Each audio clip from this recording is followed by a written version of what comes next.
Okay, good afternoon, everybody. Welcome to our work session of the Las Cruces City Council. Today is Monday, March 22nd, 2021. It's approximately 1:01 p.m. Before we begin, if you please join me in the Pledge of Allegiance, please. Pledge allegiance to the flag of the United States of America and to the republic for which it stands, one nation under God, indivisible, with liberty and justice for all. Okay, now we're going to start off with our pets of the week, and Holly Wells, I believe, will be introducing them.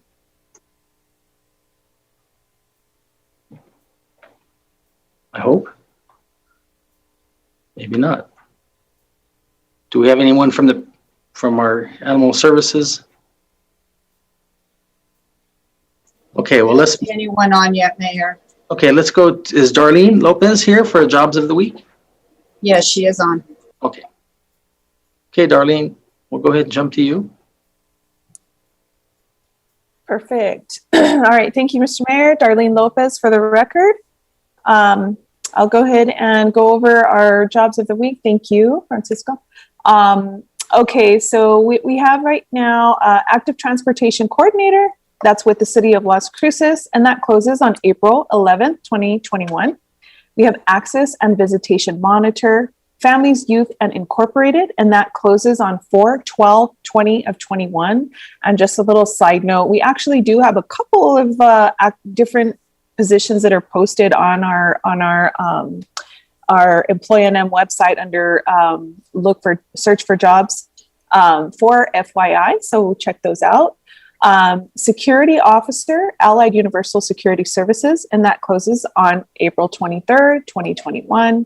And we have dialysis patient care technician with the U.S. Renal Care Inc., and that closes on April 9th, 2021. We also have some teller positions with Citizens Bank of Las Cruces. There are 6 of them, and that closes on 4/11/20 of 21. For a full list of jobs, internships, and volunteer opportunities, please visit us at employnm.com and governmentjobs.com/careers/Las Cruces. And if you need anything else, job-related, employment-related, training-related, or even just employer support, please reach out to us at our local office phone number at 575-524-6250. Thank you, Mr. Mayor. Mm-hmm. All right, thank you. Darlene. Okay, so now we're going to go to COVID-19 update, and I believe Assistant Manager Enriquez present. Yes, good afternoon, Mayor and Council. Eric Enriquez, Assistant City Manager, bringing the COVID-19 update. So our next slide. Yeah. The COVID report in Doña Ana County, we've had 23,532 cases. Total deaths were 410. Total recovered 21,588, and total that have been tested is 279,058. Currently, the correctional facilities have 0. Report from Doña Ana County is the percent of residents with at least 1 shot is 31.8%. This is from the vaccinenewmexico.com dashboard, which shows a total of 54,683 vaccinations. So fully vaccinated is 17.4. It is an increase. It is getting better. And as far as recent residents that have registered in Doña Ana County is 49.2%. Other things to report, Doña Ana County is still in the yellow, and it's looking pretty good to remain there. Registrations for the vaccine campaign is ongoing. There's been over 600 residents that the campaign group has connected with, and probably about 200 residents that they've registered. They also received some good media recognition through Telemundo recently, so it was a good press release video that Telemundo did on the registration campaign that Las Cruces is doing. The vaccine distribution has moved now to phase 1C, which is adults 60 plus and other essential workers. So we should see more people getting vaccinated.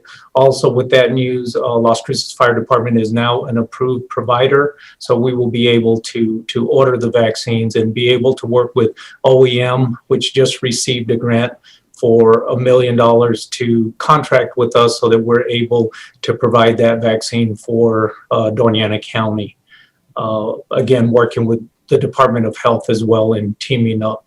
The local vaccination sites are Doña Ana County East Campus, Doña Ana Community College East Campus site, the Convention Center, and NMSU. The Convention Center is doing about 700 to 900 vaccines on Wednesdays and Thursdays. So total anywhere from 5,500 to 6,000, and then what the hospitals are doing as well.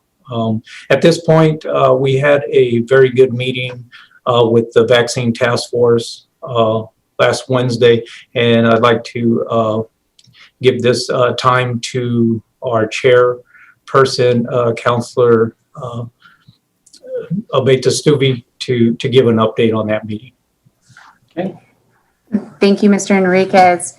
And yes, we met last Wednesday for our vaccine task force, and we had a couple special guests, Mr. Dan Burke, who heads the immunization for DOH, and Dr. Thomas Macero, who's the Chief Medical Officer for the Department of Health.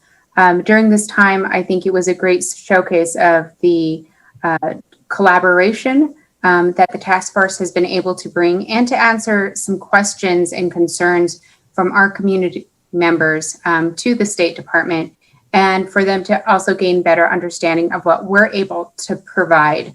And I think, as Mr. Enriquez mentioned, we have that provider application approved for our fire department. And when Mr. Enriquez was able to let them know that our fire department has the capacity of doing 600 to 800 vaccinations a day, I can tell that it really changed the outlook of what they realized the capacity of our city was, and our ability to work with different providers and with their community. So I do want to thank all of our city staff that has also been working on this issue and for the community. A couple of the items that were kind of shared with us was in terms of the rankings and the numbers of vaccines delivered to us. In around February 4th, we were receiving about 6,125 doses. As of last week, the numbers reported out to us was 12,590 for a weekly total. So we are seeing those changes, and it's very good. So it is a bit, it's been about an 82% increase. In terms of rankings, we have not still moved as far as I think we should. Our report out last week was our ranking on how many vaccines we've distributed per population per county has only gone, we were at the bottom 4th, now we're at the bottom 8th. So we've moved up a little bit, but there's still, I think, room for progress and improvement, and that sustained look at what equity looks like. And so I'm very appreciative of the increased dosages and for everybody taking those deeper looks at what equitability means here in Doña Ana. But this does need to still stay as a sustainable effort and continued effort. And thank you, Mr. Enriquez, for giving me some time to report out. And thank you, Council. Councillor Betestuvi, looks like we have a couple of questions. Can you take a few questions? Yes. Okay. Councillor Sorg and then Councillor Vasquez. Thank you, Mayor, and thank you, Councillor Betestuvi, as well as City Manager Enrique. I was wondering, does anybody here have an idea, I mean, you two in particular, have an idea as to how many people that can and want to register online have registered online? As you say, there is 49% of the population in Doña Ana County has registered online now. Do you think there's many more that could register online? Or are we going to have, for the other half of the people, try to get them to get the vaccination by another means or something, some other way, I should say? Thank you for that question. One of the items that we did have was a little bit of data regarding who's registered. And let's see, I am looking at a slide here. So there is a percentage of Doña Ana, and about 11% of the registered people have actually indicated that they would not receive a vaccine. But I do think there is still work to be done to make sure that we are registering all individuals. And that's why they continued campaigns to reach, especially special populations, those that might not have access to internet or computer, or those that still may be taking their time to gather more research about the vaccine or may have some hesitancy. I think there's still more work to be done in those areas. And Enriquez, if you have anything to add to that, I'm happy to defer. No, Mayor and Council Eric Enriquez, I'd like to say that I think it's going to be a challenge, but yet there's a lot of individuals, residents that are waiting till they're eligible. And now that we're moving into the 1C, I think we'll see more people registering as well. But this is something that the community and our task force is going to engage and promote and still continue to advocate and get out there, especially with our local businesses, so that we can remain open and continue to thrive as we're capable, is to get out there and get people registered. Thank you. Yeah, sure.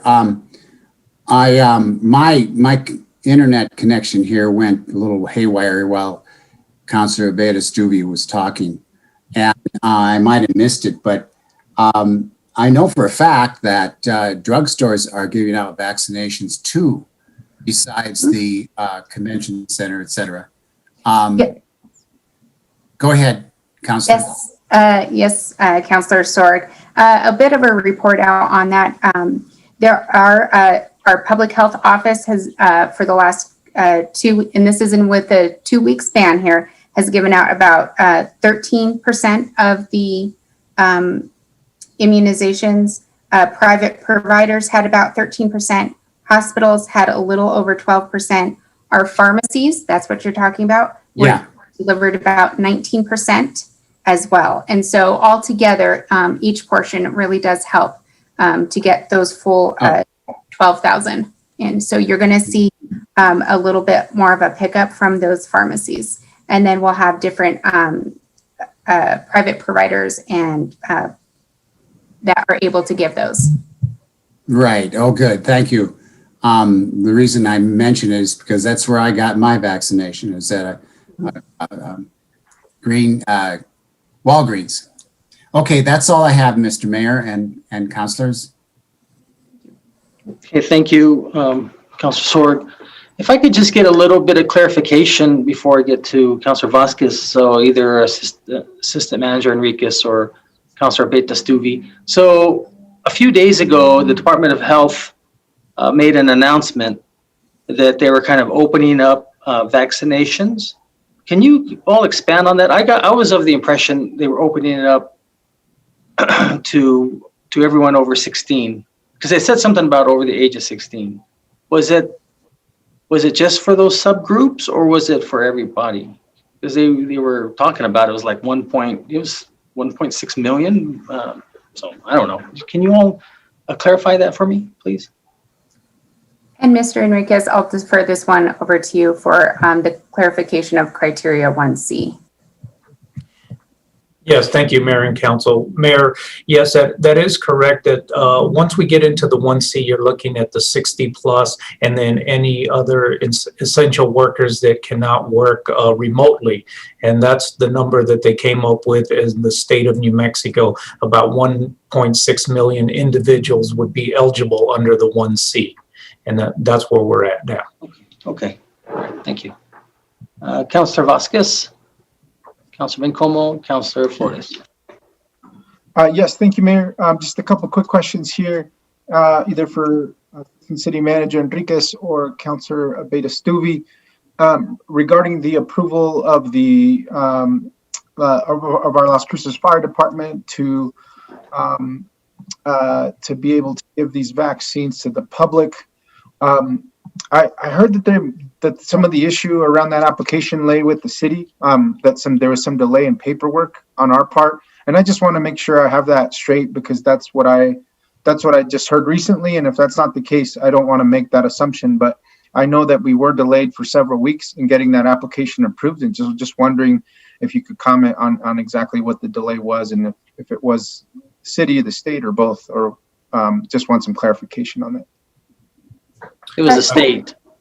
Councilor Vasquez, our application was delivered online and with, I would say, robust checking in from many individuals, including myself, on that status of that application. During our meeting, we were able to hear about the approval of that application and work on the next steps that needed to happen as well. And there are some, extra training consideration, and those I believe are already being worked on. And I'll defer to Mr. Enriquez now. Yes, thank you, Mayor and Council. Yeah, there was some questions as far as some signatures, because it was an online application, and our medical director, I think one of those issues took place, and then just the training that had to be taken place online as well, and all that has been fulfilled, and we're ready now to receive. But we will work with the Department of Health and OEM to get a good solid plan so that we're not duplicating services and we're able to expand the teamwork in the county. But it was, maybe it was, that's what they were talking about, one of the signatures, because it is an online application, but it was taken care of immediately. And with that, Councilor Vasquez, like I said, there have been many people checking in on this application, and we've made it very clear, especially with our guest, if there are any questions, issues, or problems, to please reach out immediately, that we are happy to correct any issues that may be seen. Thank you. I'm happy to hear that. I would assume absolutely that the state would treat this as the emergency, the public health emergency that it is, and notify the city of any remaining or outstanding items as it pertains to getting that application approved. But what I did hear from the state was some delays in signing some online paperwork, as you mentioned, that seemed to put the onus back on the city for not having this application done in time.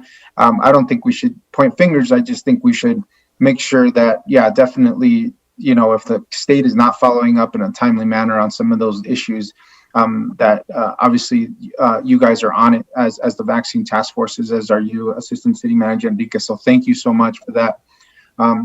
Super critical to have the Las Cruces Fire Department involved in this effort. So thank you so much for all your work on that.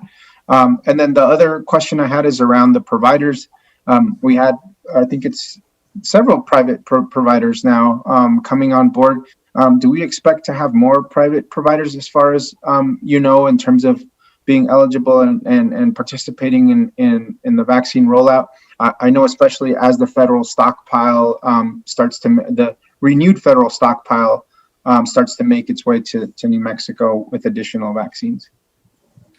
Thank you, Councilor Vasquez. I do know La Clínica de Familia also had received additional doses, and we're going to be working with specific communities. And I think throughout this process, we're going to see other providers. About a month ago on one of our vaccine task force meetings, there was a call for those additional providers, and they're going to fluctuate, I think, throughout this process. And so I think it'll be a moving issue.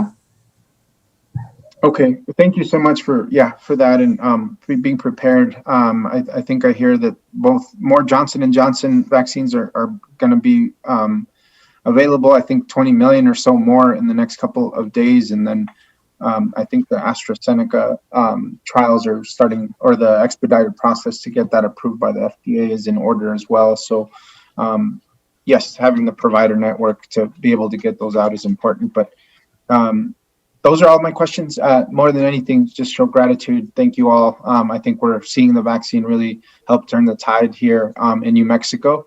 Even with the rates that we have now, I think we're seeing already a huge impact in our state. So thank you Assistant City Manager, and thank you, Councilor Bates, Mayor. Yeah, thank you, Counselor. Before I get to Counselor Bencomo, Assistant Manager Enriquez or Counselor Beta-Stuvi, is AstraZeneca one of the four? Is that going to be another type of brand, or is it still just the Pfizer, Moderna, and Johnson & Johnson? I don't know. I've heard some things about the AstraZeneca. I'm a little concerned with that one. As of now, and please feel free to correct me, Mr. Enriquez, but as of now, we just have we're just utilizing the Pfizer, Moderna, and Johnson & Johnson here in our community. Good. Okay, good. Thank you. Yeah, and Mayor and Council, Eric Enriquez, I do believe that we did get a notification on that through the Department of Health, and the other vaccine will probably be late spring if available, but moving forward. Okay, thanks. Counselor Bencomo? Thanks, Mayor. And yes, thank you so much, Assistant City Manager Enriquez and Councilor Beta-Stuvi. Yeah, I just have one question. I'm wondering if you, for those of us listening, if you can, for those of us who are ready for the vaccine, but not yet on any of the groups eligible, can you give us a timeline for when you think we'll be ready for that? Thank you, Councilor Bencomo. I believe some of the items that we have seen in the past had that aim for general public around the early summer. And so there was, and we are still working on our phase 1B as well too, beyond this new 1C that has opened up. So it will need to take a little time just to make sure that we're grabbing all those individuals. On the report that we got last week, we did have still about 20, pardon me for my dog. We still had about 23,000 individuals that were still in that category 1B that still needed to be vaccinated. And then we still have 1C after that. But I believe the aim is for that early summer for general public. Thank you. Okay, thank you. Counselor Flores? Thank you, Mayor, and thank you, Assistant City Manager Eric Enriquez, for your report, and thank you, Councilor Beta-Stuvi, for your leadership in the insofar as, well, not limited to, but regarding the task force, COVID task force. The perception or the rumors that the city lagged wasn't entirely fair or accurate. That's why it's a rumor. And I think that Mr. Enriquez has fully explained where the glitches were. What's interesting, though, is that we had our meeting Wednesday afternoon, I believe it was, maybe Thursday afternoon. Anyway, so between Wednesday and today, magically, LCFD is now a certified approved to be a provider.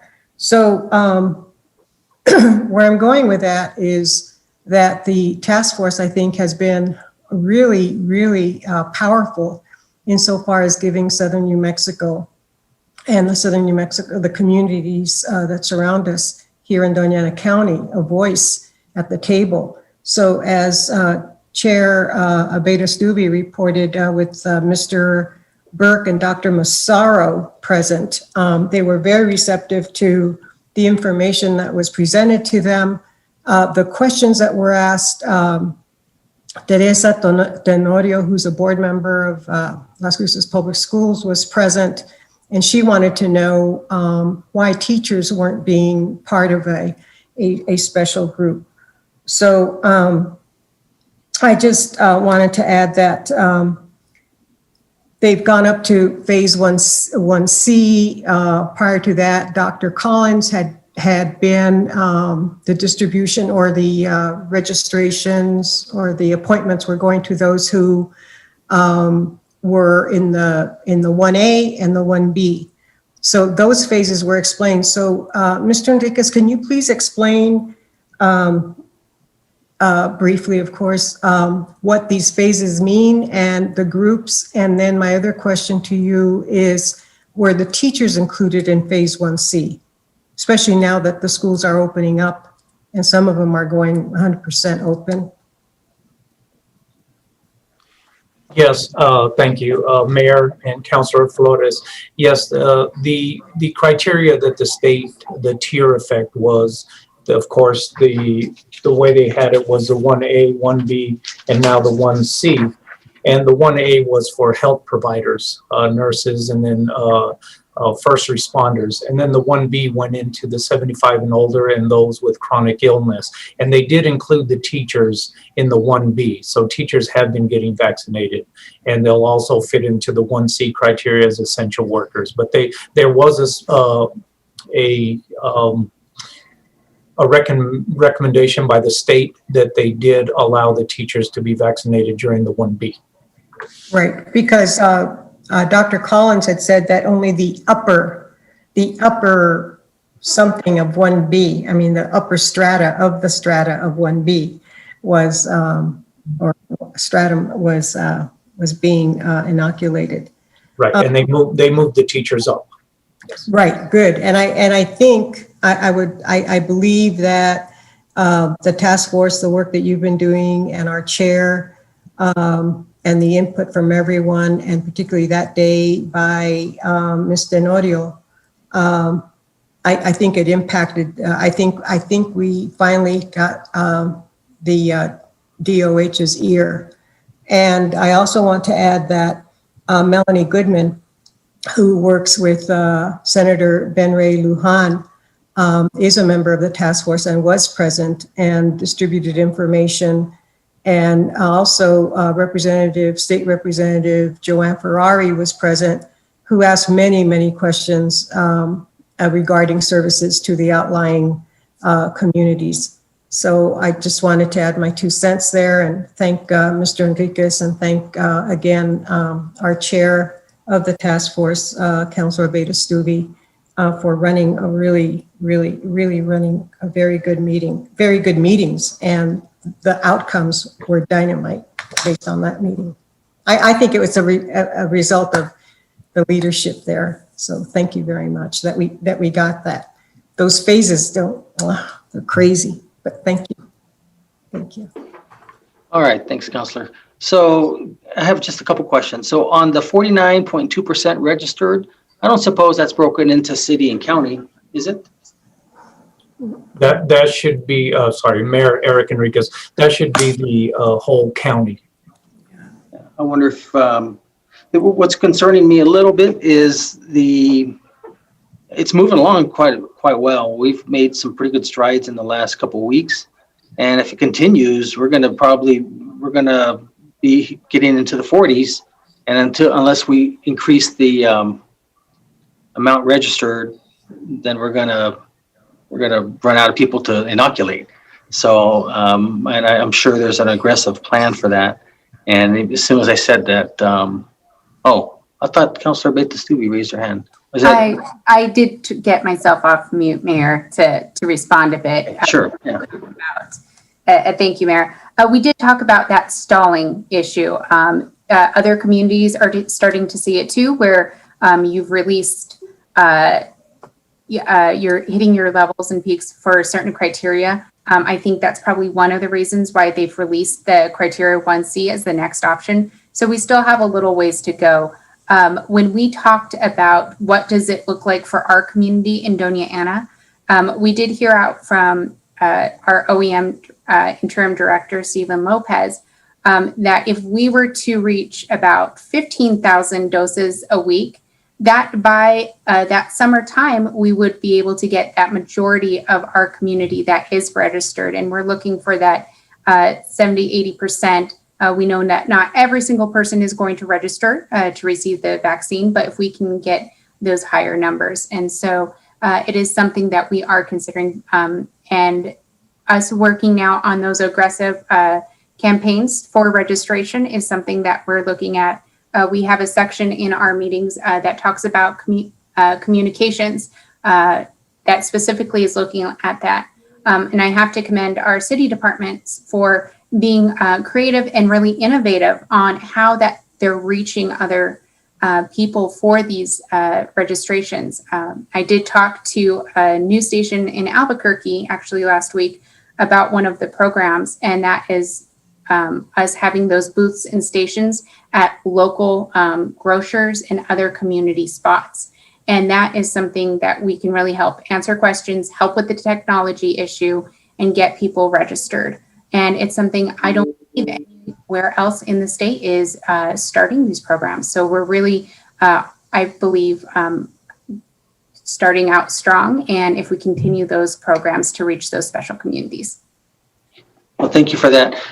Counselor, has there been any discussion about possibly even a small little flyer on how to register for the vaccine on the state and put that in our utility bill? Has that been discussed at all? I am jotting it down to make sure that we can work with our communications department. Okay. How about have we enlisted the communications office to produce some small videos that can not just be shown on CLC TV, but even if we have to buy some airtime on the channel, KVIA or KFOX or CBS, that might be one. And then on, with if they make that little video, maybe then we can also send that out on social media as well. Because I'm like you, I'd like to see 75% would be a good number to be vaccinated.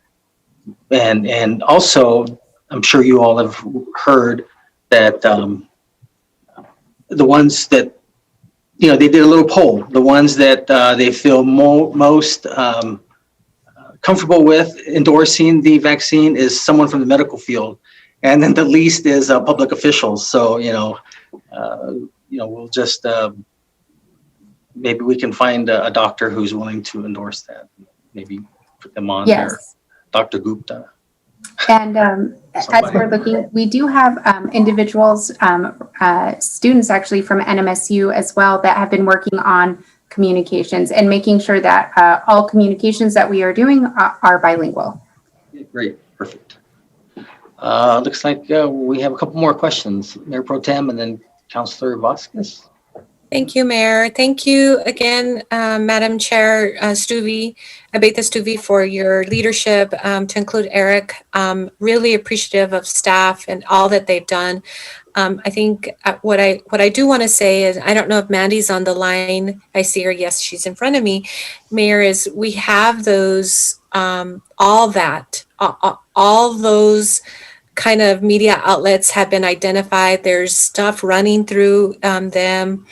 Mandy, at least, I don't remember if last week, but a couple of weeks before, sort of outlining what our campaign looks like. There's just so much work around that.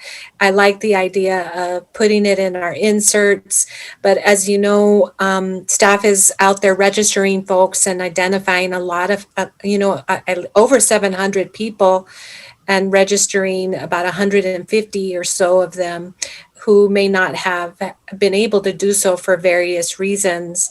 And so I just want to remind council and staff and the public that you should be hearing radio spots, TV spots, and all the interviews that Councilor Abeta Stuvey has been doing. It is also one via Telemundo that I'm just hearing lots of positive remarks on.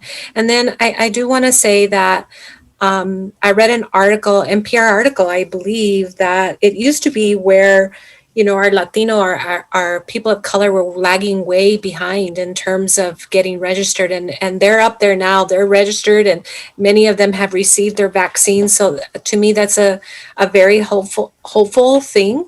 And so I just want to say that. And then my question is to Eric.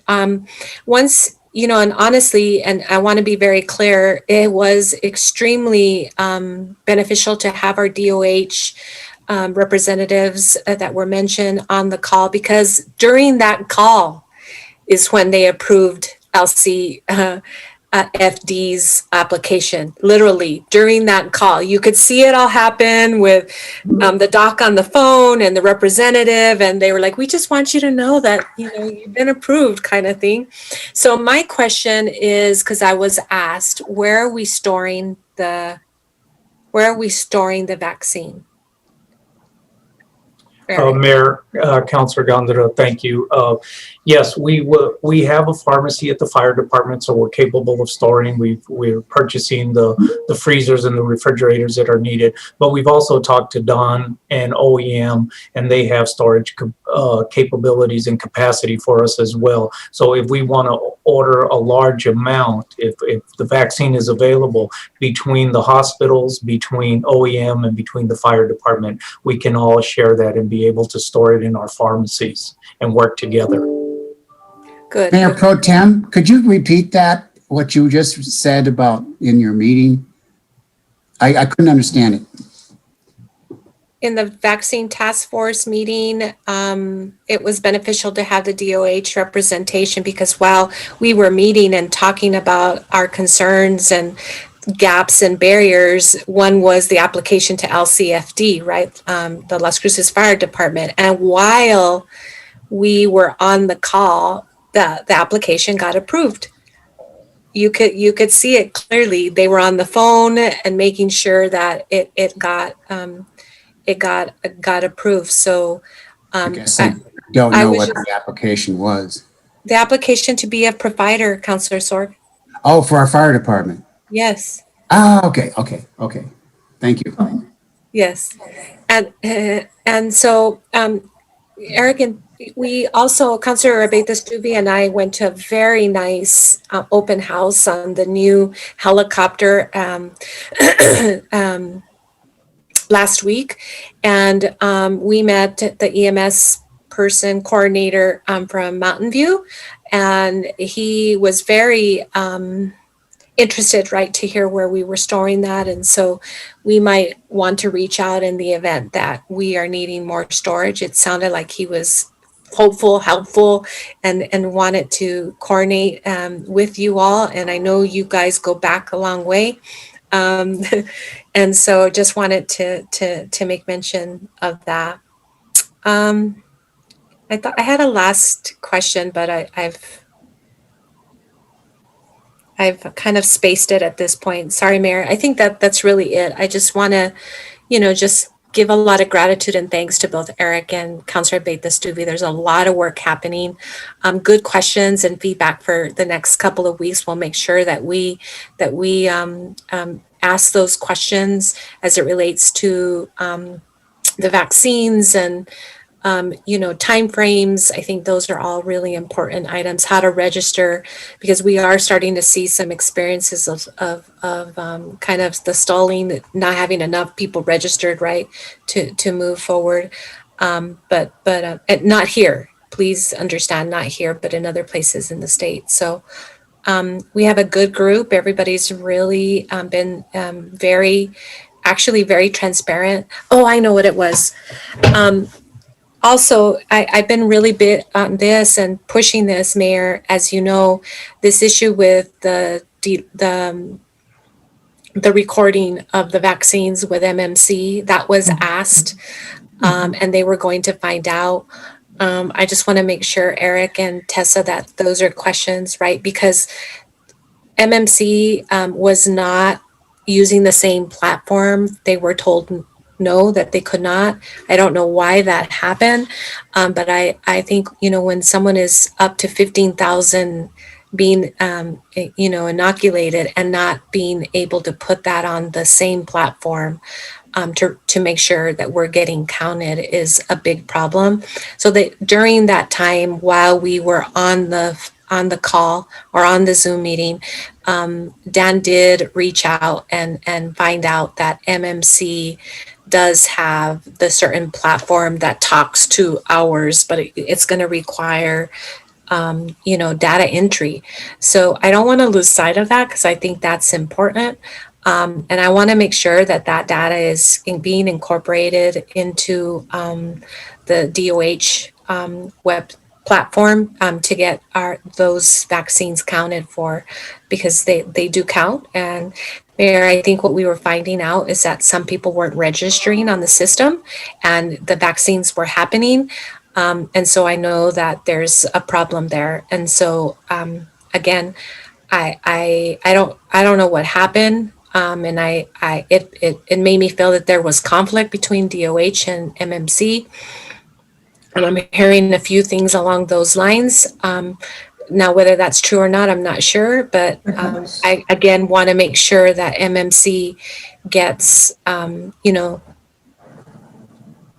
we're able to receive that information to get it plugged into the platform. Does anybody have any updates on that particular item? No, Mayor Pro Tem, that is something that we'll make sure to follow up on and make sure that we are reporting out with the meeting too. But I'll get with you afterward. Okay, thank you. Um, Thank you, Mayor. Mayor and Council, Mayor Eric Enriquez, I'd just like to add to that now as being a provider and part of the training that we received, we have to report every vaccine to what they call the NIMS website. And so anyone that receives a vaccine as a provider is obligated to do that. We want to make sure we stay on the portal with DOH so everything's accounted through the vaccine dashboard that DOH uses.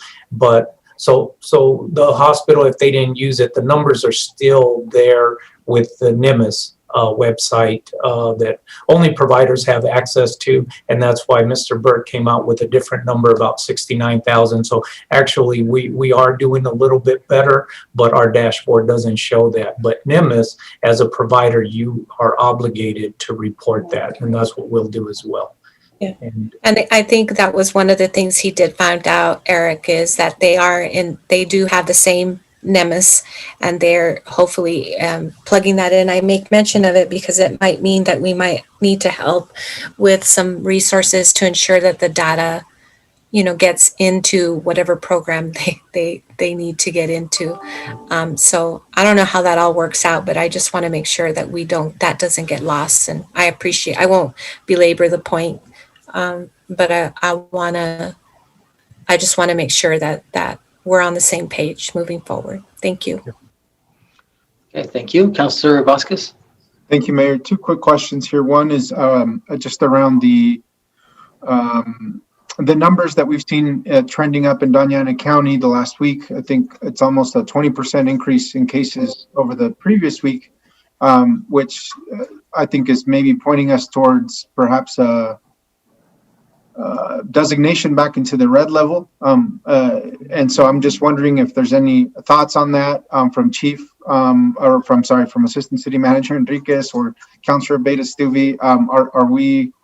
Are we kind of on that line as far as, with the recent increases of being back in the red this next time around, which I assume is this Wednesday or Thursday when the new numbers get released? Wednesday. Mr. Enriquez, I'll let you begin.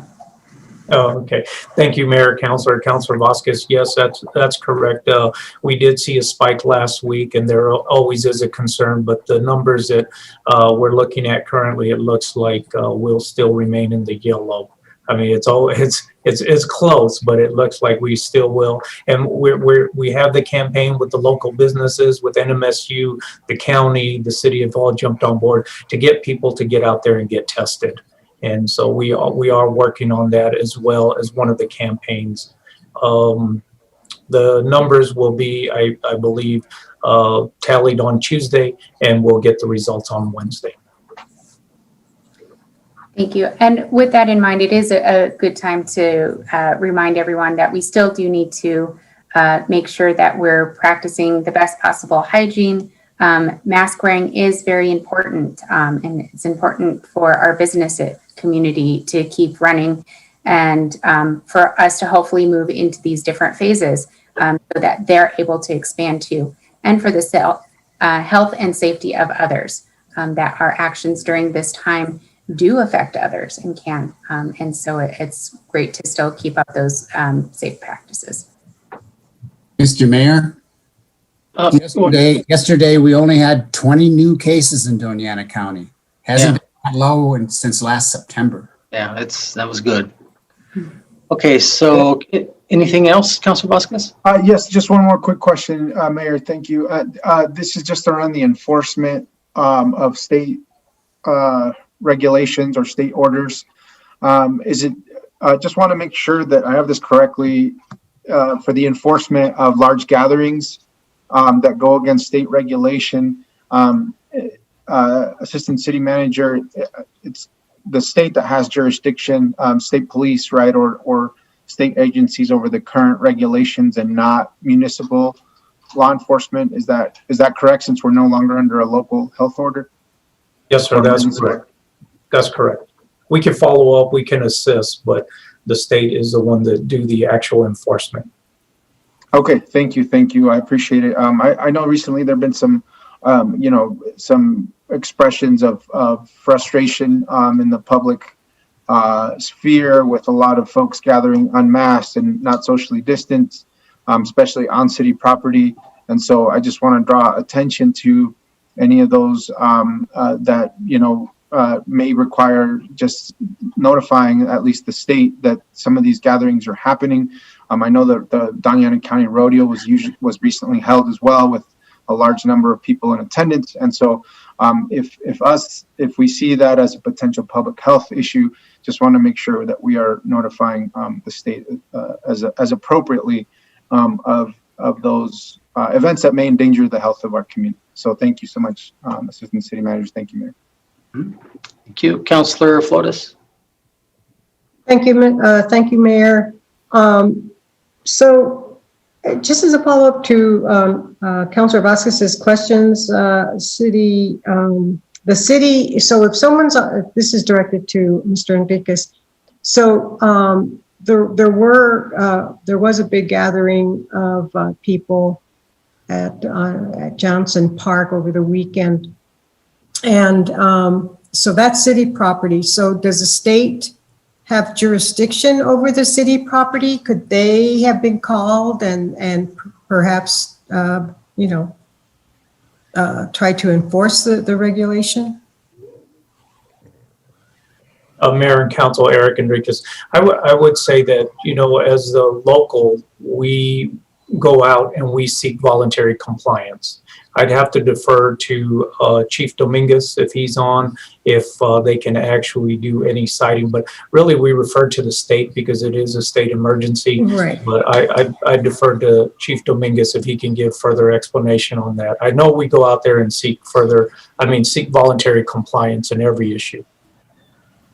Oh, thank you. Chief Dominguez, did you want to respond to that? Perhaps he isn't on.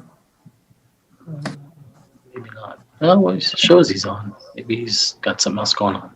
Yeah, so this question is also for Mr. Enriquez. In the data that you showed us at the beginning of your presentation or your reporting, you indicated that there were 23,532 cases. There's a certain amount of deaths, there's a certain amount of, but there's still like 2,000 people, I think, who still have COVID. I mean, based on the numbers that you showed. And is there any information on those numbers? Are they recent people who have come down, and what are the stats on them? Are they in a hospital? Are they being cared for? Are they at home? Is there any information regarding, any data regarding that information, Mr. Enriquez? Yes, Mayor, Council. I know that our hospitals now have limited the number of people they have in the hospital. We still do have some. I'd have to research those numbers exactly to see where we're at. And then, yeah, there are still individuals that are quarantined and have tested positive and are still out there.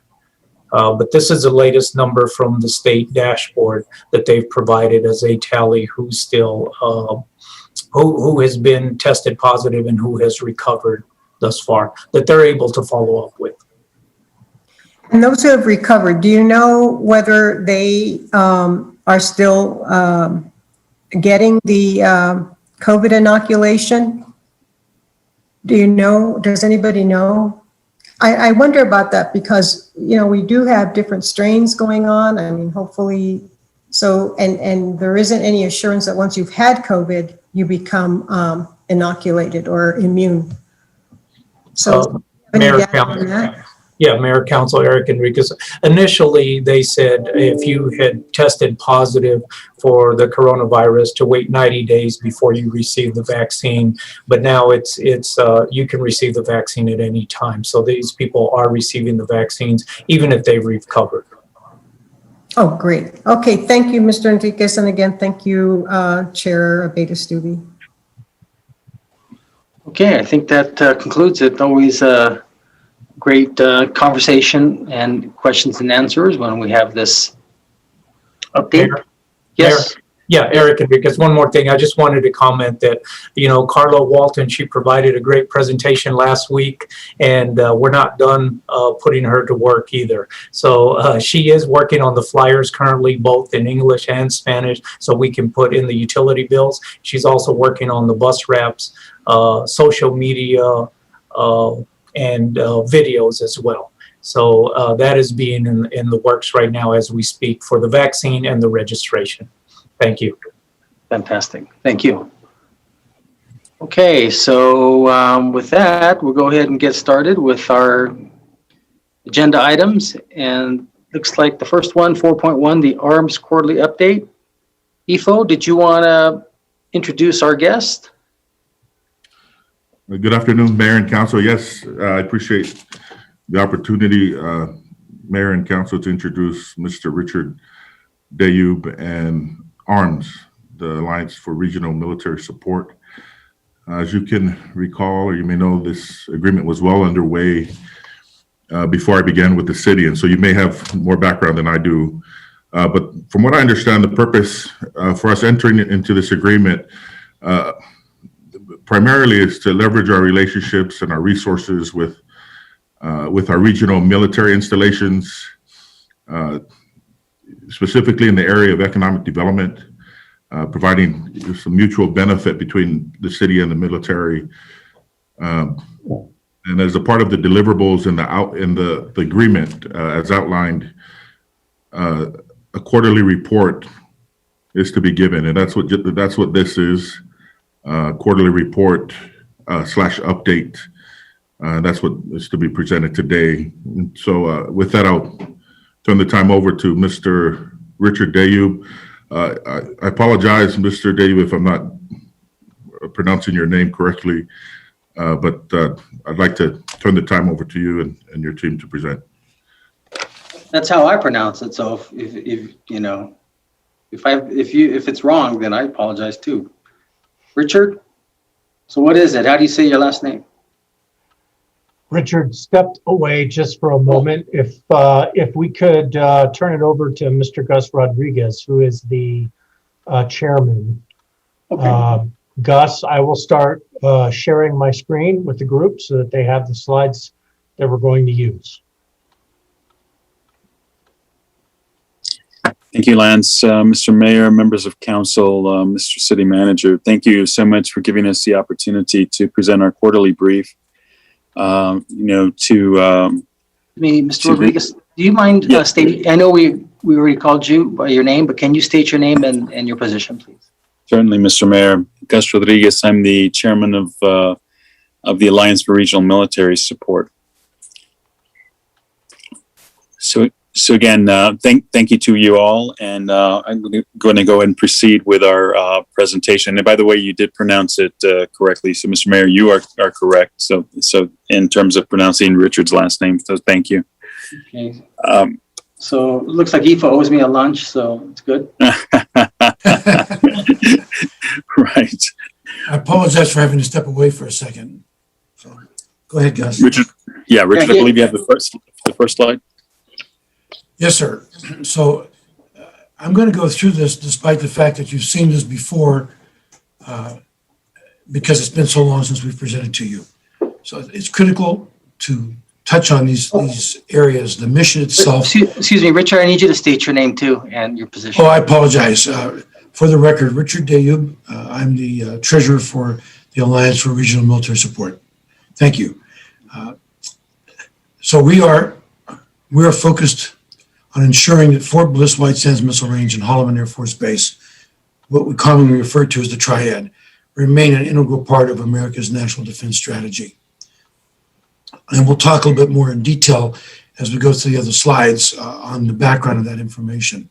The vision is to maintain the relevance and enhance the military value of our region and our joint regional military complex, and support our defense workforce, which is critical to our economies, and sustain and strengthen our nation's defense technical and industrial base. The strategy is simply to develop actionable initiatives to address goals and collaborate locally, regionally, and nationally to achieve those results.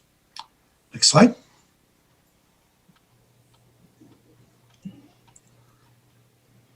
Gentlemen, Lance Lehrer from as Secretary of the Alliance for Regional Military Support. I'll explain all of our focus areas, of which we've limited them to 5. And then I will turn them over to others to brief. And so our main focus areas are assisting and coordinating with local EDCs to grow and attract new defense and aerospace industries, to leverage higher education partnerships to attract R&D, to retain and attract a highly qualified workforce, improve our region's appeal for future stationing, and identify and influence infrastructure needs in the region. So I'll turn it over to Mr. Gus Rodriguez, our chair, for assist and coordinate with local economic development. Thank you, Lance. So just to highlight some of the efforts that we've been doing. So we are working with the Army Test and Evaluation Command and White Sands leadership to discuss the ease of the use of the airspace corridors for testing and indirect fire capabilities, which is critical to a lot of the testing and modernization missions that White Sands is very much a part of. So we are working closely with them in regards to this so that we can take a look at expanding that capability. So bottom line, just for everyone's information, what they will be doing is they will utilize White Sands as a location for the testing. Any missiles or any type of equipment that is being utilized through that corridor, allows that freedom of expansion of capability as we start to grow distances in the work, in some of the things that the equipment is doing. So we're also working lines of effort to secure new industry. We've been meeting with some of the defense industry folks to discuss, to show them our capability and provide them with defense-related growth opportunities within the area. We are also working on funding for the upgrade to the Holloman high-speed test track to make sure that as capabilities grow, that we continue to see Holloman Air Force Base is one of those locations where that effort, will continue. And we have been working with NMSU, in particular through Brigadier General Retired Eric Sanchez, on awareness of various opportunities that have come up, not only at White Sands, but also at Fort Bliss, to see ways that New Mexico State can engage with those individuals. And finally, we are working on a memorandum of understanding with Mavita and the Border Industrial Association so that our efforts can truly be a regional partnership, as we go and present to the Department of Defense. Next slide, please. Hey, Gus, before you change that, it looks like you may have had a minor working, a UTEP minor working on that. It's NMSU. I'm sorry. I'm sorry, Mayor. I'm just messing with you. We still have that relationship with UTEP. So, Yeah. Well, Mr. Mayor, Lance Lehrer, that's me. I prepare all the slides, so good catch. I don't know how many we've briefed when I've done this and screwed it up.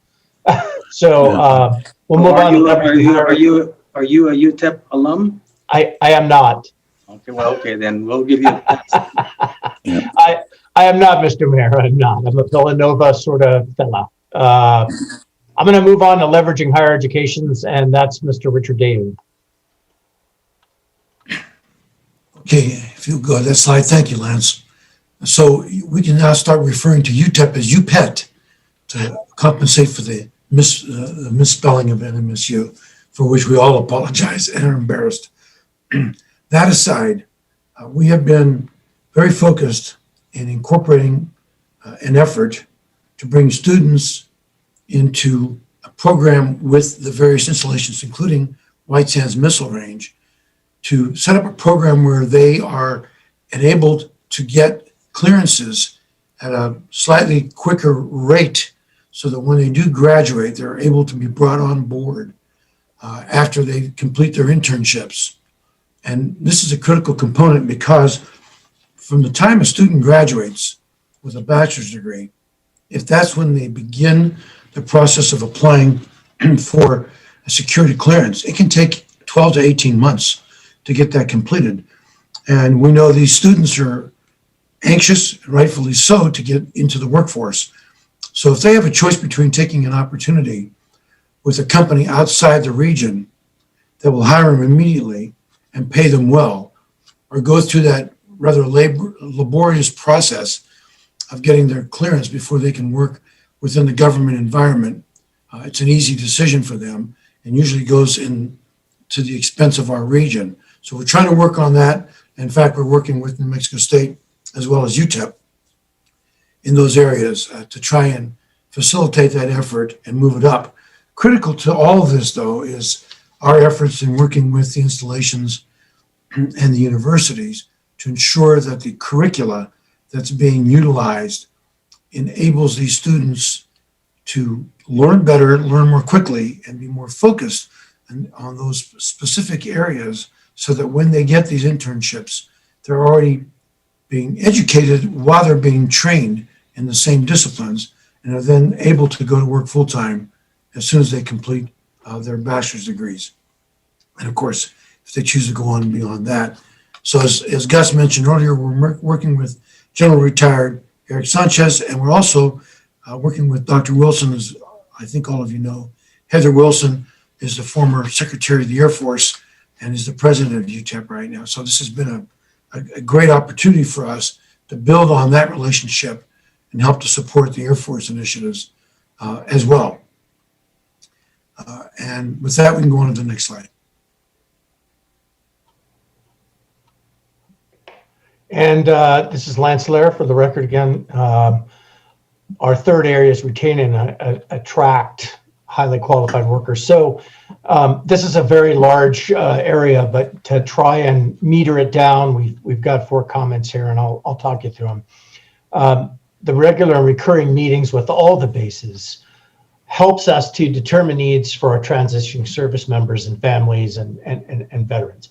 And so as an example, part of our outreach for these has been directed to some of the community colleges. And one in particular, which is Western Tech down here, has started an aeronautics and defense aerospace type associate's degree. That prepares a soldier who is transitioning, an airman who is transitioning from service, to be able to have the qualifications and certifications in electrical and so forth that allows them to be able to get an entry-level job that also matriculates to 4-year universities. So that's an example of where we're working, and they're supporting us with the third bullet there, working through the County of El Paso secure grant funding to build up the Favens Airport and build a transition center for hands-on training using some of the companies that we've been in discussions with to bring them in, keep them here, and allow them to continue to work post-graduation, whether it be at the associate's, bachelor's, master's, or so forth degree, level. And we're going to work communications with Las Cruces Airport to work on that as well. We have not done that yet, but I wanted to put it in there because that's in the plan. We meet with the National Director of the Soldier for Life Transition Assistance Program. We call it SFL TAP because the Air Force and the Army both have credentialing capabilities and opportunities that are happening out there. So we're trying to work to get credentialed airmen and soldiers out into our aging workforce as quickly as possible, because they already have invested that 12 to 18 months of time and are cleared. And that's a major hurdle. And finally, we're using our completed veterans assessment, which we did completed late last year, to determine how to better address our needs. So this was a 100+ question veterans assessment done by the same company that did it for Austin, Dallas, and so forth, Fort Worth, that really dug in deep to what veterans want and need. And so we use that as kind of a baseline, and those areas that are most important clearly are employment, along with information. And with that, I'll go down to improving the region's appeal for future stationing. Hi, this is John Bailey. I'm the Vice Chair for the Alliance for Regional Military Support, and I'll talk about the Appeal for Regional Stationing Initiatives. We continue to meet with the 3 Corps Commander, Fort Bliss, the WSBR commanders, and the WSBR hierarchy to work on making sure that people understand what assets are available at Fort Bliss, White Sands, and Holloman. It's one of the largest training areas in the United States Army, and we need to make sure that the Pentagon is continually thinking about White Sands and the region for additional stationing. We continue to work on MFGI, and that is the Mobilization Force Generation Installation. That is the place that sends all of our soldiers downrange, and then when they come back from deployment, we redeploy them back into the United States and back to their home front. Last year, Fort Bliss and the Donna Ana Range up in New Mexico did about 70,000 soldiers through here. And coming up here in the very close future, we're going to have so many soldiers at Donna Ana that it's going to become the largest military installation in New Mexico for a short period of time. That's how many people we have stationed there. It's a critical aspect of making sure that we're taking care of that we have soldiers coming through and that we're working them. So we're working things like making sure we get the barracks taken care of, that we're working on a railhead for Fort Bliss area so we can bring these soldiers in and out and make sure they're continually working. We meet with DoD leadership on manning and how to increase the troop strengths here in the region. We spent a lot of time talking to our legislative folks about MILCON, military construction, and the sustainable readiness funding. We need to make sure that we're taking care of White Sands and making sure all their equipment and all their buildings are up to date and are usable. Big example is the barracks at Donna Ana Range. I mean, some of those are pre-World War II barracks, and it's gotten to the point where they don't even put soldiers in them anymore. They bring in log cap, which is tents. And we want to make sure that we're taking care of the region, that we're building those to take care of our soldiers and get them back into barracks that are worth staying in. We also want to take advantage of the regional appeal for Holloman and our Air Force partners and make sure that the F-16 block is actually going to stay here, and that we also can move Red Air Aggressor Squadron into the Holloman area, which will create more opportunities within our whole community. And we work with the regional military leaders to advocate for new missions here in our region. We're constantly talking to the Air Force about opportunities at White Sands, over at Fort Bliss, and obviously Holloman is a great place. And then we're also looking at, is there things that we can do with the Navy, bringing the Navy into the Las Cruces area, into the White Sands, and what are some of the things we can do with that? So one of our big focus is really trying to make sure that we're top of mind in the Pentagon for any new missions that come into the Army or the Air Force or any of the other branches that are out there. And with that, next slide.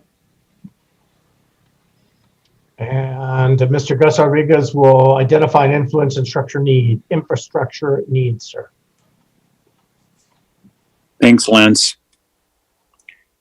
So some of our lines of effort is, in terms of the infrastructure, is we've conducted various meetings to bring a greater awareness to the capabilities that we have in our regional military complex.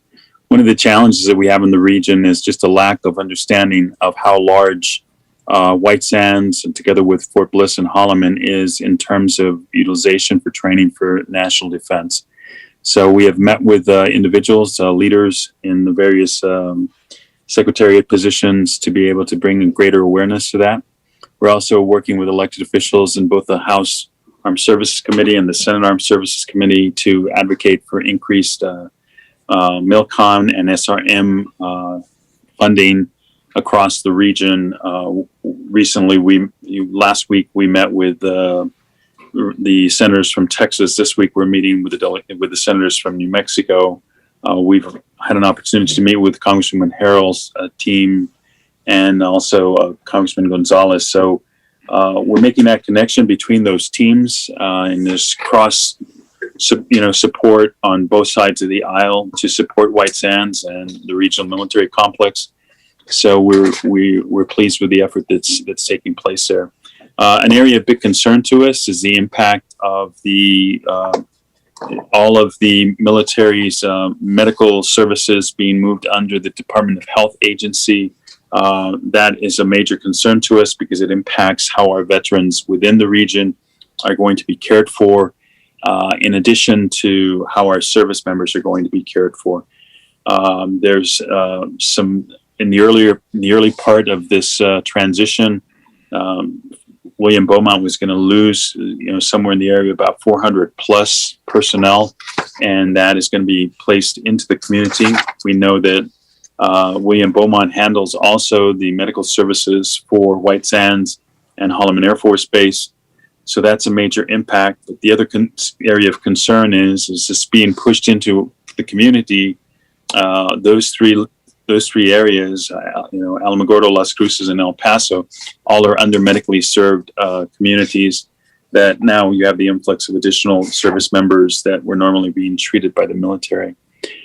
We continue to push for funding for the Fort Bliss spur. As John mentioned, we have a large number of service members that come in and out of Fort Bliss and train in Doña Ana and McGregor Range and Oro Grande. The challenge is that we have one railhead that, moves them in and out. In addition to moving service members from all three locations through that railhead, all it takes is one, little glitch and you've jeopardized the movement of these service members, and they need to get pushed out quickly. And we're working to support the range sustainment, the long-term corridors that I mentioned earlier. Those are things that are critical for continued opportunities for White Sands to grow missions in terms of testing and training. Almost all of the training that's being done, or the testing that's being done for field artillery and air defense, is being done through White Sands and Yuma Proving Grounds. So those are great opportunities in terms of modernization and the role that White Sands will play in the future of that effort by the Department of the Army. And working with the Holloman Air Force Base to increase the housing and spousal employment and the improvement of the schools and the expansion of the Roswell Airport. Next slide.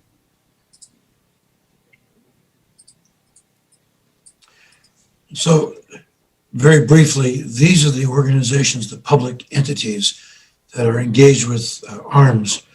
And right now we are entering our second year with El Paso County. In fact, we just finished making a similar presentation to them 2 weeks ago, and they've decided to renew their agreement for another year, which we're pleased to announce. And we completed as well presentations to the city of Alamogordo and Otero County, both of whom also have extended their agreements with us for the next year as well. Same with Horizon City Economic Development Corporation.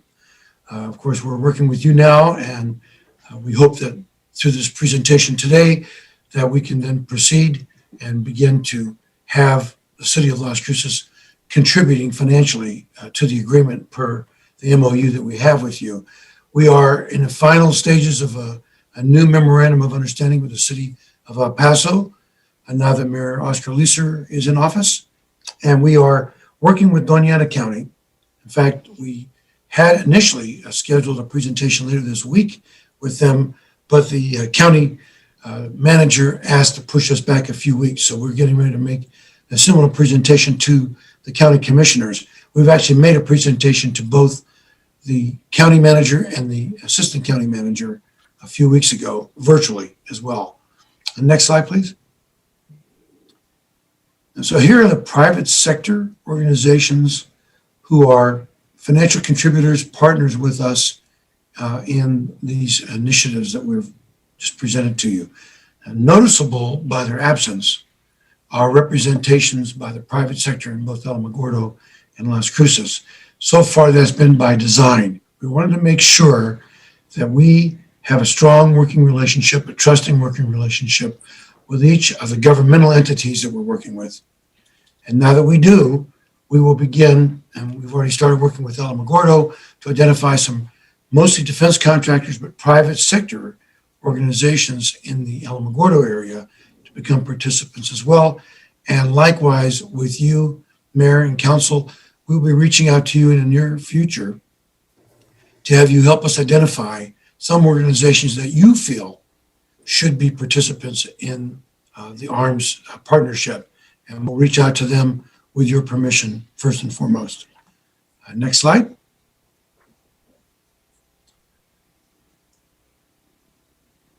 believe that's you, Gus. Yes. So as we said, some of the notable accomplishments that we have is, our continued meetings with the Army Medical Command and the Defense Health Agency to bring awareness to the impact of the transition plans and how that's going to impact our regional communities. We are in the process of we're holding meetings with the Medical Center of the Americas to develop a Defense Medicine Center of Excellence that would support William Beaumont and on a broader scale, all Department of Defense branches, in particular those service members that are training within our region. We've conducted two-part multi-town hall meetings emphasizing the testing that's taking place at White Sands with Brigadier General Tribula, and also with Army Test and Evaluation Command with General Gallivan. We've conducted town halls with Army Futures Command, which has the oversight of all modernization efforts that are taking place at White Sands, the command being in Austin, but it has a major presence at Fort Bliss and White Sands. And we've hosted town hall meetings with the Fort Bliss Garrison to discuss the economic impacts that the missions, the military mission have on our regional communities.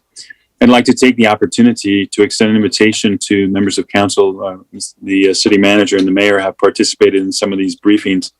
So whenever the opportunity presents itself, we'd like to extend that invitation to all the members of council so that you can also participate in these briefings and have a better understanding of some of the effort that's moving forward. Next slide, please. We are, as I said, working closely with Army Futures Command to get some of those, get experts to the regions to deliver needed information on opportunities for small business within our region. We have coordinated meetings with the commander, not only with Congresswoman Harold and former Congresswoman Torres Small, but also with Congressman Gonzalez and Escobar. And we've been meeting with the professional staffers of all of these elected officials within our region to discuss the way forward on supporting some of the MilCon needs that our military installations have. In fact, we're going to continue those efforts. We're meeting this afternoon to further discuss that. As I said earlier, we've briefed Congressman Harrell and Senator Lujan's office in terms of the priorities and how regionally we can work on supporting the regional military complex. And then we are working with the County of El Paso, who is applied for and is going to be receiving, it looks like they will be receiving a multi-million-dollar grant to expand the airport, but from the aspect of a transition center where service members can train and prepare themselves to go out into the workforce. Most of this work is going to be done virtually, and then there'll be a component that's going to be hands-on where folks will have to go into the transition center in Fabens. But for the most part, these efforts will be taking place virtually, which is a good opportunity for transitioning service members to still be serving as they prepare to get out and be ready to go once they've exited from the military and can start working. Next slide, please. Mr. Deo? Sir, Before I go in detail on the slide, I think it's important to note this morning, just this morning, Mr. Rodriguez was notified because of our efforts and our meetings with our various congressional representatives.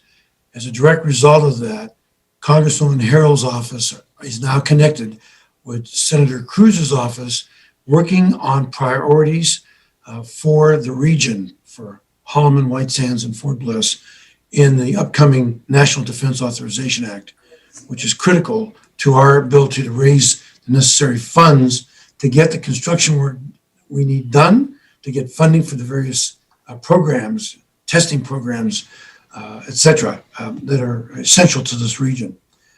So we continue to modernize Fort Bliss as a mobilization force generation installation. You've heard the term MFGI mentioned several times. It's a tongue twister for which we apologize, but it really is the critical piece that Gus just spoke about a few minutes ago with regarding the ability to mobilize and demobilize units as they depart Fort Bliss or return back to Fort Bliss, White Sands, and Holloman. We're proactively pursuing our continuous improvement efforts for the regional medical capabilities. Now, this is really essential to the region because if this had gone unnoticed and if the defense, medical had gone forward with its original plans, we would have lost a lot of really critical positions at William Beaumont, which would have impacted your community and our community as well in terms of the ability to take on that extra workload for what they consider to be non-essential medical services. So we've been able to reverse that, and thankfully, we hope that we'll stay that way. We're working with all of our congressional delegations in both New Mexico and Texas to ensure that the Defense Health Agency does not take the steps that they had originally planned that can only be a detriment to our region. We are staying engaged with both Army Futures Command and the Air Force's version of Army Futures is Air Force Works. And so we just had a great briefing with the commander at Holloman just 2 weeks ago as a direct result of these efforts. And we continue to work on the capabilities for White Sands.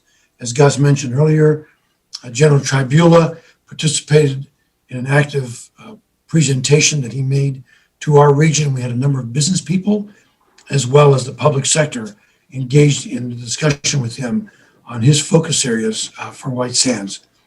We continue to advocate for the Joint Modernization Command, which I think you may know, that one and the 32nd Air and Missile Defense Command, as well as Joint Task Force North, are headquartered at Fort Bliss. They're not branch locations. These are their headquarters. And so we need to protect and preserve those.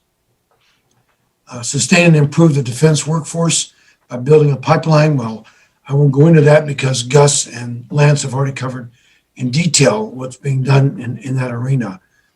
And of course, to sustain safe, desirable, affordable off-post housing, to continue to grow that. I will tell you as an offside, when we made the presentation, John Bailey and I did in person, actually, in both Otero County and the city of Alamogordo, what we were surprised to hear from them, and we're glad they shared with us, is they have a major housing shortage in Alamogordo. So we're going to work with them to try and find ways to expand that effort so that they do not have any kind of a lost opportunity for a new mission as a result of affordable or available housing in that area. And of course, encroachment is always a big issue. And I know that you are abundantly aware of it in Las Cruces because of White Sands and some of the efforts that have gone on in the past that would have, on the surface, been appealing for the region, but would have put serious encroachment issues in place that would have damaged the capabilities of White Sands for testing and training. So that's always paramount in our minds.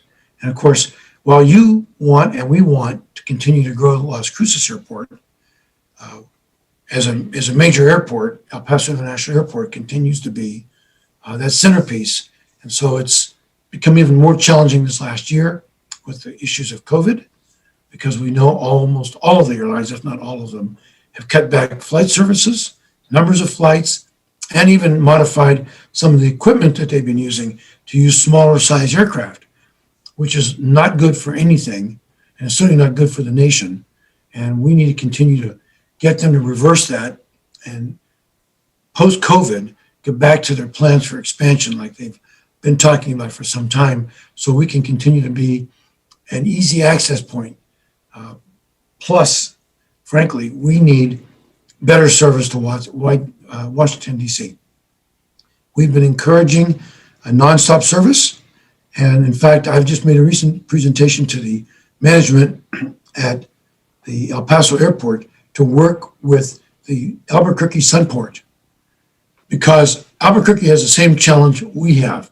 A lot of people who work with and or for the government have a hard time getting to Washington, D.C., and they have no direct service either. So what we've been trying to encourage is a partnership where one of the airlines, preferably a Southwest or American, would have a one-stop flight from El Paso into Albuquerque and nonstop from Albuquerque to Washington, and the same in reverse. We have a lot of work to do there. I'll be honest with you, it's an uphill climb. But because of that, we think there's a much better opportunity to demonstrate to the airlines the profitability they can have from with a nonstop flight from Albuquerque to Washington. And the bottom line there with our political leaders in the area is to develop, which we have done, talking points for each of your communities to have a cheat sheet, if you will, so they're all using the same sheet of music to speak to the critical areas of importance and the priorities and the assets that White Sands, Holloman, and Fort Bliss have. And we'll be getting those into the hands of the mayor and city manager in the very near future. Next slide.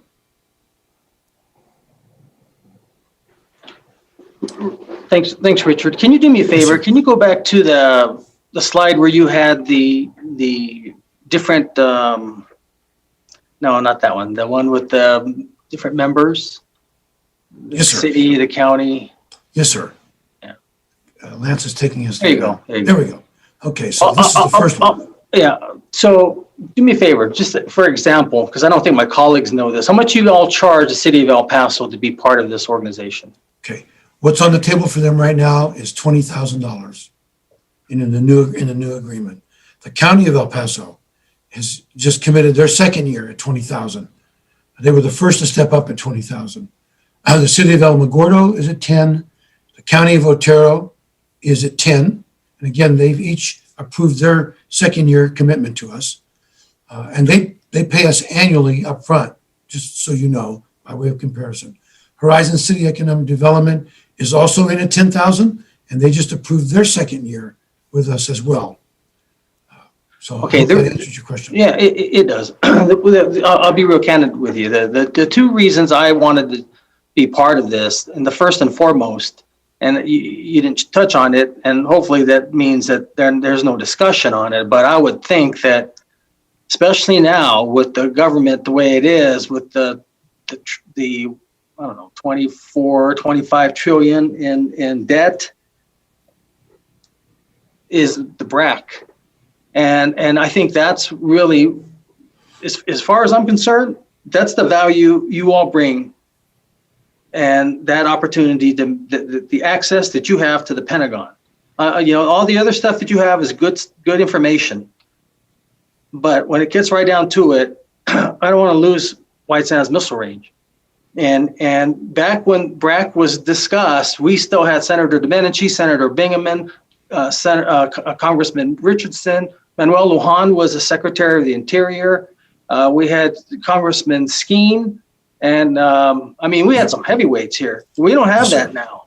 No, and right. that's why I'm just being real candid with you, why I think it's important to have you. Now, please talk about your relationships with the Pentagon and the retired, the lieutenant generals or maybe full generals that you have access to that the average person doesn't. Because I know that those discussions go on. That's first and foremost. And then the second one is, he touched on it a little bit, is the relationship with PSL That's huge. That's something there that the current chancellor is wanting to bring back. Years ago, PSL had a lot of influence in the city of Las Cruces. They hired a lot of engineers and they brought a lot of good paying jobs to Las Crucens. Previous administrations, for whatever reason, they didn't want to do that. And now Chancellor Arvizu, through the hiring of retired Brigadier General Eric Sanchez, is moving in that direction, which is great. And then the third thing is William Beaumont. We have a lot of veterans here in Las Cruces and Doña Ana County that utilize William Beaumont for their VA care. And if they do anything to remove that, that's going to put, that's for those veterans that live here in Las Cruces and have no other health means, they can, I don't know if my colleagues know this, but if they have a certain amount of, if they're a veteran of the United States Army or military, they have access to that hospital. And so that's huge. And so those are three things, reason why I support this relationship with you all. So well, I think those are great questions, Mayor. What I'd like to do. No, there were no questions. I just wanted to. I think it's important for us to highlight for you and for the members of council. If you like, with your permission, I'll touch on the first one, and then I will have the team touch on the PSL and Beaumont as well. Well, let me do this because I know she's been waiting. Is Mayor Pro Tem Gandara? I'm familiar. Believe me, I've researched you all. I know who you have access to and your contacts, which is very impressive. And it would be nice that when the military is talking about removing a particular regiment or so, and they can put it at I was going to say Fort White Sands, at White Sands Missile Range, that's good because Fort Bliss has plenty already. They got more than they can handle. People talk about how great economic development El Paso does. I tell them, yeah, bring us 70,000 people like they did when they brought Fort Bliss, and you'll see this place, go pretty good. Anyways, Mayor Pro Tem, you have a comment, and I know you've been waiting, but I appreciate you letting them finish their presentation. I believe you're on mute. Thank you, Mayor. I appreciate you all being here today. I do remember you coming and presenting, and I'm a little concerned and confused. I thought then council, and just so you're aware, probably every 2 years we have a new council. So you're presenting to people that have never heard your presentation before, and I appreciated the depth of it and the detail. But I do remember you all coming, and I thought we gave the nod, Mayor, to have then former city manager, provide the funding to next steps moving forward. So I remember the MOU, but I don't know if we provided that funding at 20,000. But I have always felt that this was a necessary relationship, especially when our economic development department is specifically addressing aerospace. We have our own priorities, so it would fall in line, and we've been doing a lot of updating to our airport. So I too am in support. I think as much as we can do to help our former military or in transitioning into military life, and just having that kind of access to the Pentagon is so important. So I have been, so I'm a little confused. So my question is, did we agree to provide 20,000? And am I hearing that we didn't? Or is this a renewal of the 20,000? 10,000. It's 10,000. Okay, 10, 15, 20, no, whatever it is. So is it a renewal? Ma'am, the way the agreement is written, unless I misunderstood it, and we've all signed it, and I will defer to the city manager to speak to this. Our understanding is the way our agreement is set up is each quarter, and this is one of the quarters that we're presenting to you, following our presentation and the acceptance of our presentation by council, then the city issues us a quarterly check for 1/4 of that amount. We have not yet received that first installment. So unless I'm misunderstanding, then following today's date, we should be getting a check from the city of Las Cruces for $2,500, and then we'll get 2,500 each quarter. And this will be then the first year of our full agreement, unless I misunderstood. No, and Mayor Pro Tem, you're absolutely right. But remember, there was a transition there, and then EFO came on board, and that's why this has been scheduled so that he can, as you mentioned, there's a couple new council members, but it appears that we're moving forward with it, and that's why it hadn't been consummated yet. So, Mayor, if I may add to this conversation with regard to the comment you made, a question a moment ago about our connections with the Pentagon, and also with Mayor Pro Tem's questions and concerns. It's imperative, I think, especially for the new members of council, to know that the 5 of us who make up the Executive Committee for Arms are all volunteers. We don't draw any paycheck. None of the monies that we collect are utilized for any personal expenses. It's all to fund one thing: the consulting firm that we have in Washington that represents us now, Cypress International, who is populated from the top down with 3 4-star generals retired, 2-star generals in all 4 branches of the military, who give us that immediate access into the Pentagon, the ability to have meetings both in person and when necessary virtually with them, and help us with the critical talking points to convey to those leaders in the Pentagon as well. So I think that's a really critical piece of this conversation that we have. And that also relates back to your earlier conversation with me about BRAC. okay, I'm going to have to just stop you just for a minute, Richard. When our attorney puts her hand up, I need to kind of see what's going on. Okay. Jennifer? Thank you, Mayor and Council. Just to clarify, the agreement has been entered into. This is just part of that agreement where there is a report. There had to be some deliverables met before payment was made. Okay. And I believe that's what they're reporting on, the deliverables. Oh, okay. Thank you, Ms. Vega Brown. So what specific, they reported, okay, so thank you for that, because that helps me. What are the deliverables specific to Las Cruces? Can you point them out? I mean, I heard you and I understand, but it felt like there was a lot of work being done in El Paso, Roswell, El Paso, Alamogordo. What has specifically been done in relation to the city of Las Cruces? I don't know if you're speaking that to me or the attorney. No, No, well, to you all. I don't think our attorney knows that. So, Okay. Richard, Well, ma'am, yes, ma'am, I'd be happy to answer that question. I think one of the main focuses that. Excuse me, Gus, you can just say just need you to state your name again. You don't have to say your. Yes, Gus Rodriguez again.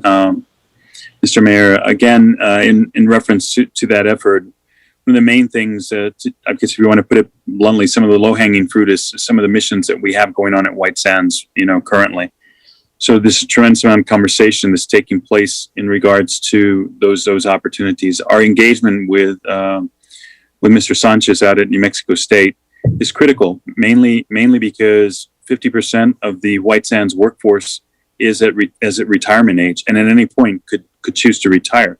And we're having a challenge. White Sands, in particular, is having a challenge filling those positions. What a great opportunity for our young people within the region to take a look at these opportunities. So a lot of that work that we're attempting to do right now is to try and fill in those gaps that are taking place at White Sands, and utilizing the resources that we have at New Mexico State, also Doña Community College, New Mexico Tech, to be able to bring keep those good paying jobs with citizens of, within our region.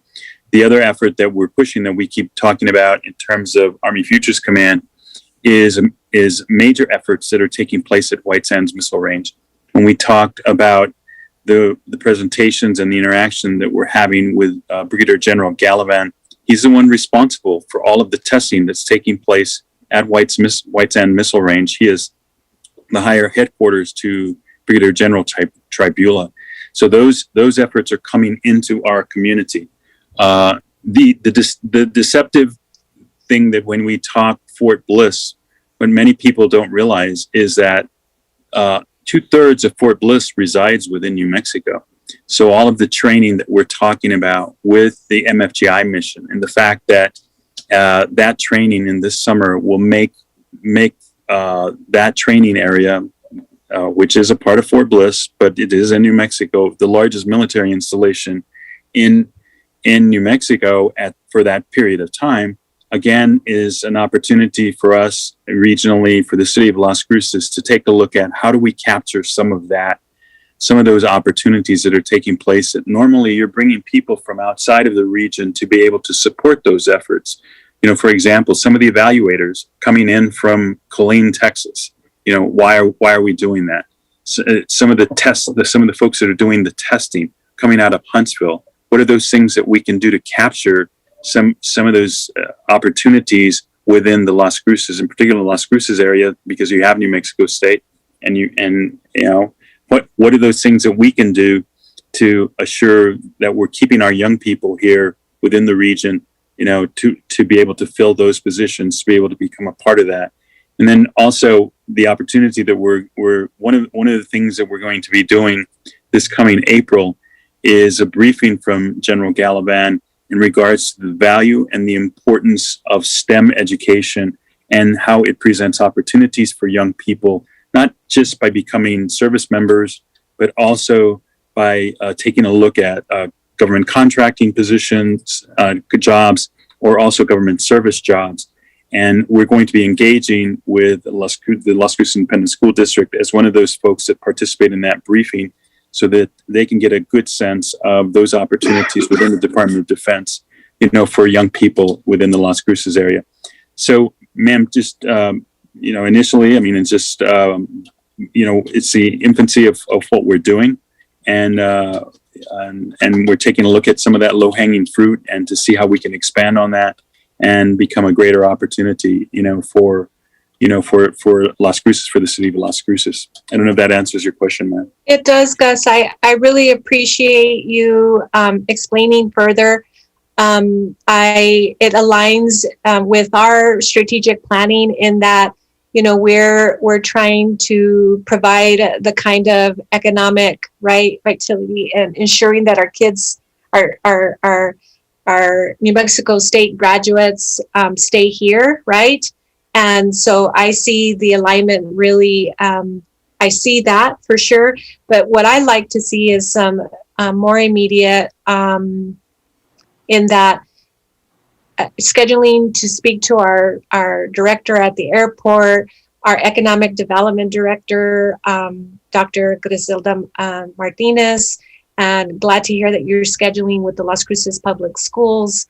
I think that is so important. And our the Doñana Community College, when you talk about those folks that are transitioning out of the military, right, and into civilian life, to me that is extremely important. And while I have you here, and I remember is, I'm a social worker, so I'm very concerned about mental health and some of the things, right? Suicide, especially amongst our veterans, and really active military, correct? Suicidal ideation. So I would really love to have a second conversation offline with our suicide prevention task force. It was just brought to my attention that we'd like to have some representation at Holloman. From Holloman, because we've understood that there's been some major issues there, and I would be the contact person, and I would love to see us have a deeper conversation, right, related to our military's mental health and how we work together, right, to ensure that they're not isolated, that they have the necessary services, that the numbers that phone, the crisis line numbers, we're moving into the 988 number, right? Similar to our 911 and 988 when people are in suicidal crises, those kinds of things. So I want to definitely keep our military right in the conversation. So, I'm in support about this. I was, when you came to present to us probably a couple of years ago, I think, maybe longer. So thanks, Mayor, for the opportunity to discuss my concerns and questions. Mayor Pro Tem Gus Rodriguez again, ma'am. So I will definitely reach out to you because this, the issues that you bring up in terms of the active component of our military are very concerning. And I know that there's a tag team effort, and of course we know that White Sands only has about 160 service members, permanent party that obviously we need to work on growing.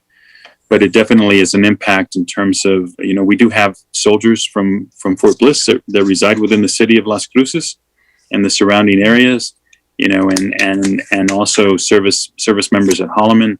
So I will, given the opportunity, would love to just discuss this further with you, ma'am, to see how we can engage in a much stronger way in some of those efforts. Sure. Thank you so much. Thank you, Mayor. Yeah. Councillor. Did we answer your questions? Yes. Yes, Richard. Thank you. Councillor Vasquez and then Councillor Abate-Pastubi. Thank you, Mayor. Thank you to all of our presenters as well. Good to hear an update here on this today. Thank you, Mayor Pro Tem, for those questions. I was wondering myself what process, I guess, or what stage we were in as part of our relationship here. I do remember you coming to council and presenting this opportunity in the past. And I was at that time, I think, I don't want to call it skeptical, but just wondering what this might end up looking like in terms of how the city's interest would be served through this contract. And so I will ask some questions here to that vein, just to make sure we're all on the right track here.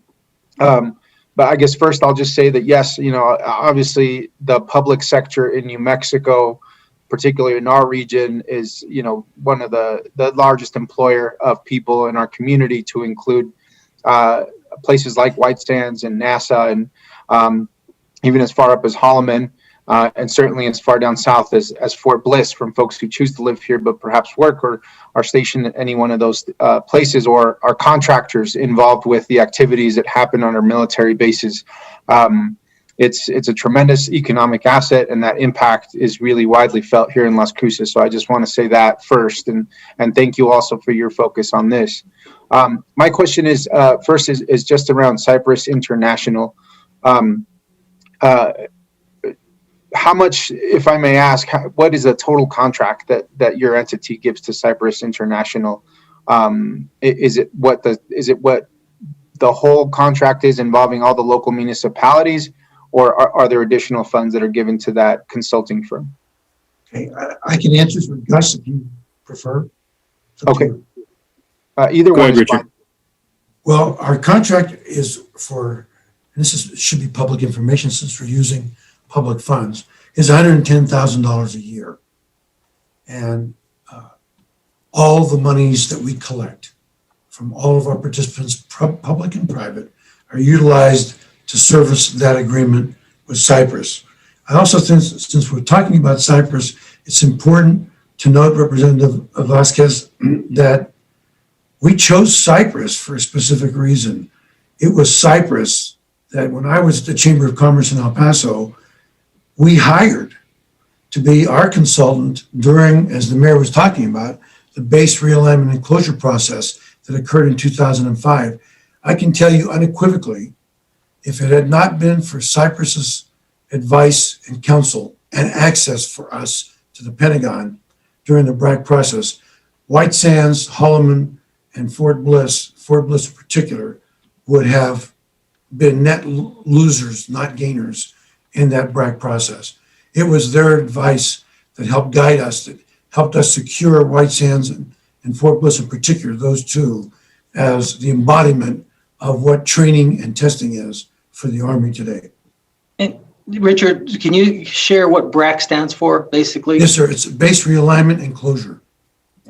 So basically getting rid of bases. President Clinton he said, you know what, Cold War's over, let's start reducing our military bases, and they just started picking. And let me tell you something, that was a scary time. It was scary times. But to your comment earlier, Mayor, I'll just address the constant shadow, if you will, the cloud that exists.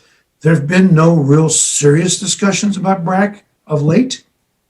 There's been no political will, if you will, by certain members of Congress and Senate, the most powerful, to do a BRAC process for fear that they might be the negative, the losers in a BRAC process. However, to your point, that was before we began to incur trillions of dollars in new debt because of COVID. And now with a $24-25 trillion national debt, I think all cards are on the table. And we have to be constantly mindful, which is another value that Cypress brings to us to keep us alerted to such possibilities so that we can be proactive. And this is Lance Laird, and that's absolutely a topic of discussion. We meet twice a month at a minimum with Cypress, and that is a topic of discussion every single meeting. They understand that any whispers, anything, and they are privy to all those. And I might add that it's not just the 3- and 4-star generals, but we talk to assistant secretaries of the Army for installations, and we talk to manpower and the deputy secretaries of defense. We've gone in and spoke with them. And so we are keeping this region top of mind within the defense establishment, not just the Pentagon, but those civilian appointed leaders that run it. And so I think that's the power that you see from this. Thank you both. I really appreciate that answer. And this next question is not, it's just a kind of a clearinghouse question here I have to ask, but because this money is essentially going to a third party, I'm assuming that you as an entity have cleared any conflicts of interest between yourself and members of that, or between yourself and that organization. Is that safe and accurate? Great question. Richard Dayu, for the record. That is a great question, Representative Vasquez. And the answer is yes.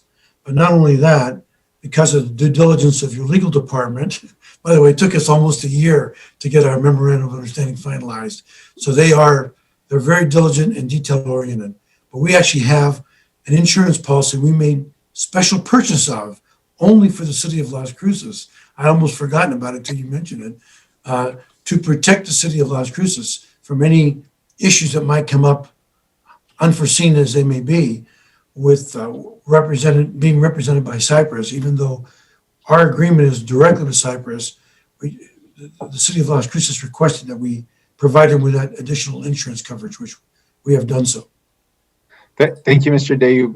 Yeah, that pesky insurance. That right? At least $1 million in comprehensive coverage or something like that. That's exactly right. Yes. That's well. Thanks for taking that extra step to work with the city.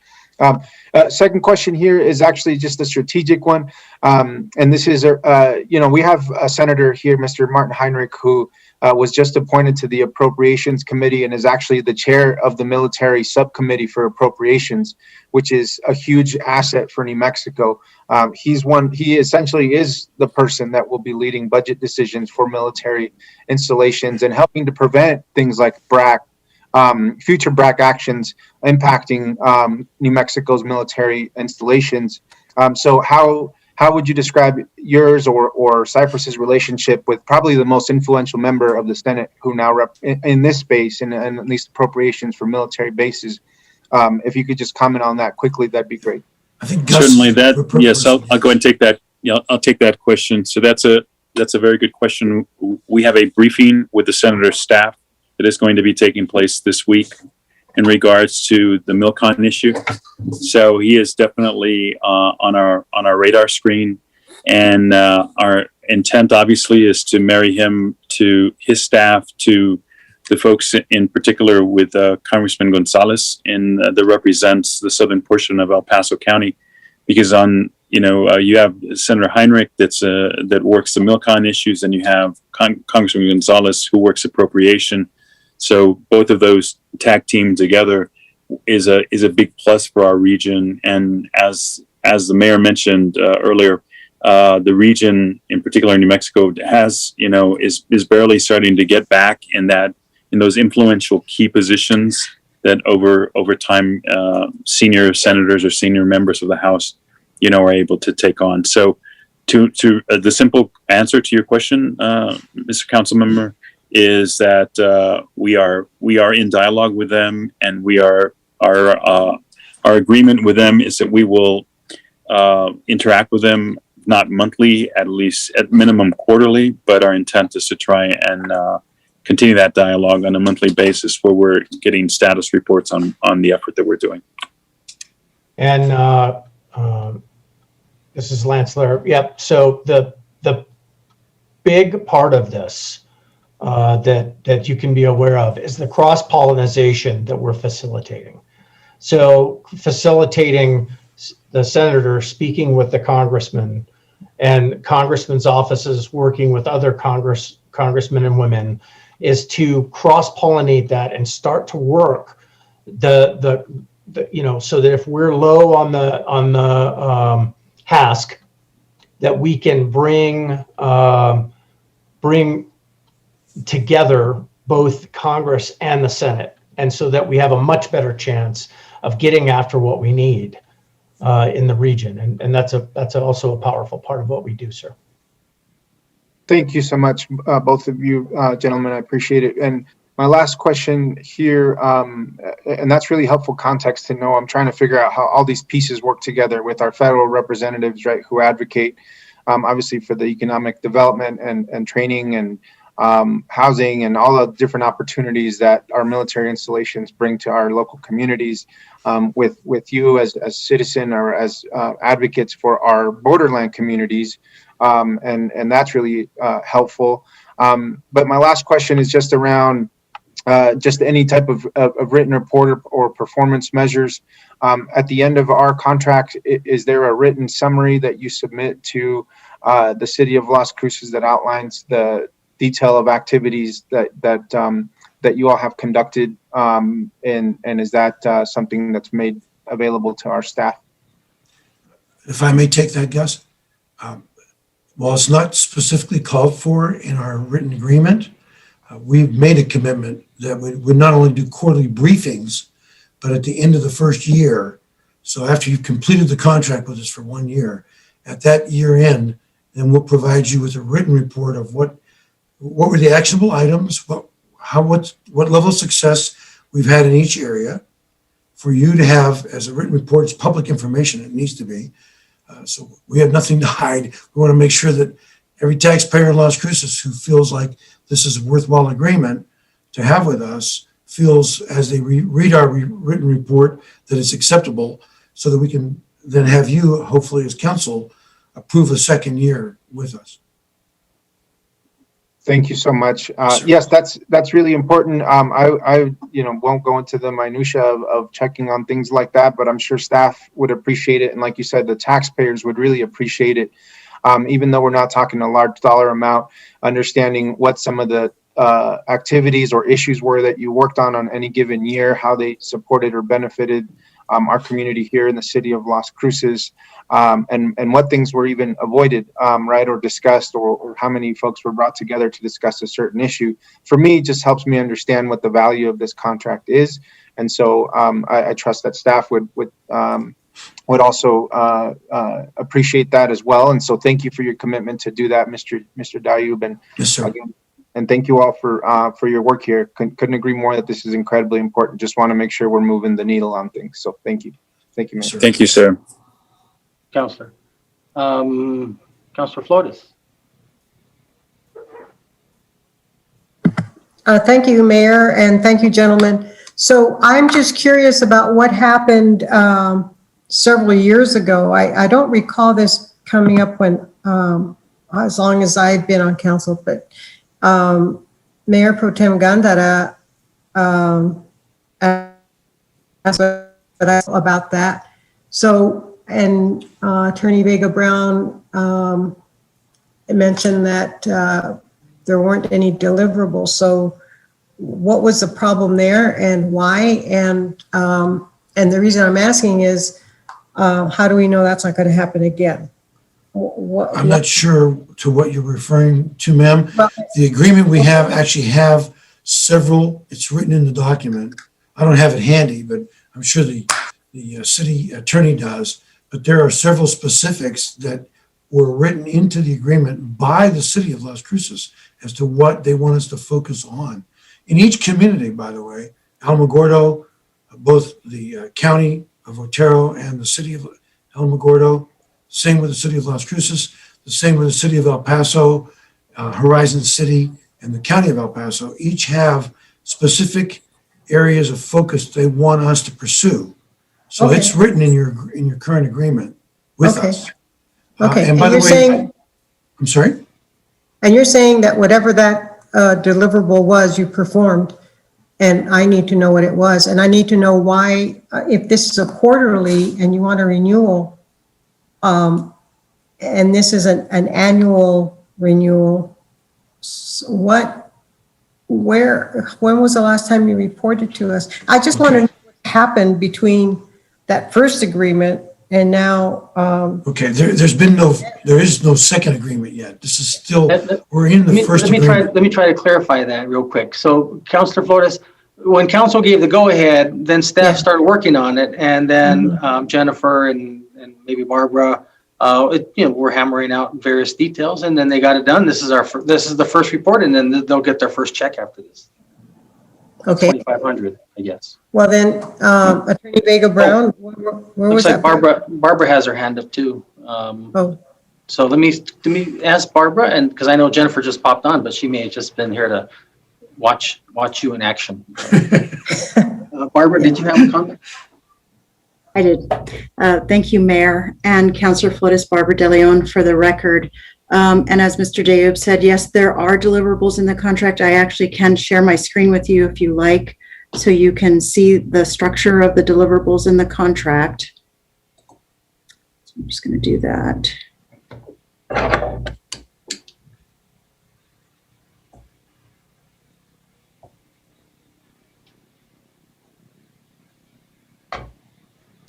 All right, and you should see that the first deliverable involves growing the aerospace and defense industry in Las Cruces. Do you see that information?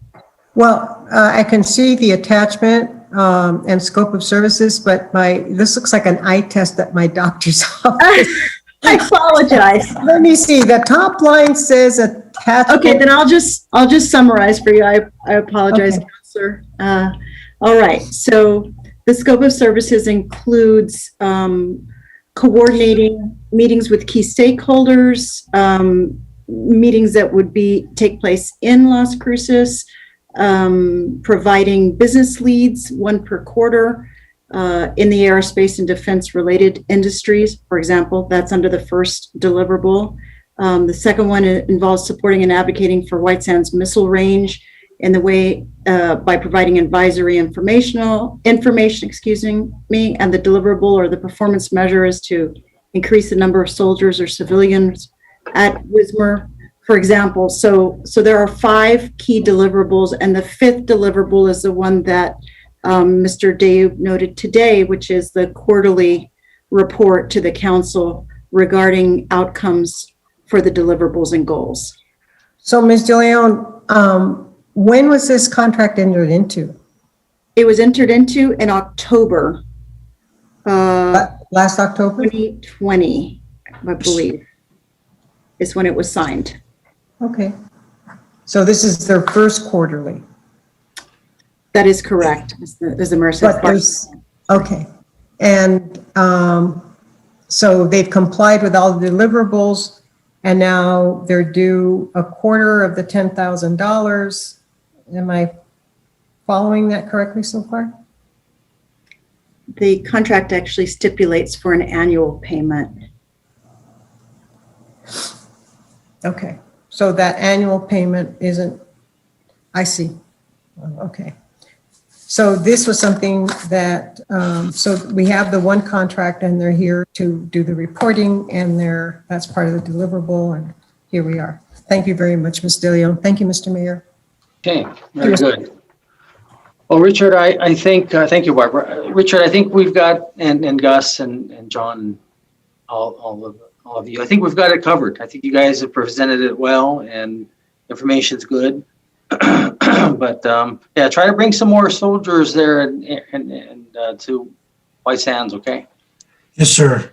Well, in closing, and by the way, since I wasn't able to be on at the very beginning, a little remiss on my part, I just wanted to take a moment to thank some of the members of your team. Of course, your attorney, who has been so helpful and instrumental in getting an agreement we put together, but working with Barbara and Annette to get ourselves scheduled onto your agenda, because it's not easy. You guys have a lot on your plates every day.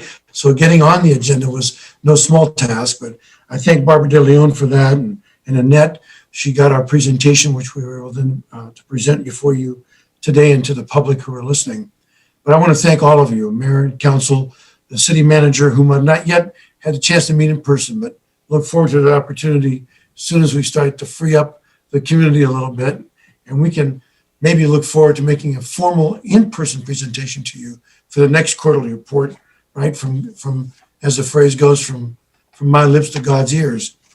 But we thank you for this opportunity and for your patience and for the, frankly, the very pointed and intelligent questions that you posed to us, which I think will only be helpful to the listening public who participated today. So I want to thank all of you very much on behalf of our entire executive committee. Okay, well, thank you very much, Richard. We appreciate it, and keep up the good work. So yes, sir. Thank you. All right, so we're going to go ahead and move to 4.2, the 2021-2025 consolidated plan. I believe Natalie Green will be making that presentation. Good afternoon, Mr. Mayor, members of council. Natalie Green for the record. The discussion before you is a high-level overview of our 2021 to 2025 consolidated plan with the corresponding 21 action plan and the analysis of impediments to fair housing choice. Just for a quick overview, it is a mandated document that is to be completed every 5 years and submitted to the Department of Housing and Urban Development.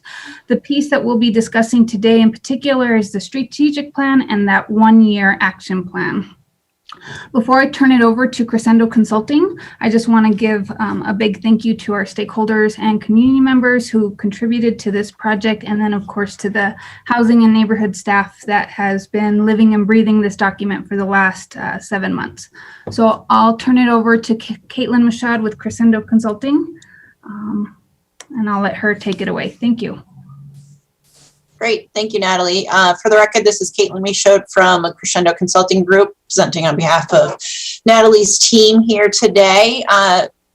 Mayor, City Manager, and councilmen and women and others on the call. It's nice to see you all again. We spoke about probably 4 to 6 weeks ago about the process of the report. So we're excited to be here towards the end of the process and presenting the results to you and where we are right now before we submit this to HUD later this year. So highlights of our process here is the research is complete, and thanks to many of you who participated in the process, we had lots of great insights from the community. So now we're in the process of going to public comment. As Natalie says, this document is a requirement to receive federal funding, and they do have kind of a process that you have to follow. So once we complete the report, both the consolidated plan and the analysis of impediments to fair housing, we must go to public comment for 30 days. So we are currently in the public comment period as of last week, and will continue to be through April 15th, 2021. And the final approved plan will be submitted to HUD no later than May 14th after you city council members approve the plan in the coming weeks. Additionally, during the public comment period, we are going to be hosting 4 virtual public hearings between March 31st and the 1st. We'll have the dates later in the slide deck, but if you want to register for those public comments and have access to the full reports that we're going to discuss at a very high level today, you can see the website. It's on the city website that you can link to here, or you can search on the website. And I'm sure if you have questions, reach out to me or Natalie or on her team too, and they can provide that link to you. So as part of the consolidated plan, HUD requires, after we do the research, we did the needs assessment, we did the market analysis, we checked out what the housing was like, what are some of the needs in the area, and then we create a 5-year strategic plan based on the research that we found. Part of the strategic plan is developing goals. So based on the research that we found, we have created 5 goals. And we'll discuss each of these in a little more detail in the coming slides. But to give you an overview of the goals here, we'll start first with goal number 1, which is low to moderate income residents will have access to safe, decent, and affordable housing. So what HUD prefers is we like to have broad but yet specific goals, as this is how you're going to use your funding and how you allocate the funding for projects over the next 5 years. So you want it broad enough that you don't you leave opportunities there if a new project comes down the pipeline. So based on the goals we have here on affordable housing, we have some potential strategies. And again, this is not an inclusive list. There are a lot of other strategies in the full report as well. So I do encourage you to look into the full report, but to give you some potential strategies over the next 5 years to help address this goal. We have things such as a voluntary rental unit registration inspection program, developing more robust property maintenance codes, lobbying the state for more funding for housing projects in southern New Mexico, ensuring ADA accessible housing is available in the area as well. Again, there are more strategies in the full report, so I do encourage you to look at the report. Goal number 2 is improve access to current programs for health and safety, information, transportation, and recreational services. I know it's a very broad goal here, but these goals were developed based on how HUD wants entitlement communities to allocate their funding based on kind of HUD's 5 goals. So these goals are kind of tied to the funding as well. So for potential strategies under this goal, it's increase awareness about available services in the community, provide free or low cost services to qualified individuals, increasing capacity and access to case management. Again, very broad. Another COVID specific impact because of the pandemic, we are seeing a need for increased mental health services and support for isolated seniors and others in the community. So you'll see a trickle of the COVID effects throughout these goals as well. So goal 3 is enhance the overall economic well-being of all residents through education and training, employment opportunities, and business development. So this goal is really focused around economic development. So potential strategies include, but again, are not limited to job skill trainings. One of the things coming out of COVID is nurse education or allied health training as well for need of increased healthcare workers. Financial literacy education for youth and adults. Provide small business support and education or potentially grants and programs to that effect. And these goals as well, I just want to say, are tied back to your new comprehensive plan, Elevate Las Cruces as well. So we tried to make sure that things connect throughout your plans. And I know you just recently passed a new strategic plan at the city council level as well. So many of these goals you'll see connect back to that as well. So goal number 4, enhance the quality and use of the physical infrastructure in Las Cruces. So many of these potential strategies include develop and improve public facilities or your youth centers and recreational facilities, your transportation as well, such as bus stops, the bus system. And goal number 5 is prevent and reduce homelessness. So this is often tied with housing as well. So specific to kind of homelessness or those experiencing housing instability or couch surfing. So we look at support the expansion of beds for domestic violence shelters or other shelters as well, such as transitional or permanent shelters or youth shelters as well. Other things that are getting tied into this, which also falls under housing, is reduce landlord stigma around housing voucher programs and just the general stigma around the housing voucher programs. So now we're going to transition into the annual action plan. As Natalie says, each year, so the consolidated plan covers 5 years. It's 2021 through 2025. And for each of those years, HUD requires the city to do an annual action plan, which determines how that funding that you receive for that year is going to be allocated throughout the community for the projects that you're working on that then get tied back to your consolidated plan. So we're going to talk about your first year. So 2021 is the year number 1 of the consolidated plan. And for this year and for the next 5 years, you can see between the Community Development Block Grant, CDBG, and Home Investment Partnership Grant, or HOME grants, the City of Las Cruces is receiving over $1.5 million to be allocated for projects within the community. And these are the proposed projects. Natalie and her team spent a lot of time reviewing applicants. She could talk more about that process if you have any questions, but the city does go out for RFP for community service organizations in the community to receive this funding. They submit grants, and if they meet the requirements of HUD, how they define funding, and also the goals of the consolidated plan, they can work on allocating funding. So these are the projects going forward in 2021. And you can see how each is funding through CDBG and for home grants. I'm not going to read all the slides for you. Certainly, if you have specific questions at the end, we're happy to discuss them as well. And again, you can get, these are just high level kind of overviews of the planned activities. Again, the full consolidated plan has more detailed information about each of the projects. But you can see a lot of the funding is going towards affordable housing projects, rental assistance, and home rehabilitation as well. And for CDBG public funding services, there's city spends over $160,000 on the projects. And again, you can see that $160,000 is going between 5 organizations in the community. You have the Mesilla Valley Community of Hope, Dragon de los Niños, Casa de Peregrinos, La Casa, and MV, or Mesilla Valley Casa as well, receiving funding. Additional projects here for CDBG funding is, you can see the organizations here. A lot of this funding is around infrastructure changes and improvements for these organizations in the community.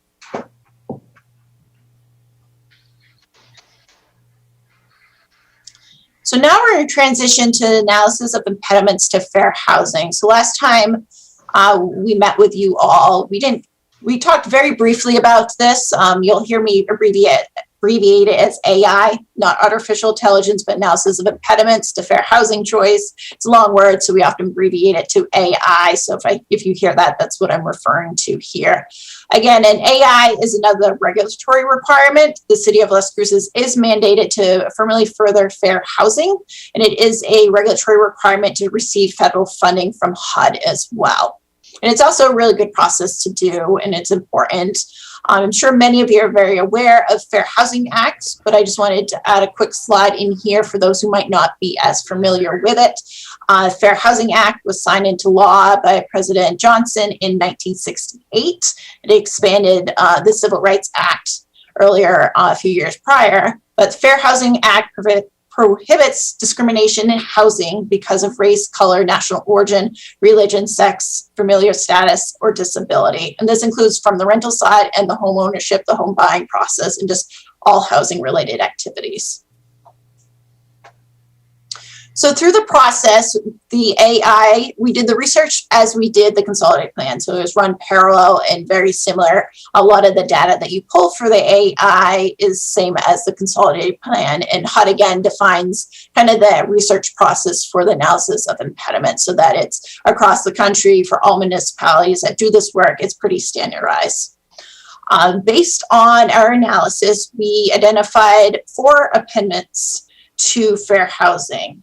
And again, we'll cover each of these in the coming slides. And I'm going to apologize in advance. I know they're very text heavy, and this is only a snippet of, again, what's in the full report. So if you're interested in this, I do recommend that you read the full analysis of impediments, or you can at least go to the very end and kind of receive the shortened version of it or the conclusions of it. But our first impediment, again, this is a pullover from previous impediments reports they've done. Again, they're done every 5 years with the consolidated plan. So the first one is lack of knowledge around fair housing roles and responsibilities of consumers and providers. And again, this is a previous impediment that we're still finding is still current in 2021, is that knowledge, whether it's peripheral knowledge or really extensive knowledge of fair housing in the community is not as broad or as high as we'd like it to be. And this is common in almost every community as well. This is not unique to Las Cruces, but from those who provide housing related activities, and even as consumers, as renters or homeowners, there could be more knowledge in the community about fair housing and their rights. Impediment 2 is discrimination by property owners and managers against persons with disabilities. So again, that is a pullover from the previous one, and a new addition to this 2021 analysis of impediments it includes and housing voucher programs limit these groups from equal access to housing. So we're finding in the research through, again, the quantitative research and the qualitative research we did, is that those living with disabilities have a harder time finding homes.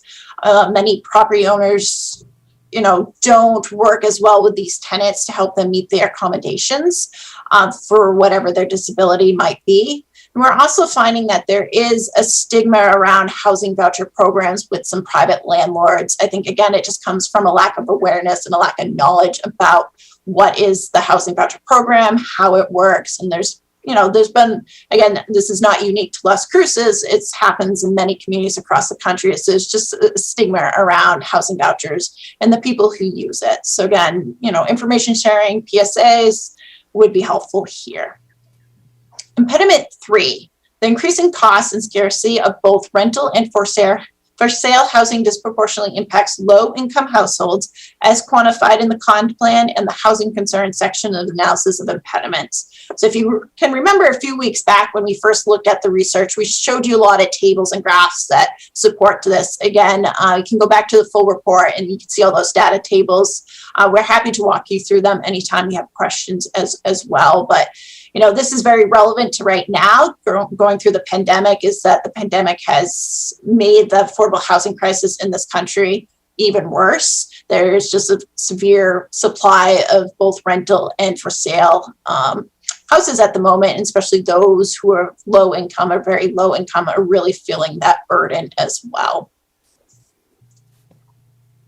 And impediment number 4, this is a new impediment for the 2021 analysis of impediments here. And again, if you're interested in this data, happy to walk you through it. It is in the full report.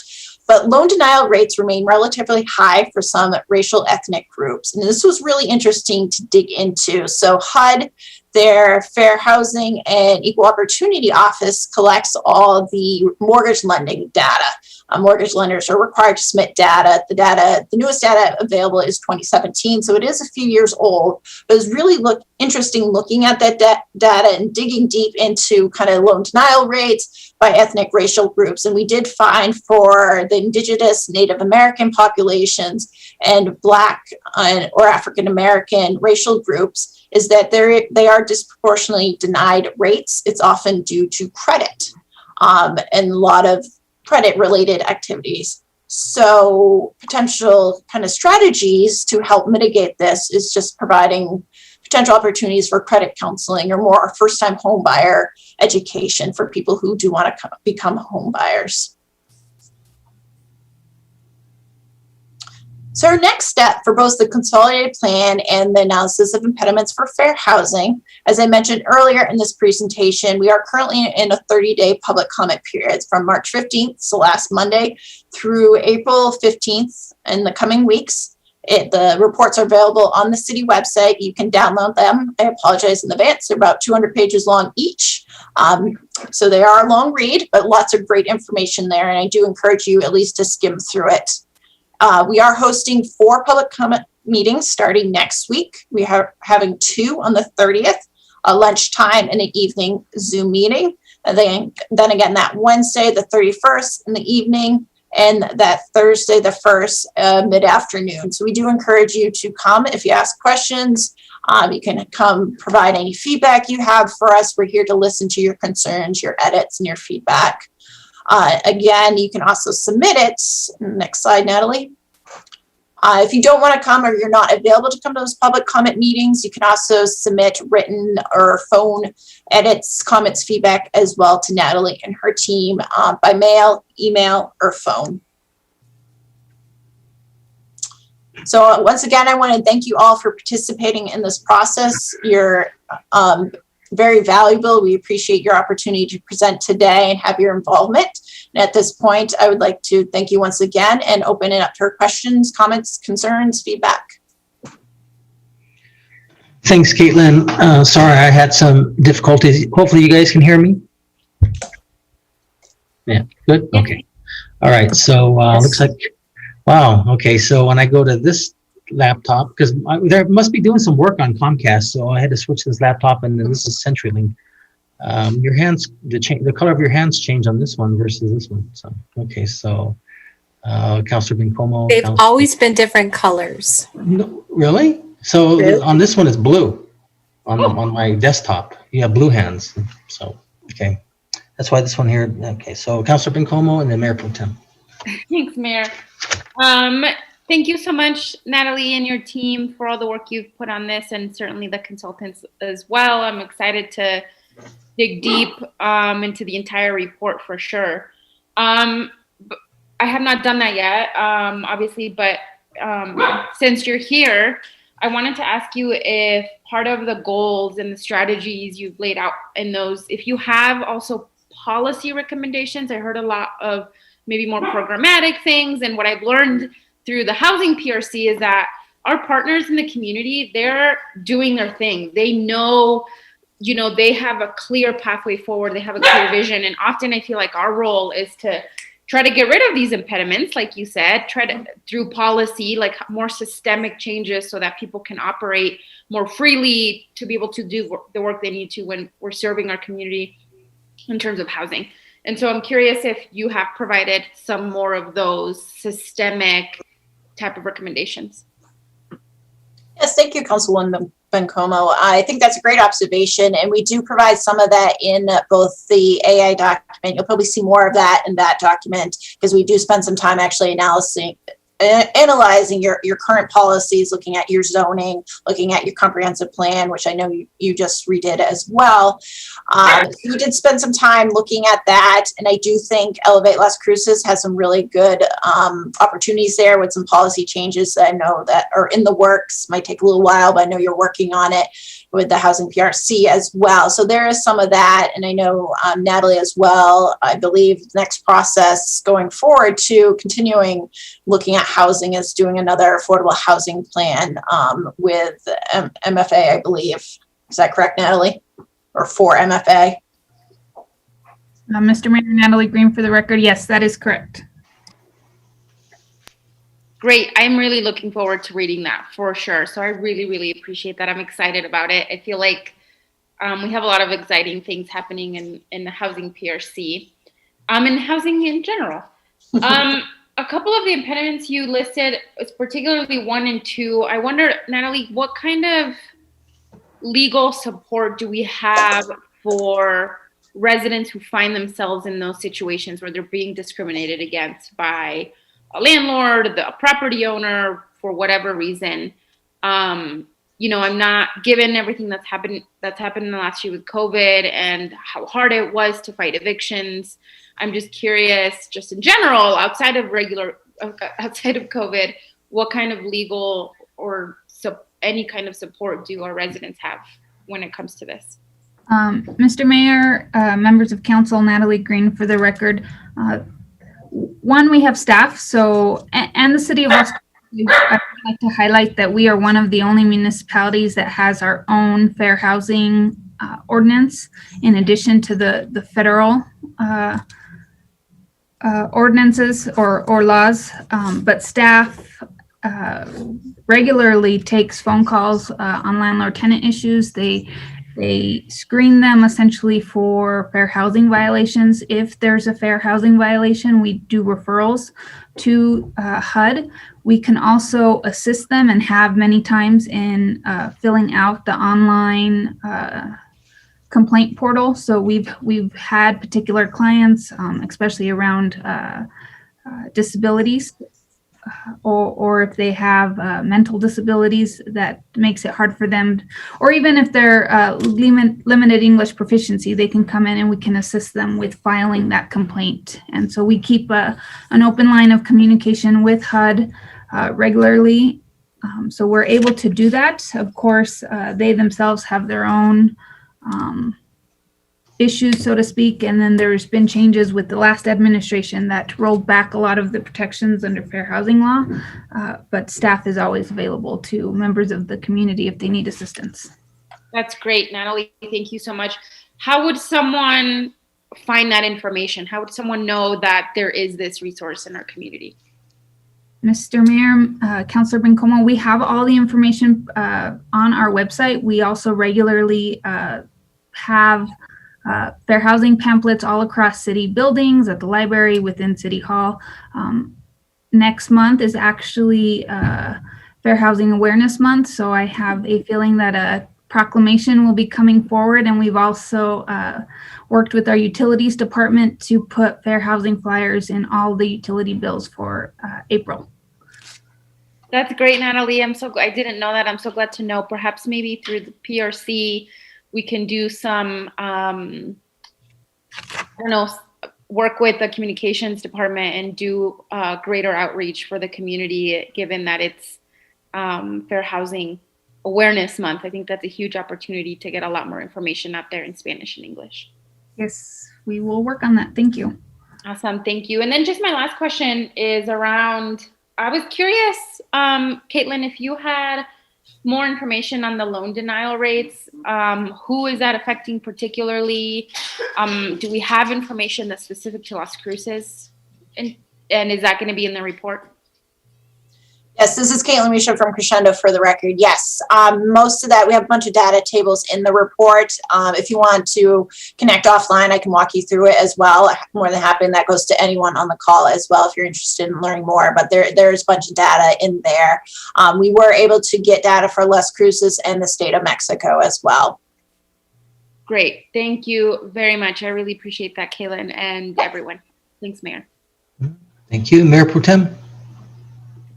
Yes, thank you, Mayor. Thank you, Natalie. I received this last week. It was like hot off the press. I was asking her about a couple of questions because my student was actually working on a policy and she was looking at House Bill 111, right? So sad that it was pocket vetoed, I guess. It was never heard really in judiciary, unfortunately.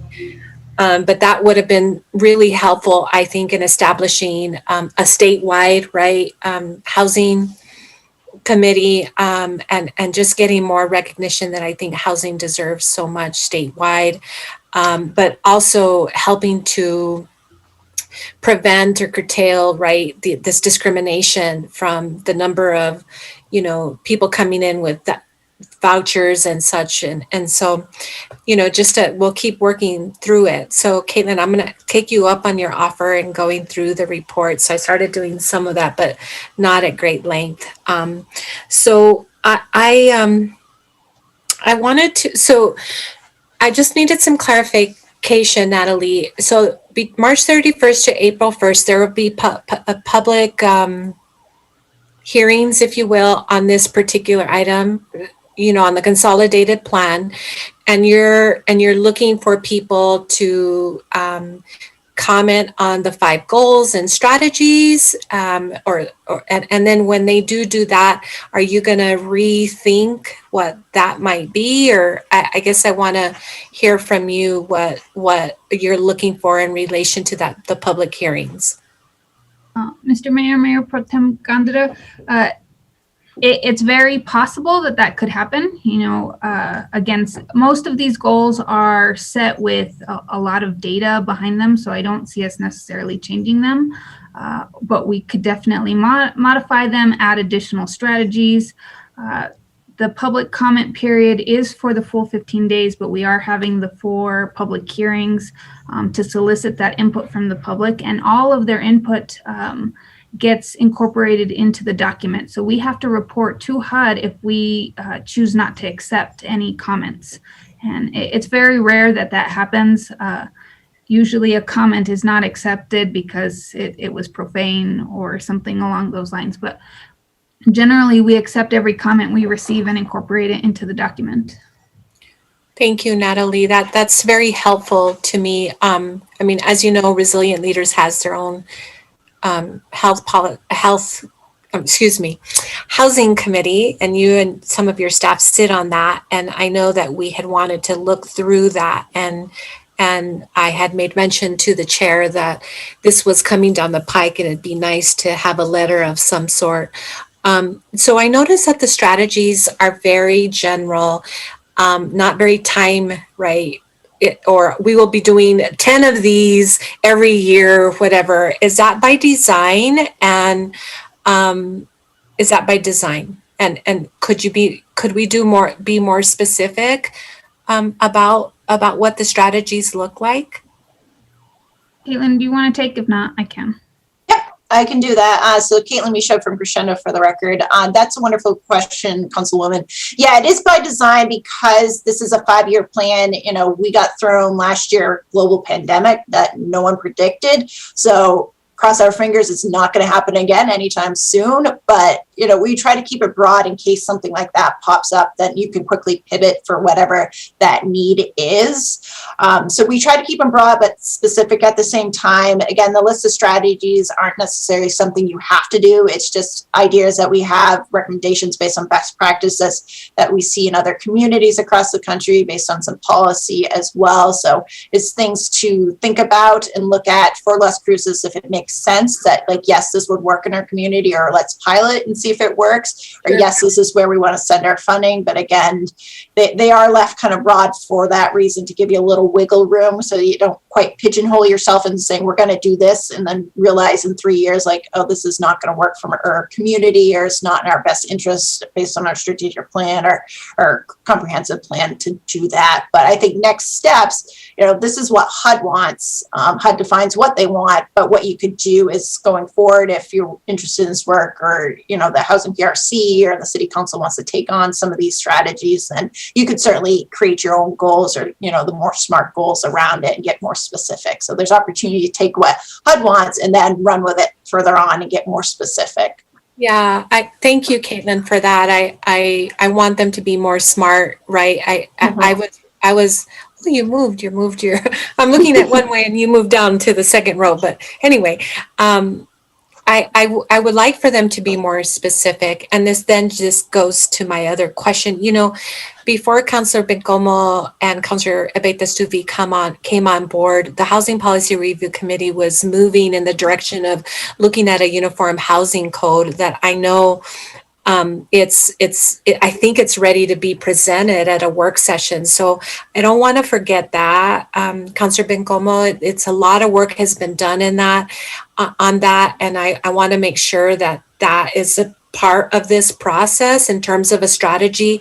And then we talked a lot about a tenant landlord ordinance that I think should happen as well. So at least those are two things that I want to see more specifically. And if we can get that, maybe, I know we have a new PRC, but I would recommend that we review that and get it to council at a work session so we can, you know, just hammer it out and move forward. To me, that is going to be so advantageous, because we're talking about developing, you know, a position or maybe where there's the opportunity to have mediation between landlords and tenants, you know, like they do in other larger communities. I think some of our that particular ordinance was based on some, you know, Albuquerque, Rio Rancho,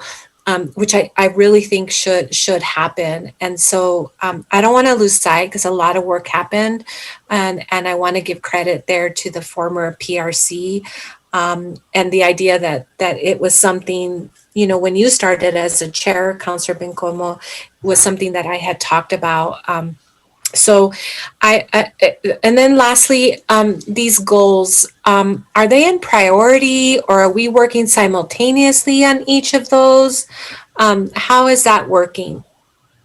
Yes, that's a great question. This is Caitlin we showed for the record from Crescendo again. That's a great question, Councilwoman.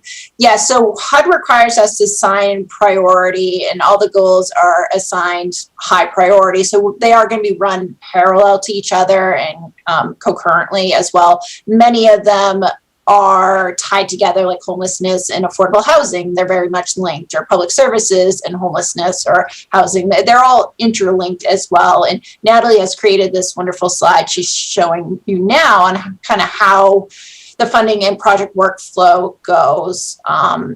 So again, this goes back to the annual action plan when we talked about what programs are getting funded, and you can see in the funding source, so this kind of give you a sense of like home rehabilitation would fall under affordable housing, but also homelessness a little bit as well. Public infrastructure can go to a couple of these categories. So they are mostly simultaneously, certainly, you know, some might be a higher priority than others based on what's happening right now in the pandemic still, but they are all high priorities. Yeah, thank you for that. I'm looking at home rehabilitation program that I think is so important and has been, really helpful for the folks that happen to, I know we have a long list, and when people get through that, right, and finally are able to rehab their home, I know it's a win-win.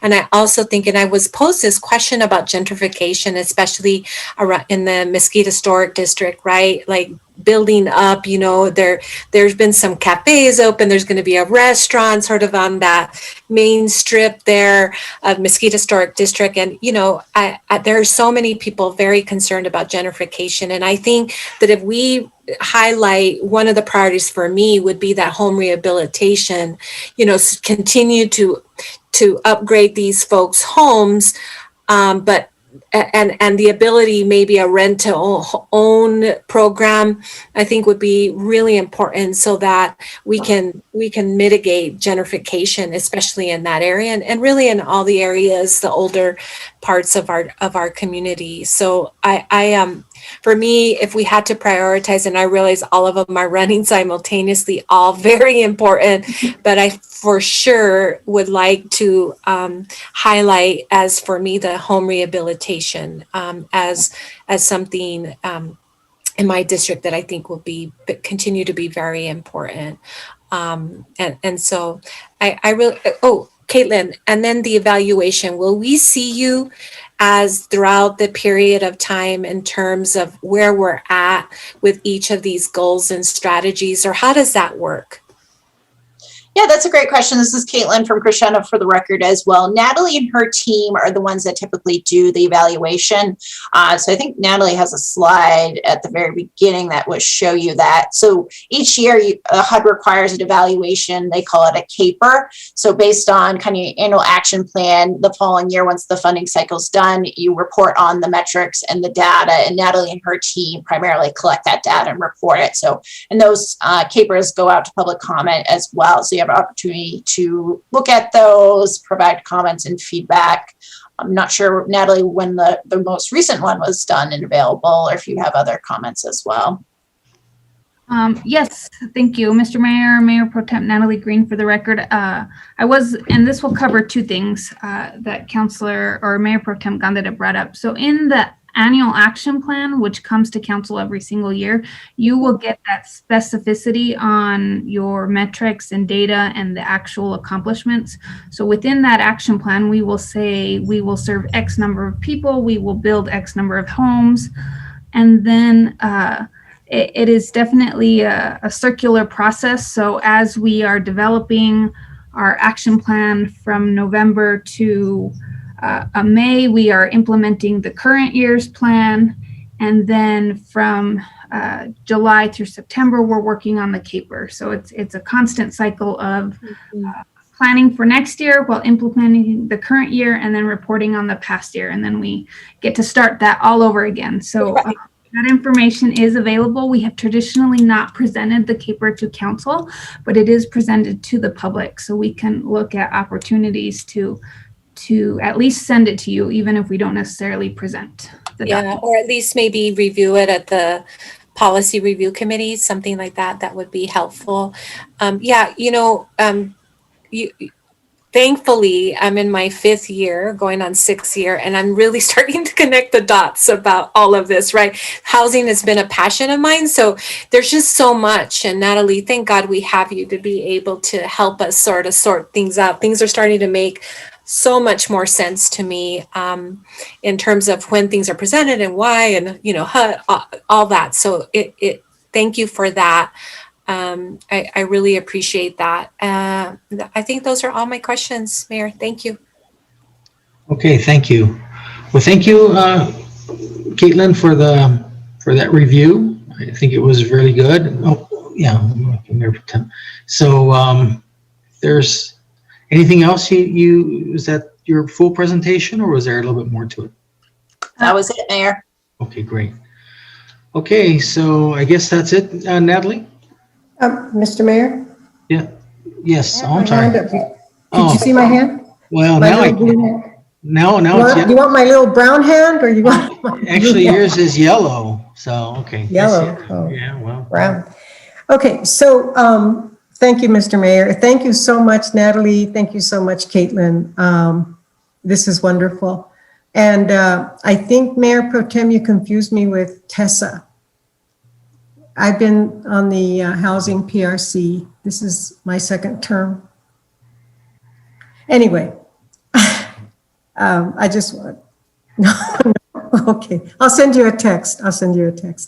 But anyway, yeah, I think I agree with Mayor Pro Tem Gandara about having that housing ordinance and to give the city, well, we have the fair housing ordinance, but then it was something that was initiated in the first housing PRC I sat in on 3 years ago.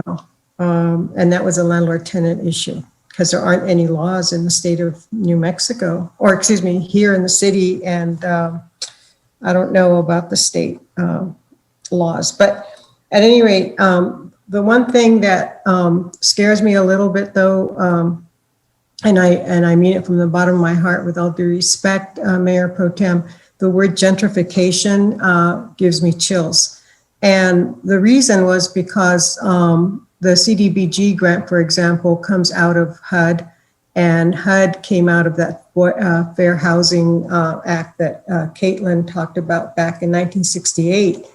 And what ensued in our city, the city of Santa Fe Springs in Los Angeles County, California, was that there was this mass gentrification where, against the wishes of many, the city went in and pretty much raised a lot of stuff. And then I've heard from some good friends of mine, Fidel Sanchez, I think I've shared this before, whose home was where American Linen is now. And he always says, see that parking lot? That's where I was born. It was a house. It was their house. And so it created a lot of problems in terms of, not problems, people felt that they were there was dislocation, there was the government went in, the city went in under the auspices of Fair Housing Act and HUD monies to gentrify.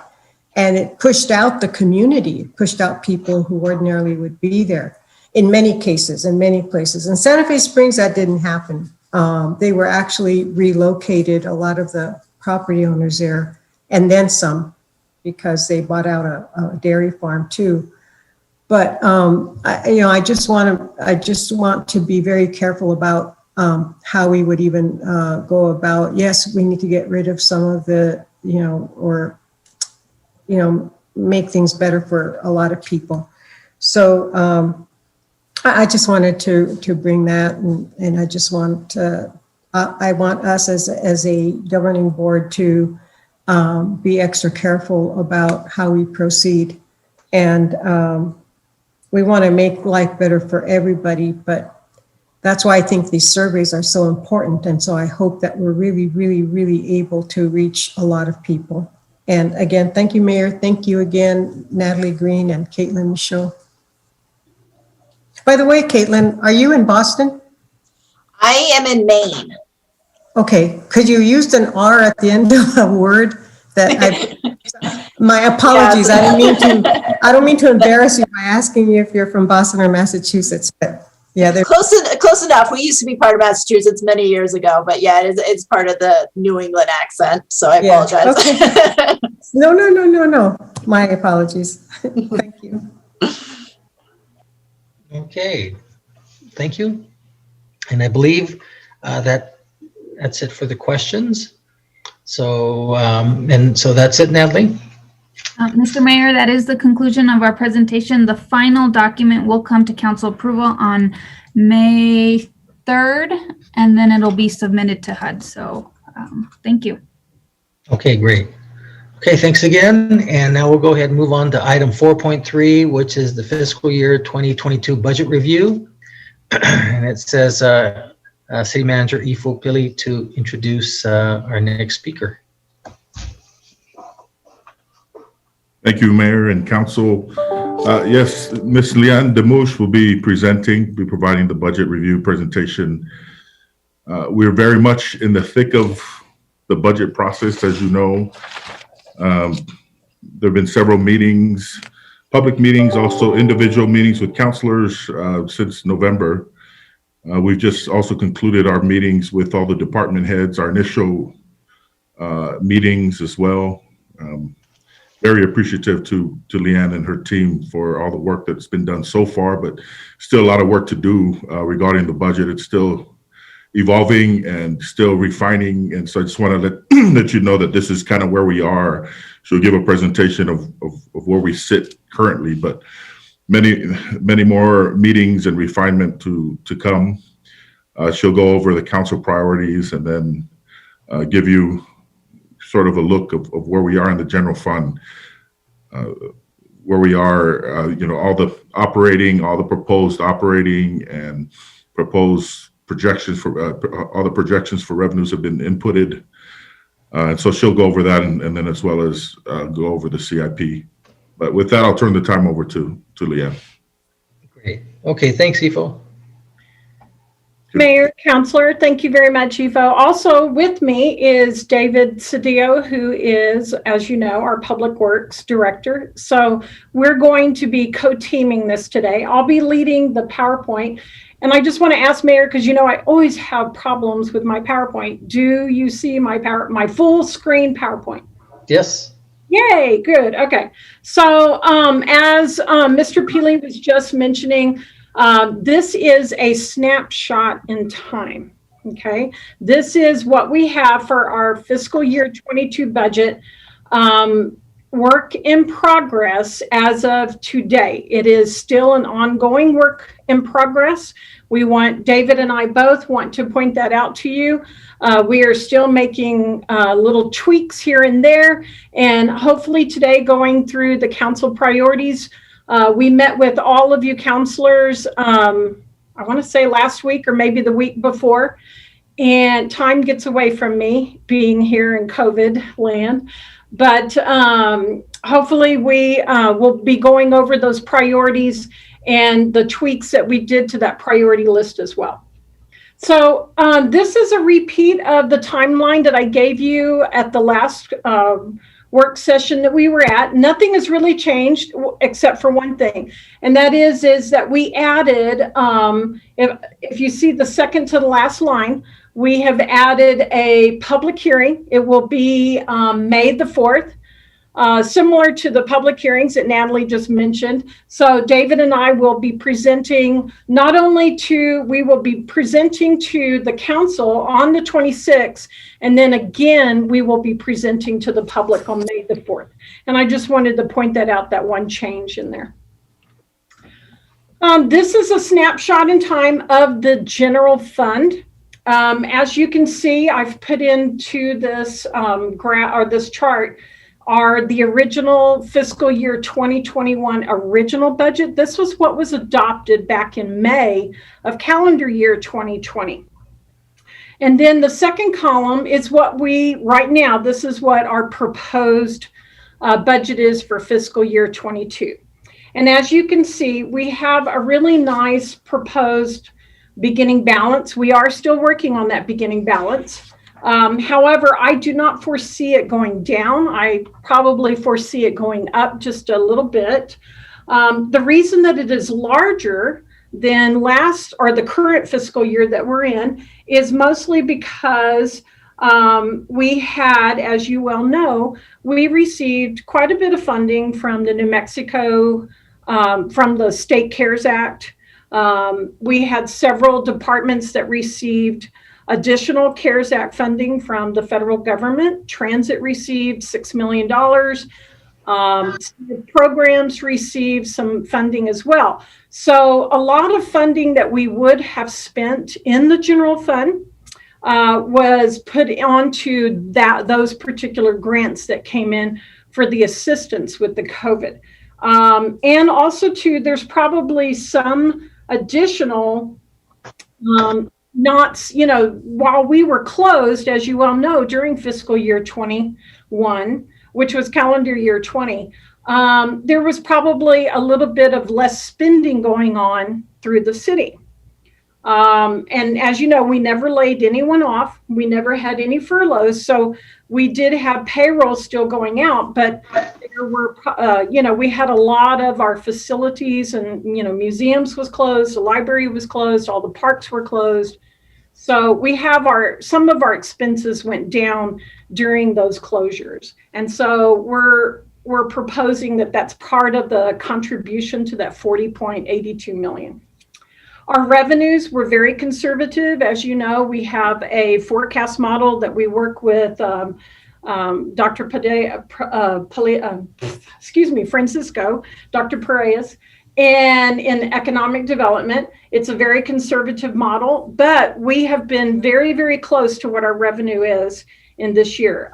We saw an increase in the GRT in early COVID, but we are seeing that our GRT is not necessarily going lower. It's just getting more closer to what our true forecasts were. So I foresee that we will have a little bit of an increase in revenue for next fiscal year. Expenditures are higher this year, but you also see that our transfers are lower. The reason for that is because we do have committed expenditures for the Animal Service Center, for Metro, and for MRTA. And what we've done is in the past 3 years, those expenses have actually been a transfer out, and they should be considered an expense. They are considered an expense in our CAFR, and what we're doing is we're rectifying this. So what happens is you'll notice that our required 2/12 is larger, and it's larger because our 2/12 is based on what our expenditures are. So if our expenditures go up, then our 2/12 reserve for the state and the local will go up as well. So as you see right now, we have an unreserved balance of 1.8 million. So we are not in the red, we are in the black, so we're doing very well. This is a snapshot in time of our Hold Harmless Contingency Fund.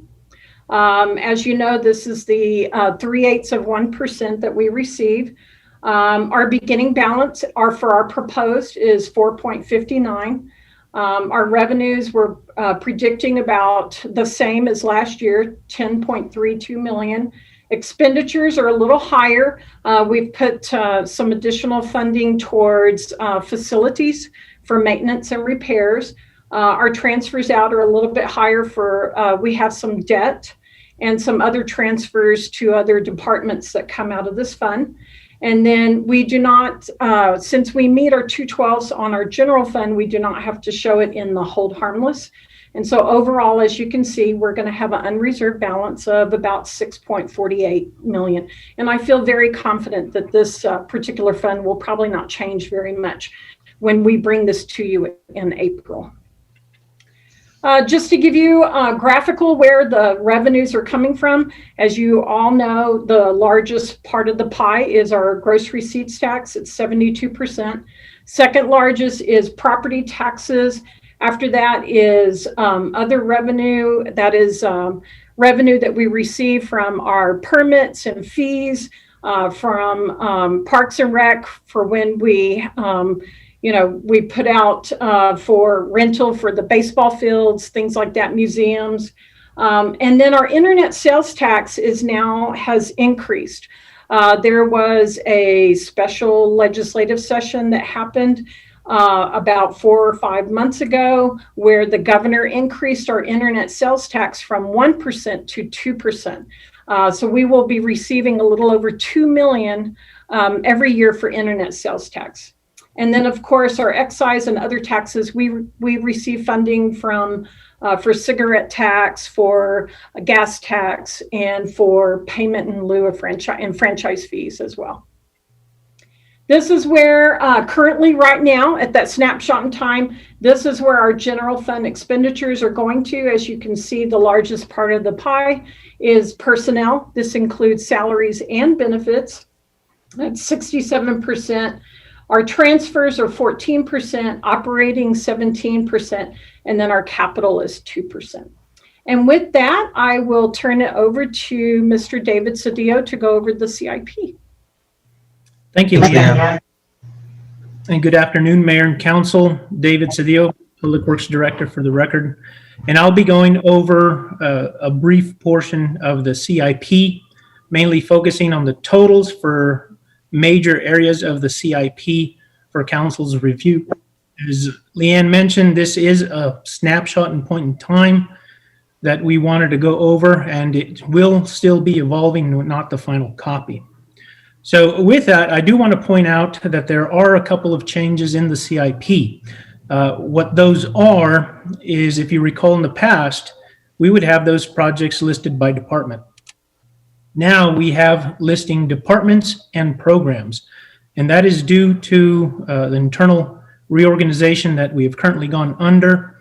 And this is for transparency as well. We're identifying those departments or programs that have the project housed within their responsibilities. So just wanted to point that out, because if it looks a little different, it is. Here, what I wanted to go over and show Council is a newly funded projects. Again, this isn't the final list. This is based on the rankings that city departments went through back in December. As you can see, there's only 6 projects there. We have for Public Works, Bellama Drive. That's a roadway rehab between Lees and Luna. We have City Hall security upgrades for facilities management.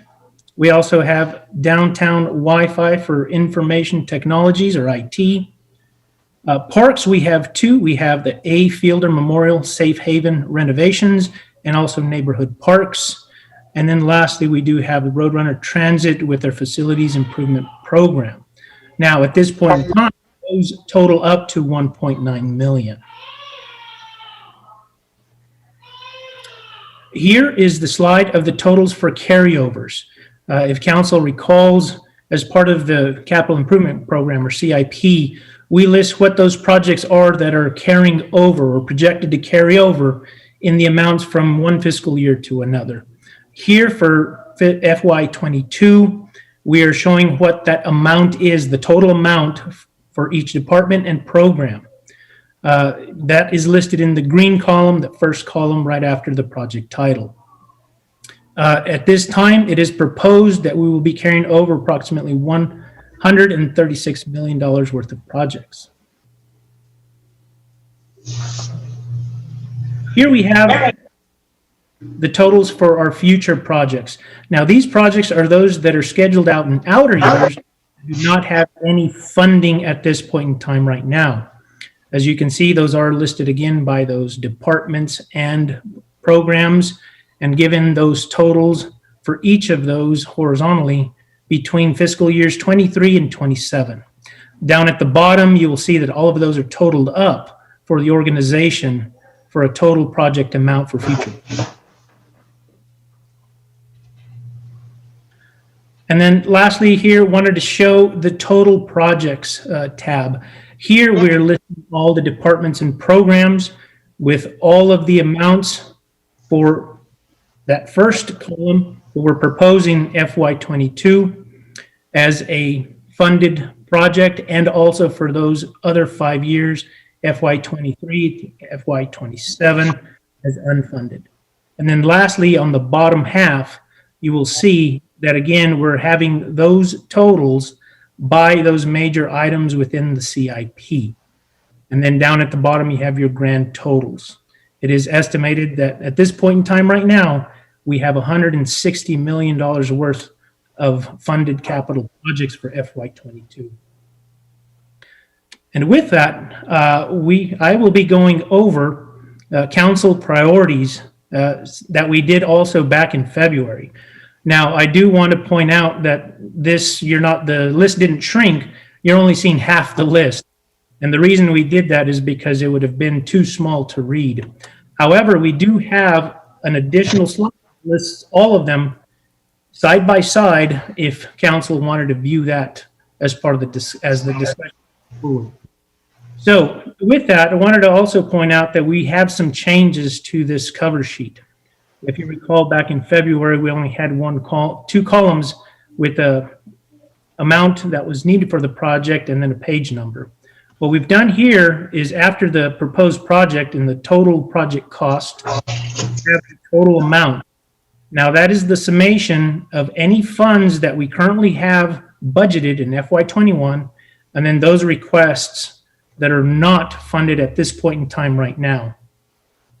I also want to point out that we added something else. We added proposed funding sources.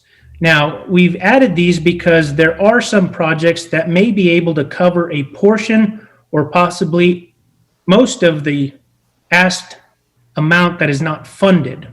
And we've listed what those potential funding sources may be. I will go ahead and go over those right now, as some are on the other sheet. But we have, like Leanne mentioned, we have the HHG legislative. We also have general fund monies. We have donations and grants. We also have secondary GO bond potential sources of funding, as well as cycling bonds. We also have the Telshore Fund and park improvement fees. So with that, like I mentioned, some of these funding sources may have the potential to cover some of these costs. For example, we have Amador Hotel and pavement condition index. In council's worksheets or fact sheets, there is a breakdown of what council can agree on awarding if they want to prioritize that in a phased amount. So the amount that you're seeing there is just to have it fully funded. Council has the option to break that down and supplement or only fund a portion of those. As another example, we have the East Mesa Public Rec Center Phase 2. That one we're identifying as a GO bond because we have the potential of funding that through a second GO bond after we complete the current one that we are in. Next slide, please. Here's the other second half of the priorities that council listed. Again, we are listing those potential funding sources that can be used to, again, partially supplement the funding for those projects, as well as identifying what some of them are already being funded with. For example, the social worker, I believe currently that position or that FTE is going to be funded Telshore Fund. Now, whether that is funded in the future through there or a different item, that would be an item to discuss. But we also have identified other potential projects that could possibly accompany a second GO, those being Burned Lake and also the Affordable Housing Trust. And again, these are those priority projects listed by council. We wanted to list those opportunities in where some of these projects can already be funded, and then we can move forward with the discussion for today. So as part of the next slide, at this point in time, this would be council's opportunity to ask any questions of Leanne or I, and go through and see how council would like to prioritize the list as a body or as a whole. We'll go ahead and turn it over to either EFO or the mayor for discussion. Thank you. Mm-hmm. Thank you, David. Well, it looks like Councilor Sorg has his hand up and Councilor Bencomo. Yes, David. Thank you, Mr. Mayor, and thank you, David and Leanne. for your presentation. Going back to the CIP, one or two slides before this one. Yeah, this would be good enough. Oh, you went too far. You have a list of everything here, as I can see. I would like to ask a question about the total carryover projects line. For the FY22, that's nearly 136 million. Does that mean that money is readily available in the bank account right now? Maybe Leanne has to say that. Mayor, Councilor Sword, yes, those are funds that have already been identified and are in our string of accounts to use for expenditures on these projects. So money is not something that is prohibiting us to get these projects done right now, right? These, Councilor Sword, the money that you're seeing here for the carryovers are for projects that we currently have ongoing that will span between fiscal years. So for instance, we have the current GEO bond. There was 4 questions on there. Okay, the GEO bond is in that there. are carrying over from one fiscal year to the other. Okay. That's what almost all of it is then, projects that are ongoing at the moment? That is correct. Okay. And there may be some that we have scheduled that are on the books that need to start. So it's a combination of 2. Sure. Okay. Thank you. You're welcome. Councilor Sword, this is work to be coming up here or working as you are now. Good job. Yes, Leanne. I also wanted to point out that, the funding that David was talking about for all of these projects, it's a mixture of the GO bond legislative funding that we've, been carrying over from year to year. It's also our grants. If you'll remember, we got $11 million grant for the transit facility. So it's a lot of different combinations of pots of money, sir. Okay, good. So David, could you go back to the list of carryover projects and just leave it on the screen for a while, and I will end my question. And Mr. Mayor, you can go on to the next counselor. Okay. Looks like next is Councilor Bencomo. Thank you, Mayor. Thank you so much, Leanne and David. I really enjoyed our budget conversations. I love budget. I think they're very sexy and people should care about them. So I really appreciate this presentation and just all those conversations. I do just have a couple questions. So I guess last time we had this conversation in a work session, the thing that sort of stuck with me from that conversation was what EFO said in terms of we're gonna have to cut down this list, right? Like this is a really big list. We're going to have to cut it down. So one, where are we in terms of that? And then the other question, or I guess I'll stop there. How are we approaching that particular ask from EFO?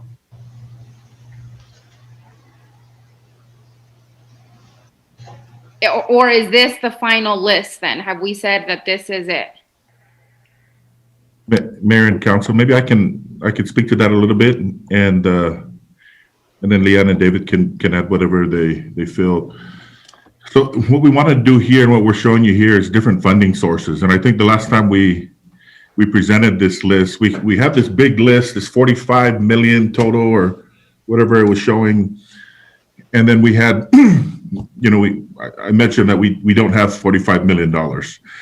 And so what we did as a budget committee, and when I say we, Leanne and her team, we've asked them to do is to go through, as well as David, go through and pull out the projects or identify the projects based on funding source. And I appreciate David doing that today. He's shown that this whole $45 million or all the projects that we threw up together isn't necessarily coming from the same pot. And particularly not coming from the general fund pot that where we said we didn't have the money for. And so you'll notice that there are some that are already being funded with Go Bond. You'll notice some that are already funded in some of the operating. We have the potential to use grants. And so the goal every year really is when you bring these priorities, the goal is to try and address all of them. And it may not look exactly the same, but I mean, like I said, the goal is to try and find ways to fund these. And so this is like Leanne said, a snapshot of where we are in that process. Right now we haven't, and of course we would come to council to talk about, where we really need to, but right now we're just getting down to how much money is in that pot, and then what funding sources there are available for the various projects that were presented. We'll now go back and take a look at what projects could be addressed. But I'm pretty confident that we can certainly identify, like David has done, these funding sources and at least try and address all of them. Okay, great. That sounds great. And then I did hear David say, right, with some of these things on the list, like affordable housing, we've already been talking very publicly about a potential go bond opportunity for that, right? So I think that makes a lot of sense. I appreciate that additional context, Ifo. Leanne, part of your past presentations have also included the breakdown of, I love your pie charts because I think they're so good for visual learners. They're so good for the community to understand how their tax dollars are spent. And while you had the second pie graph, you've also had one in the past where it breaks down by department. Do you have that yet? Sort of what we're thinking for the next fiscal year? So Mayor, Councilor Bencomo, that is, as I, started off the presentation, letting you know that this is a snapshot in time. We are working on that right now. We still have a couple of meetings that we need to meet with, with IFO and the assistant city managers and Barbara. That was one of the reasons why I did not break that down. I will tell you, my goal is we have our work session with you on April 26th. My goal is to have the budget book to you by hopefully that I'm shooting for I'm looking at a calendar, sorry. I'm shooting for the 16th of April, which is really almost right around the corner for me. So by that time, I will have all of those, I will have it broken down by department. I will. Okay. Wow. That's really impressive. I apologize for not having it today, but I really don't. I wanted to give you more of the macro than the micro right now because this is a work in progress. No need to apologize.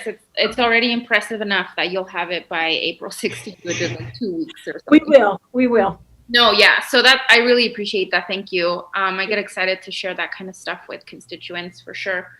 And then my last question is around, speaking of budgets, I don't know if Chief Dominguez is still here, but the other thing that I, remember from our work session a couple weeks ago, and then in the last one-to-one that they had with me, the staff, in terms of these budget priorities, a couple things came up that were really similar. And obviously, as a newer counselor, just trying to figure out, okay, well, how do we pay for these things? And one of the things IFO said was, well, if we wanted to do all of these things, we would have to make cuts somewhere. Like that would have to happen. And of course, we don't want to see that happen, right? All these departments have priorities. They're thinking of, they have a vision.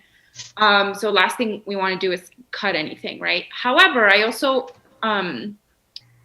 wonder if there are inequities when it comes to the funding departments receive. And I say this because I asked in that meeting last week, or whenever it was at this point, I was like, I really want these particular improvements at Burn Lake. And Parks and Rec was like, okay, well, we'll have to squirrel away some funds for that.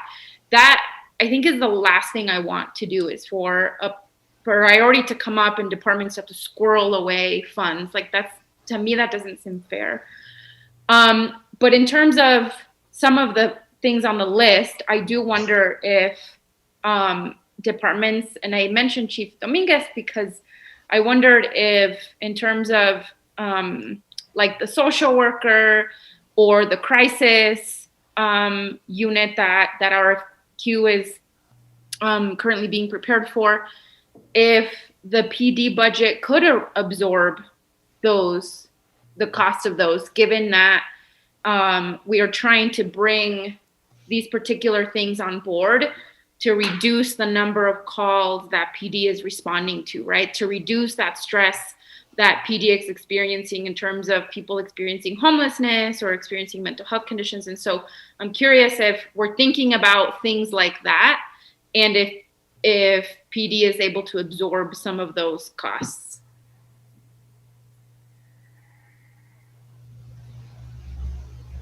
So Mayor, Councilor Bencomo, I'll actually ask if the Chief Dominguez is online to maybe answer that a little bit.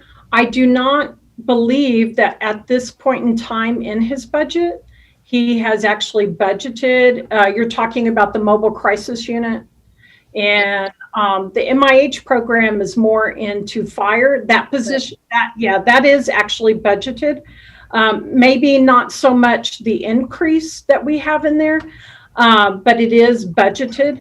I will tell you, as far as the MIH, we just recently submitted a grant for the MIH program. So hopefully that will help us with that program as well.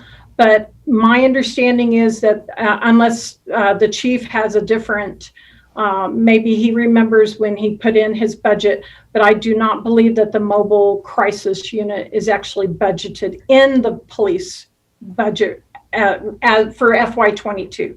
And I don't know if the chief is on and can speak to that. Good afternoon, Mayor, Councilor Bencomo. To answer your question, the mobile integrated health social worker is housed under the fire department. As far as the PD is concerned, we're in the process of trying to get a couple of advocates, which would be social workers that would be housed in the Las Cruces in the police department. They would be community advocates, which is what we're trying to do.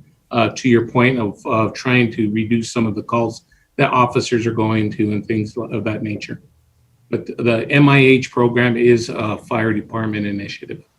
Right. I definitely, for both of you, I was not speaking about the mobile integrated health project. I'm talking about more specifically the priority listed on this sheet that I think several of us, at least 3 of us, are advocating for, but it's the mobile crisis unit where we want to staff that, would be responding to certain calls, welfare checks, sort of mental health crisis situations where potentially a police officer wouldn't have to respond to. I'm talking about that particular RFP that is about to be ready, if not already. Mayor, Councilor Bencomo, so you're asking if we will be funding that? That was my question, Chief. And the reason for me feels like that fits to be absorbed by the police department is because we're trying to directly affect the call level happening at PD in terms of, a couple of those things I mentioned, crises.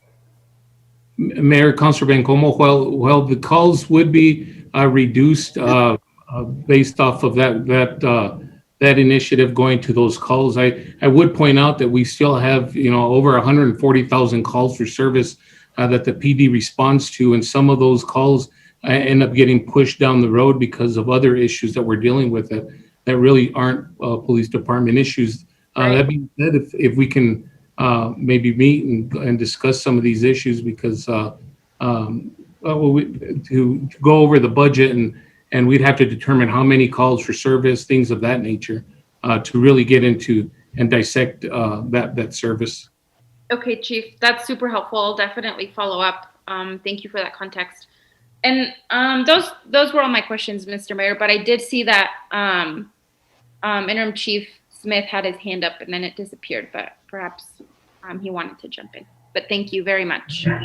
Thanks. Actually, I don't know if you can speak to it, Leanne, but how much was, you said, kind of following what Councilor Bencomo said, if a bid was going to be going out, what was staff's idea of how much this was going to be costing, the mobile crisis unit? Mayor, my understanding was we put a price, or we put a budget on there of $250,000. And I don't know if the Assistant City Manager, Eric Enriquez, might want to speak on that. I think the reason maybe Interim Chief Jason Smith put his hand up is because I think the fire department is the one that's responsible for currently rewriting that RFP. I talked with purchasing recently, just to get clarification on the sheets, and they have put out an RFP. It came back with unacceptable to the SAC committee, so they are rewriting. They reached out. If you'll look at your sheets, I put in there that they reached out to vendors that had not responded to the RFP, requesting information and input from them.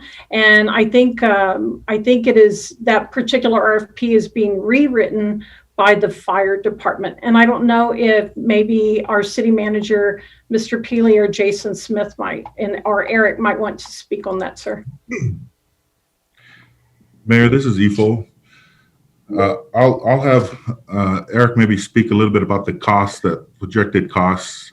He probably could speak to a lot better than I can, or Interim Chief Smith. But I did want to make a couple of comments in regards to just the budgeting process in general. So typically, our department heads will bring what they would like to see. At the end of the day, our budget committee is going to take a look at that, and we're going to work to set the parameters and how we fund it. Like I said, I know we kind of put Chief Dominguez on the spot there, but in all reality, our budget committee, me as the city manager, my assistant city managers, we'll make that decision, and that's what how we fund these initiatives and where they'll go. Leanne has this salary savings line item in there, but that doesn't include just one department. That's a pot from everyone's salary savings, and so it all comes into this pot. And our job as the budget committee is to figure out a way to fund it. And so as we talk to department heads on whether or not they can handle certain things, as much as I love to sit back and let them sit in the hot seat, ultimately it isn't going to be their responsibility to do that. That responsibility will remain with the city manager, CMO office, and our budget committee. But like I mentioned before, we're going to take a look at all these priorities, and we're going to find a way. I mean, I tell you, we don't have the money. We don't have the money in the general fund to have $45 million. It doesn't take a budget guru to see that, but there are ways and other funding sources that we can take a look at, and our whole goal is to try and see if we can address as many as we can. But before I just sit back and let my department heads sit in the hot seat, I want to let you know that ultimately that's going to be that responsibility is going to fall on the CMO office. With that, I'll turn it. I guess if Chief or Eric has any, Interim Chief Smith or Eric has anything to add specifically to the MIH costs or the. No, the MIH I think is good. It was the reason why I was asking, and is because I've got, every so often I get from the U.S. Conference of Mayors opportunities to apply for grants, and we actually have a police grant, and I've been trying to figure out what I can use that for. Well, I don't have it. I mean, it's not been awarded. For our size, it would be about $100,000. And so I thought, okay, then good. We have until June 15th, and then it will be awarded sometime in September. So I'll just forward this to you and your staff if you want to look at it, because from sounds of it, we don't have it identified how to do that. So, I mean, this would at least help if we were to get it. So I'll just send that out. That's why I was just curious.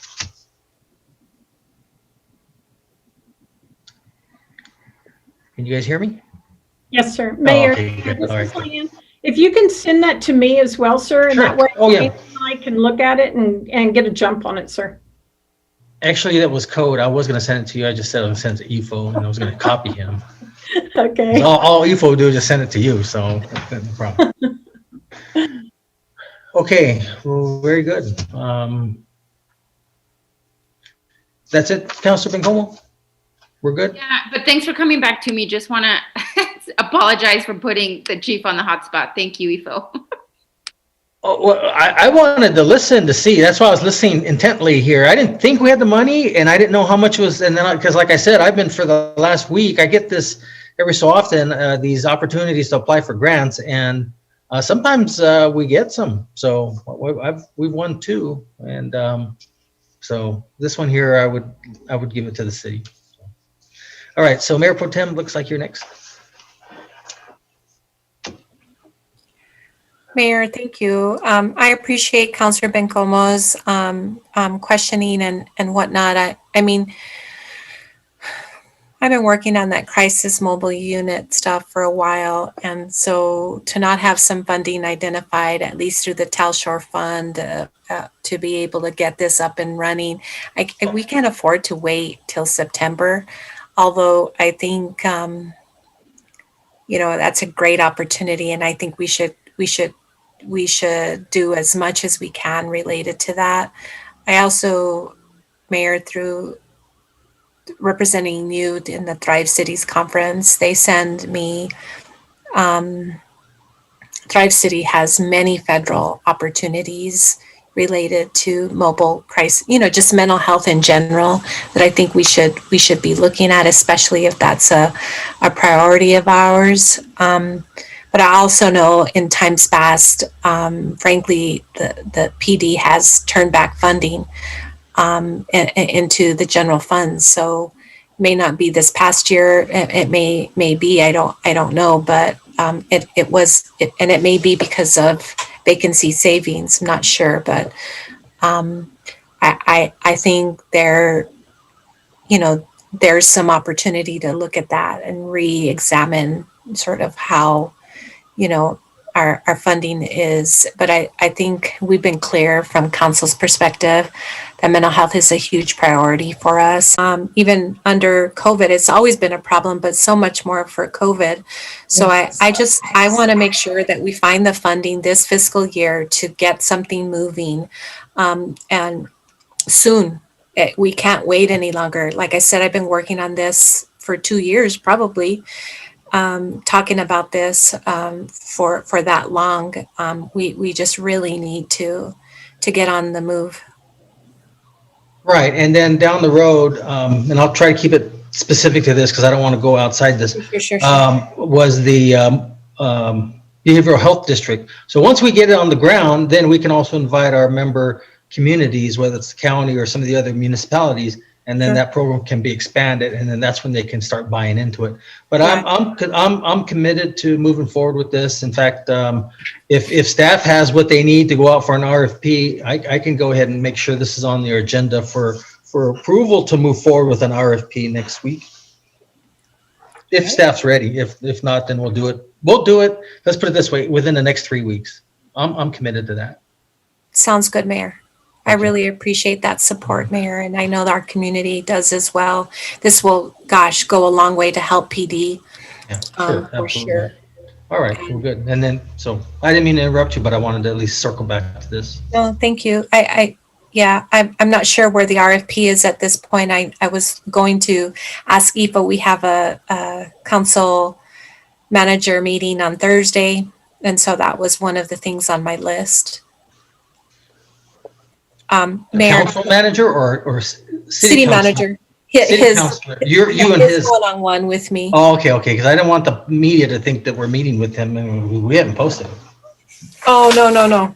PIF funds for this initial year, then after that, it'll turn into an annual cost.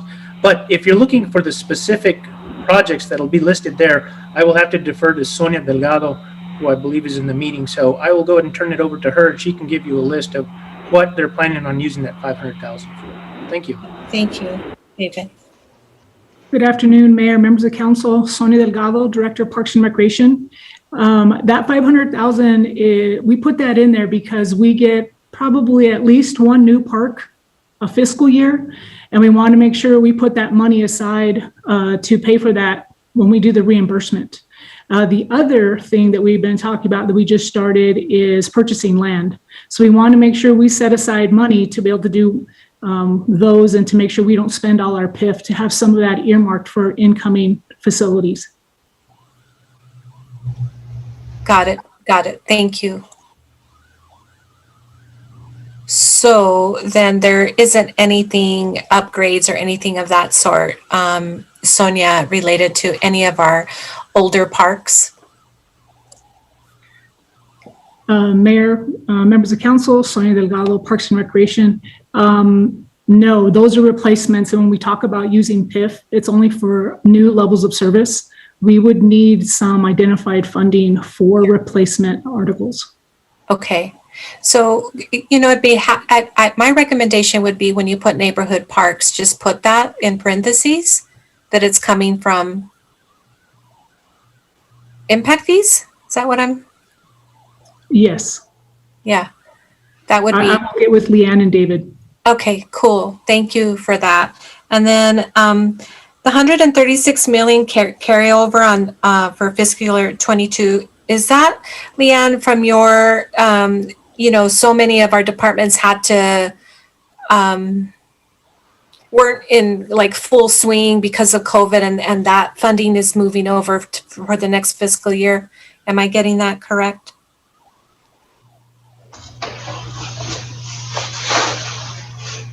Mayor, Councilor Gondeta, Leanne Demush for the record. And I'm also going to let David speak as well. I think there is a little bit of that in there. You also have to remember that we just recently, we're in the process right now of some of our capital outlay legislative that Amy's putting through. They're going to be coming, they've been sort of trickling in as the state has been doing their bonding as well. So a lot of that is new money that's coming in, like the 16 million for transit. That's a grant that we've received a couple of years ago. I know that for Public Works, David can probably help me, but like some of their carryover is like the swimming pool, the community swimming pool is in there, and that's about like 18 million. So I think that there's been a lot of concentration on getting the GO bonds. They need to get those finished by August of this year, I think. And so I'll let David speak on that, but that's, there's a lot of grant money in there and a lot of legislative funding money as well. So David, did you want to respond to that as well? Yes, thank you, Mayor Pro Tem, the Public Works Director. And Leanne is absolutely correct. This not only has to deal with the level of work that the staff was able to do during this time frame, but it's also related to a lot of the funding sources that we received. So as I mentioned before, we have the GO bonds that are still a large portion of the carryovers for Public Works. There's a lot of ongoing projects that are funded that have either started in design that we're anticipating on moving forward in the next fiscal year, but the design has started. So it's a combination of a lot of things across the board. So I hope that answers your question, Mayor Pro Tem.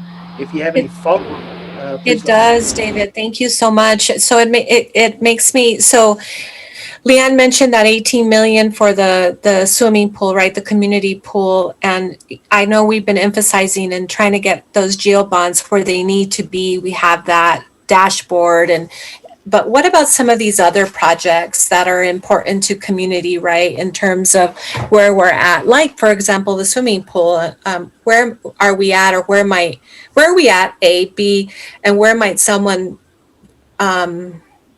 go to figure out, okay, in this whole spectrum, are we on time? Are we not? Why aren't we? Where might people be able to find that out? Right, that is a great question, Mayor Pro Tem. I do have Tony Trevino, who's present on the line. He can give you much more details based on the question that you've asked. So I will let him go ahead and answer that question for you. Thank you. Thank you, David. Good afternoon, Mayor Pro Tem Gandara. In regards to the community competition pool, we are nearing the final stages of the value engineering. Right now, similar to all our projects right now with the skyrocketing cost of materials, steel, lumber, staff has been working diligently to get that project within budget. Having to value engineer some stuff, change some stuff to make it in budget, not necessarily take stuff away, but kind of bring it within our budget.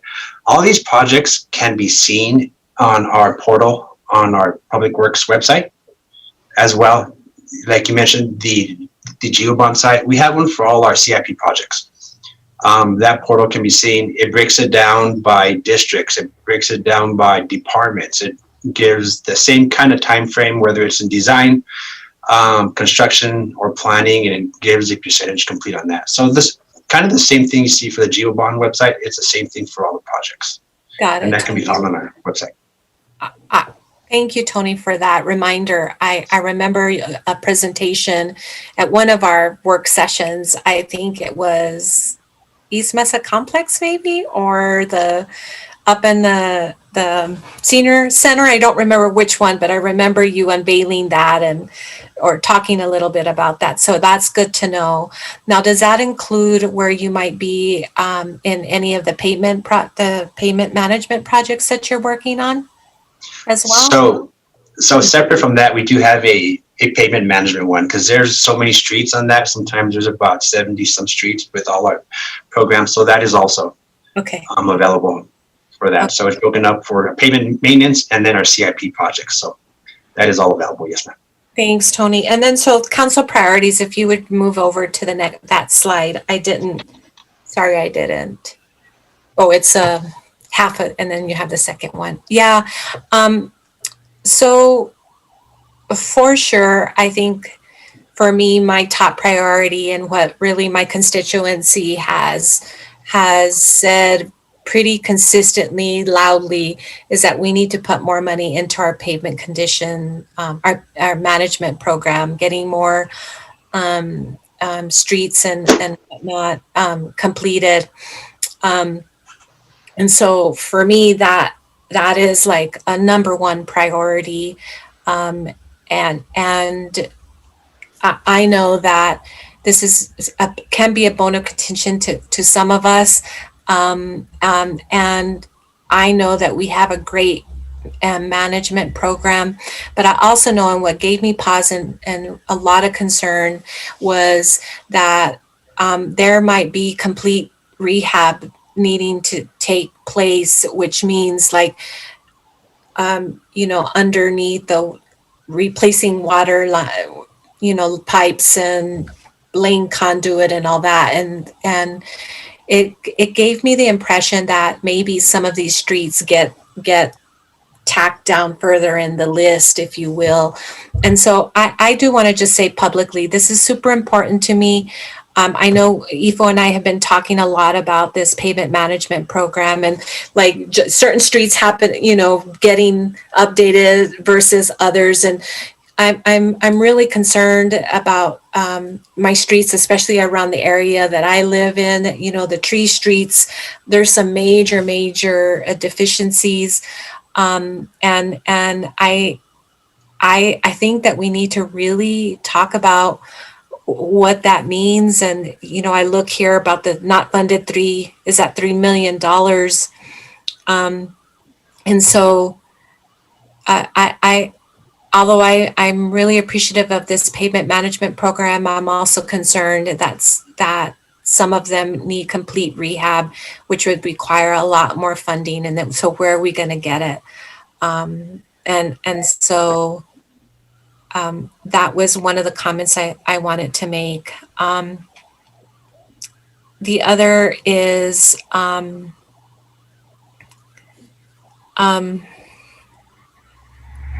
I say this all the time, is with our facilities, those that we are, that we're responsible for maintenance and whatnot. And there's several of them on this list: La Casa WIA, the Amador, so many of them that we're responsible for. And I'll say it again, I feel like there needs to be a maintenance program, and so many, and, you know, EFO has assured me that they're working towards, you know, something like that. But, you know, I want us to make sure that we're good landlords and that we're maintaining our buildings, you know, to the best of our ability. And so some of this might require, and these are buildings that are historically, those buildings that are well historic to us and that we should be managing and maintaining. And I want to make sure that and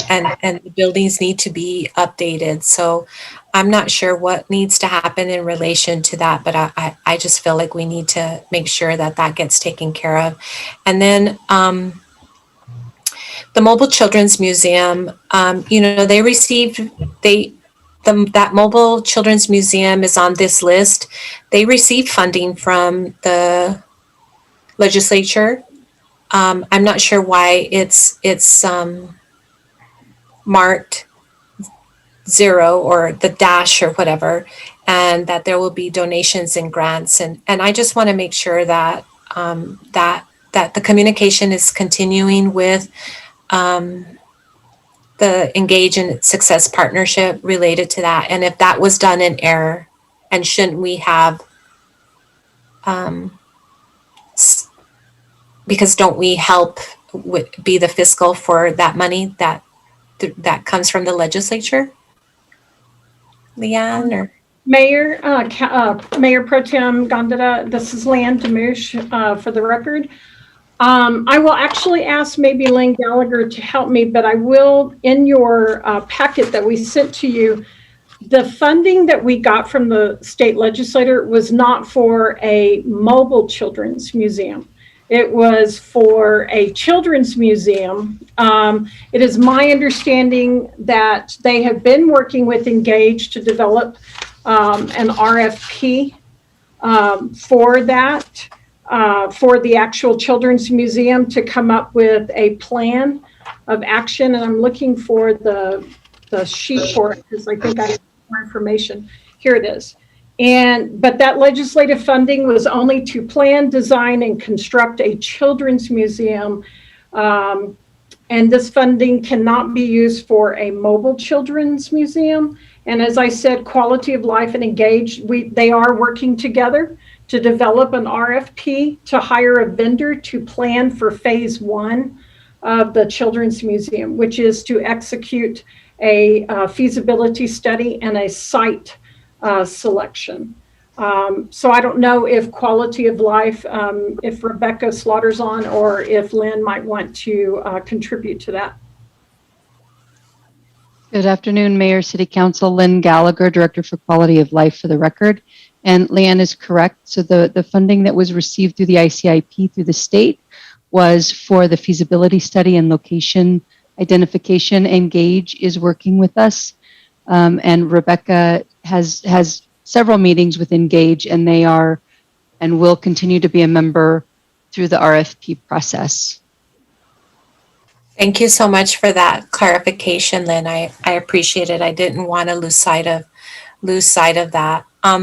So are you asking us to prioritize? I guess it made me feel like, I mean, we've prioritized, but are you asking us to now through this council, fiscal year 22 council priorities, to prioritize them and fund a certain amount in relation to the amount that we have in budget? What else are you asking? So Mayor, Mayor Pro Tem Gondeta, this is Leanne to Michigan. I'm actually going to let maybe City Manager Peely and the Mayor, we're hoping that you will. I think David and I would really like to have a priority list from the councilors.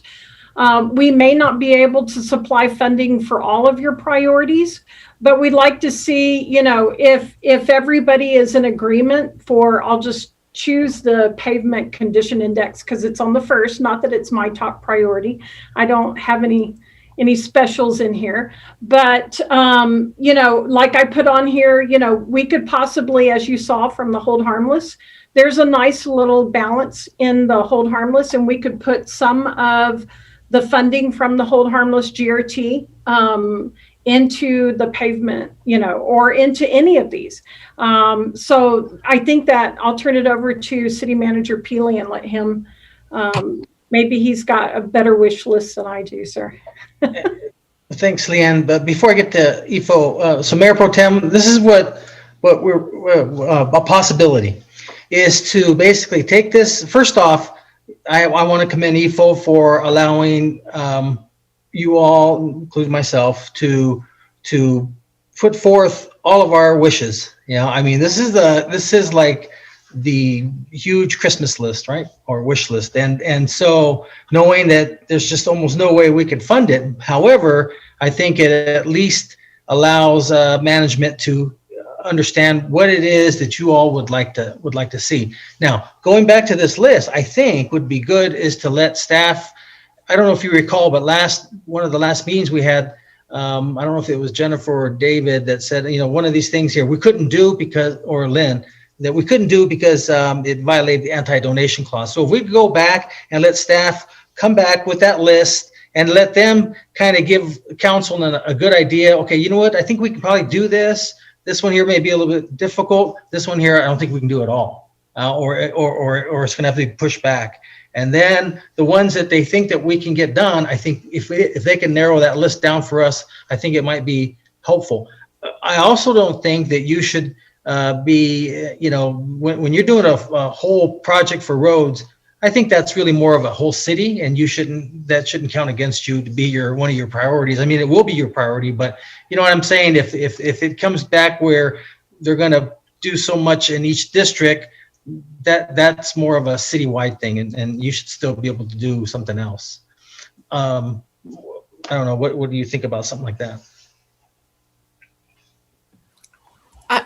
Are you asking me, Mayor? Mm-hmm. Yeah, yes. I do definitely, for me, the pavement management, putting more money in that, obviously citywide, but I want to make sure that someone is really looking at, I don't mean to say it like that someone is re-examining that indexing, because there are so many streets. I know in my district, but in other districts, that when it was said publicly that, some of that might be because, that gets passed by or kind of put down further in the list, is because there needs to be a complete rehab, and we don't have that kind of money. To me, that's a bit unfair, right? And meanwhile, the conditions keep getting worse and worse and worse, right? Month after month, year after year. So I just want to make sure that we're really examining that, and that council is very well aware of which ones need all of that, and that actually Public Works has made the decision to do that, or they're recommending, and then it comes back to council. I don't feel like we have that kind of robust conversation about that, and that we agree, okay, this is what has to happen or not happen. But yes, Mayor, I agree that if staff, and I thought this was what was happening, that staff went back and re-examined what that was going to look like, and now is bringing this to our attention today. I think that they may have been waiting to see what the council's priority was, and then goes back. This way here, they can kind of already come back, and it'll probably cut the list, quite a bit, or at least identify it in different sections. Okay, I think we can do this. This one's going to be more of a challenge, and this one is going to be really difficult. Sure. And then we can kind of zero in on what we can try to get done soon, and then move forward. So okay. You're okay with that, and let's see what the rest of our colleagues say. But I did have one quick question that just dawned on me. I wanted to ask David and Tony, if I may, and it's about the roads. So, gentlemen, once in a while, a business, if they want to redo their parking lot, they'll get 3 quotes. One will just be, okay, well, we can just make it, we can just paint it, which of course isn't that good. They can put this overlay or whatever on top of it, which is not bad. At least it looks brand new, or they can rip out the parking lot and then completely redo it, which is the most expensive.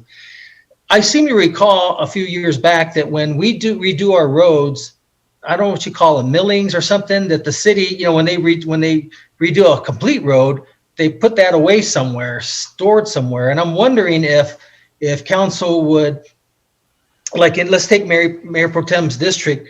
I know she's talking about there's certain streets that haven't been paved in years, and it may be another 3 or 4 years.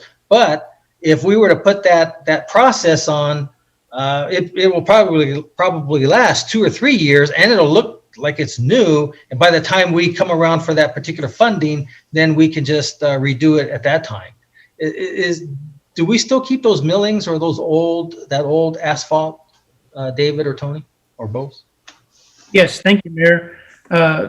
Mayor David Cedillo, for the record. And you are correct. We do recycle our millings that we have. We focus more on using those millings, however, for other installations and maybe not kind of like a chip seal or a cape seal. I believe that's what you're referring to, Mayor.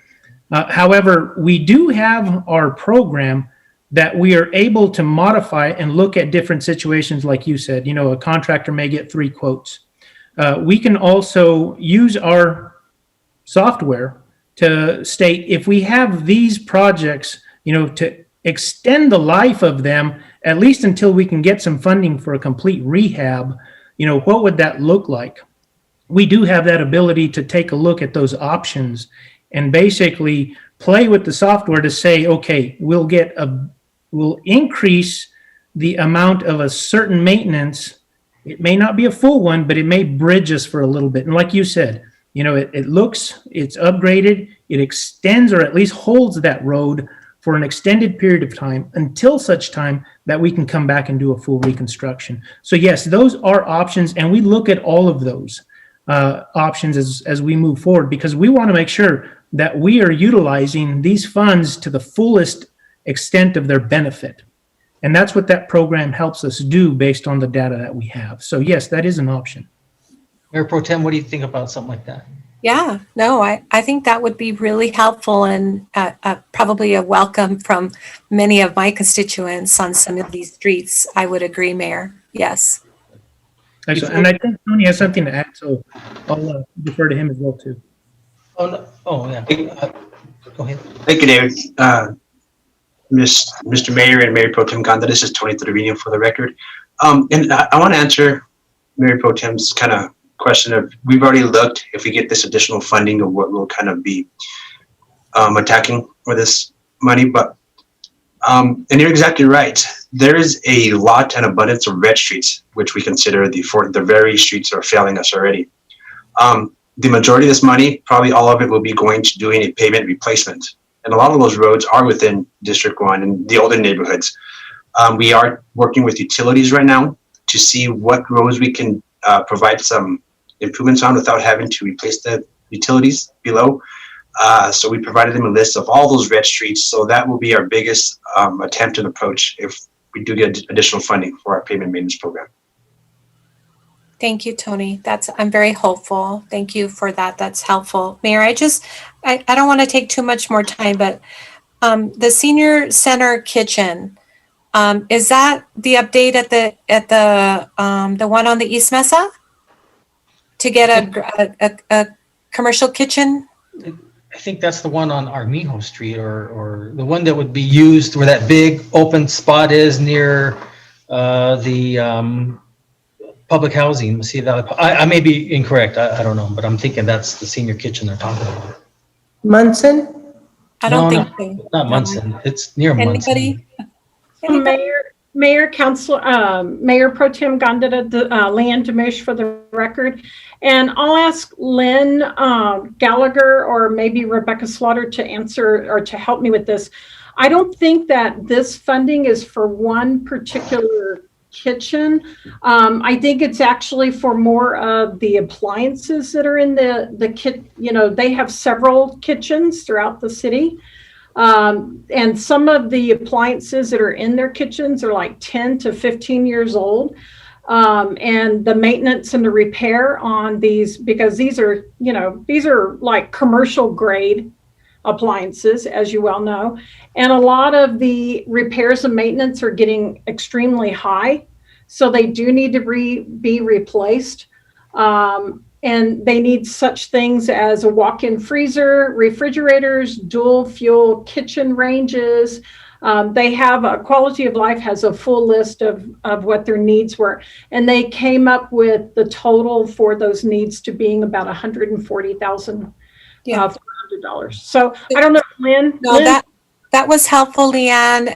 If Lynn wants to say more, I don't mean to interrupt any of you, but that's one of my priorities. I think we need to upgrade and serve, as many as seniors as we can. And if COVID hasn't taught us that, we need to make sure that our people have the necessary tools and our seniors right in order to get that done. If that is true and correct, Leanne, that would be one of my others priorities. Mayor Pro Tem Gondeta, if you'll notice, I put general fund on there because I was going to work with Lynn to try to find some money within the general fund to give it to her for those projects. Yeah, So. I did. That proposed funding sources is really helpful. Thank you for doing that. I appreciate that. And then did we find out, Mayor, that the guaranteed basic income was against the anti-donation? The guaranteed basic income? It's here on this list. I don't know. Or somebody help. I don't know if, I vaguely recall us discussing something, but. Mayor Pro Tem Gondeta, Leanne Demush for the record. I did reach out to our city attorney, and I know that she's on the line, Jennifer Vega Brown, to see if we could use TELSHRE funds for this guaranteed basic income. I'll let her speak a little bit more on there. I told her that there might be a question about the anti-donation, but from, as you know, the anti-donation is in the New Mexico Constitution. And one of the recommendations that was made was a possible, reaching out to the state attorney general for an opinion on this. So I don't know if Jennifer, you want to expand on that or. Thank you, Mayor and Council. I have spoken to a couple of people about this. There are very big concerns regarding anti-donation. I don't think it's a matter of an Attorney General opinion, just because if it's not going to the sick or the indigent, then we can't do it. So I think it's a matter of how the indigency would be defined, how it's defined within state law. It isn't clearly defined in state law. There are certain statutes that do define it, but we would have to figure that out and then work with that. So I am doing some further research, but generally, unless there's a very clear definition of what indigency is and who fits into that, then it would be problematic for anti-donation. Yeah, I think it was intended for our sick and our indigent. I'm looking at Councilor Bencomo, and she nodded yes. And so for me, payment management, mobile crisis, our social worker for the homeless, our senior center kitchen, our La Casa maintenance, our arts and cultural, and our guaranteed basic income is something of huge importance to me. And if you move over to slide 12 so I can see the rest of it, just trying to give you what I think my priorities are going to be.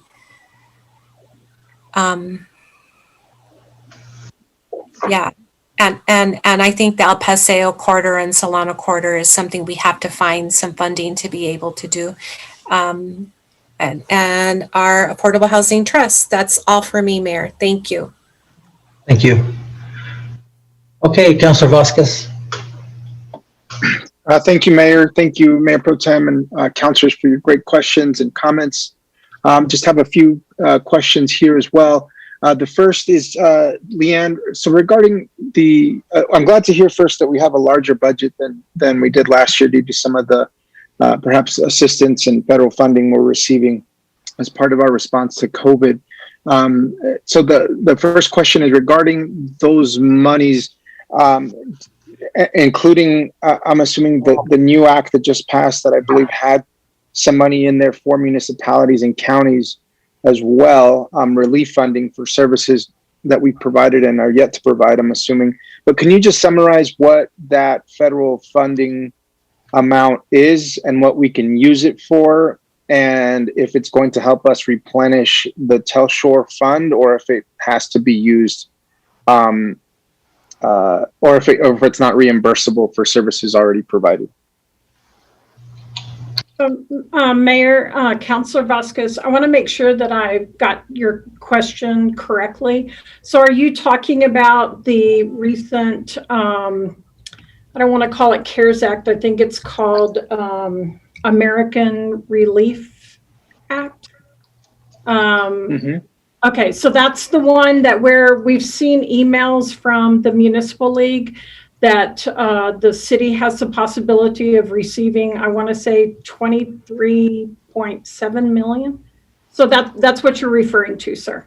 Yes, and I think it's called the American Rescue Plan Act. Thank you very much.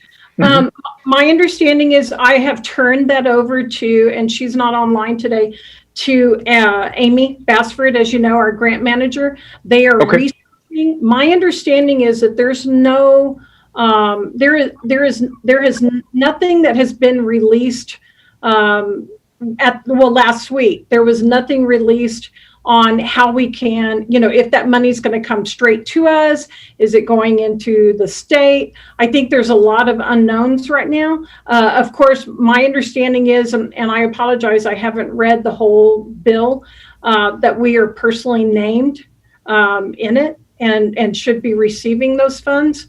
I know that Assistant City Manager Enriquez and I sat down and were discussing it. And there's a possibility that, that a lot of that funding could be used for, through the fire department and through the police department, things like that. So we are looking into it. I wish I had more information for you. And as soon as we have that, we'll put together something so that way we can run it through City Manager Peely and the Assistant City Managers and get that information out to you as soon as possible. I'll get with Amy on that.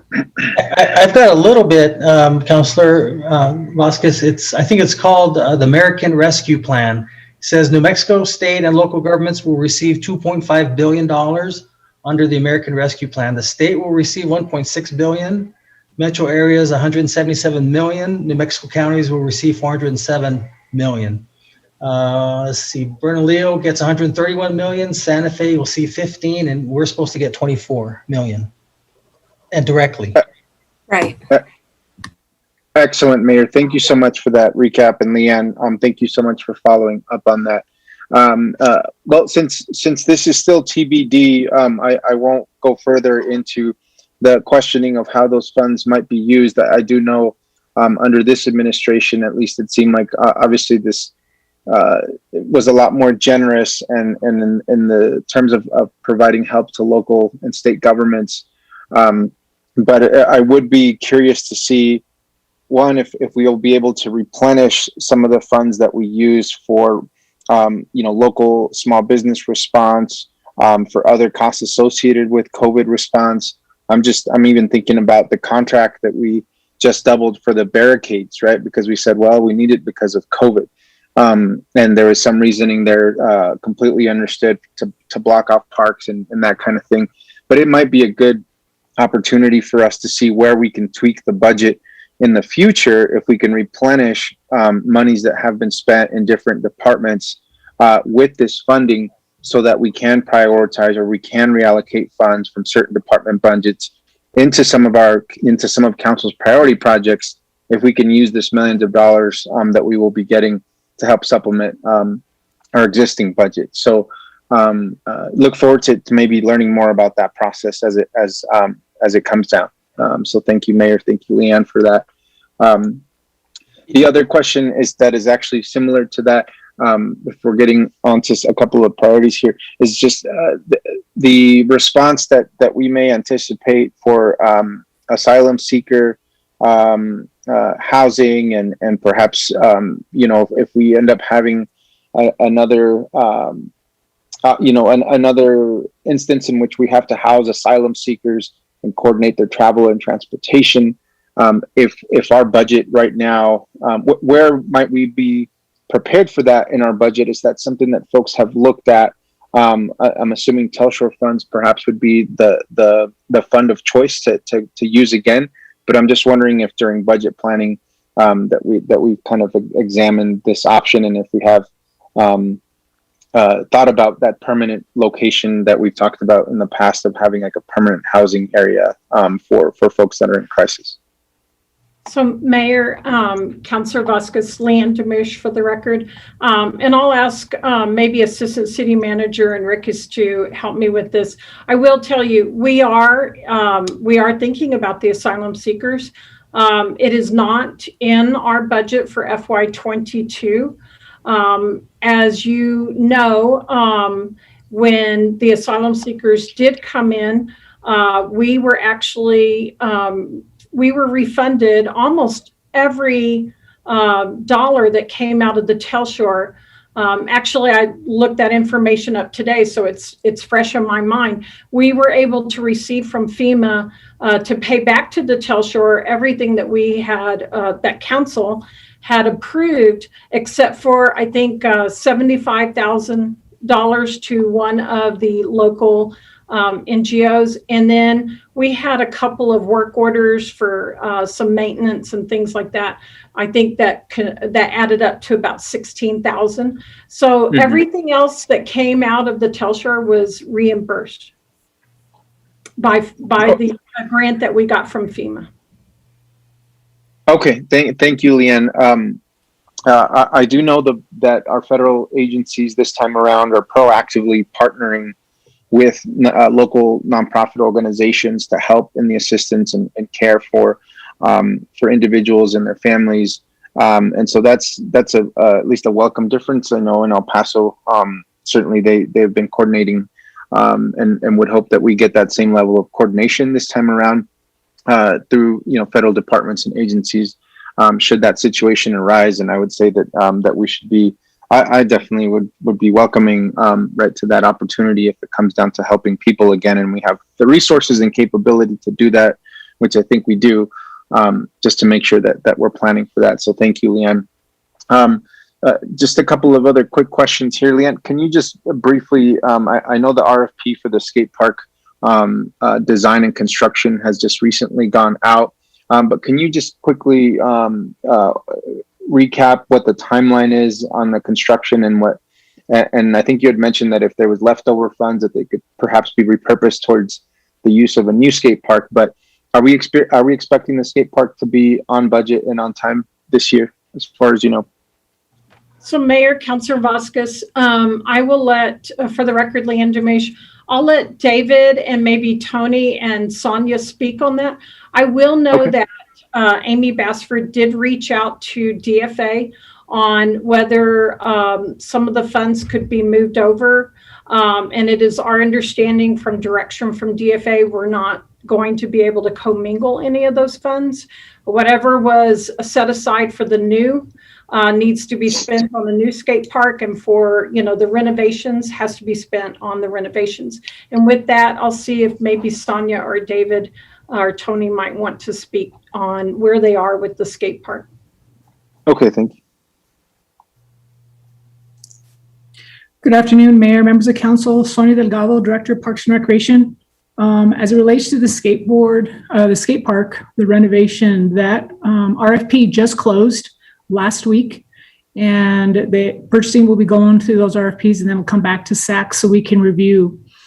We hope that it will be under budget and that it will hit the timeline. And what we were thinking is if we did not use all the funds for the renovation, then yes, we were going to go back to the state legislature to ask them to repurpose those funds for the new. We just received the $100,000 for the new design, and we will get that started. Not right away. We need a little bit of time, but we'll get that started sometime this year, I'm hoping. And that will take care of the design, and we'll also have to find a location for the new as well. Okay, great. Thank you so much for that, Sonia. Thank you, Leanne. Just one thought or suggestion on the skate park funds, if there are remaining funds to be used. I know this may not be included in the final RFP or the park design, but there has been a desire to have some community art available to users of the skate park there. So might be a good opportunity to actually, work with some local artists, perhaps on some type of interactive art displays, or at many skate parks, I know they have kind of these canvases where folks can kind of put, different art designs on them. But I think there's some possibility to incorporate other additions to the rebuilt skate park that would add to that quality of that park. I guess depending on how much money is left over. Or even some seating areas, or even some shade, if that's not included as well in the design. But just wondering, just thinking out loud about some opportunities for leftover funds from the skate park that could still be used for the existing skate park.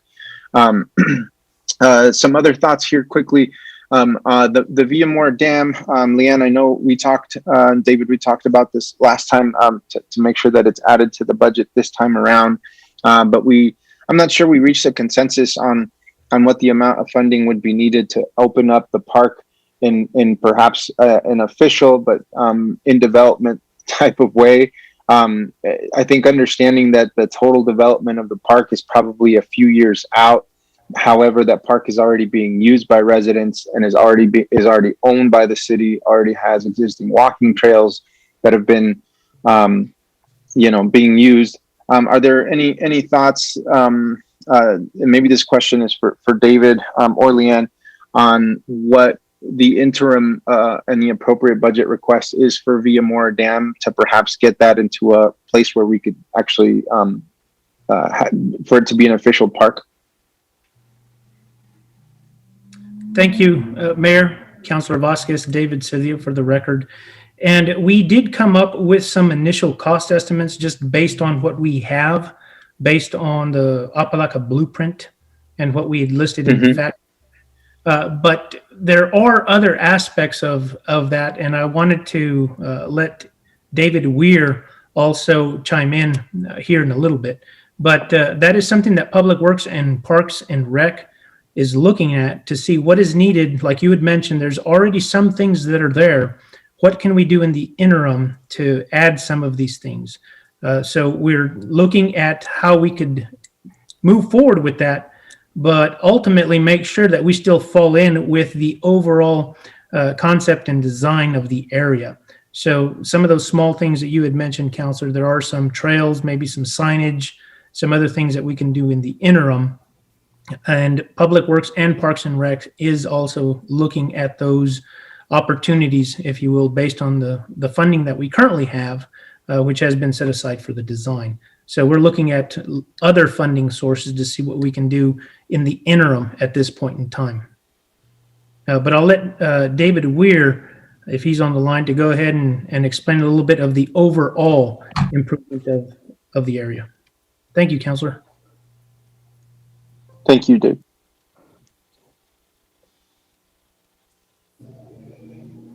David? Mayor and City Council and Councilor Bencomo, or excuse me, Councilor Vasquez, as Mr. Cedillo said, the Apodaca blueprint had a schematic design of that property.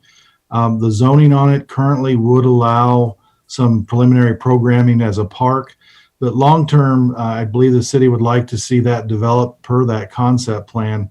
And so one of the first steps for that would be to zone it such that in a manner that the park could be developed. And also there was a proposal to have some neighborhood commercial mixed use at the intersection of Madrid and Trevize. So, and then if the city were to develop that property or sell it in that mixed use area, that could potentially be another funding source to program and develop that area, in particular the park. So that's what I could contribute down to the long-term plans for that area. But you do have an initial plan for it, and it seems to be acceptable at this time. Great. Thank you, David, and David and Leanne. Yeah, I just think that's a huge opportunity for us not to miss in the interim of the full development of this park in a way that I think we have all collectively envisioned. And I'm sure there's more to come with the design of that park, but to open it up over those 2 years or however long it takes in an official capacity, because it's so close to Treviso and an established walking trail, just provides a huge opportunity for residents, as I mentioned before, already using this place. I mean, it's going to be the largest potentially park in the city, and certainly one of the largest open spaces, natural open spaces in a very urban area in an older part of the city, abutting Councilor Gandara's district. So I want to make sure we don't miss out on that opportunity over at least these couple of years. So thank you. I have one more question here, and that's around the medians. I know we had, I was in some meetings with former Assistant City Manager David Dallahan, I think probably about 2 years ago, and we were prioritizing some of the median projects in my district in terms of how to spend. I think at the time we had some additional money for median work that we were not expecting for whatever reason, perhaps part of a grant. But those projects never got completed. And so I'm wondering if you could just go into a little bit more detail, Leanne or David, about what's in the budget for medians this year. Are there specific locations? Is it a general fund for median repair and restoration, or is it for particular problem locations where medians might be needed?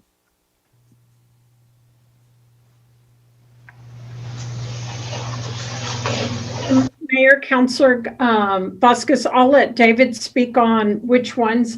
I will tell you that a few years ago, we did transfer some funds out of the hold harmless to help with the, to help boost up the medians.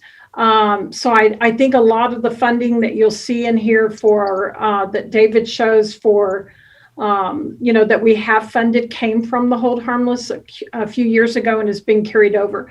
But I'll let David cover which medians, and I think maybe even some of that funding might be under parks as well. So I'll turn it over to David. Thank you, Leanne. Mayor, Councilor Vasquez, David.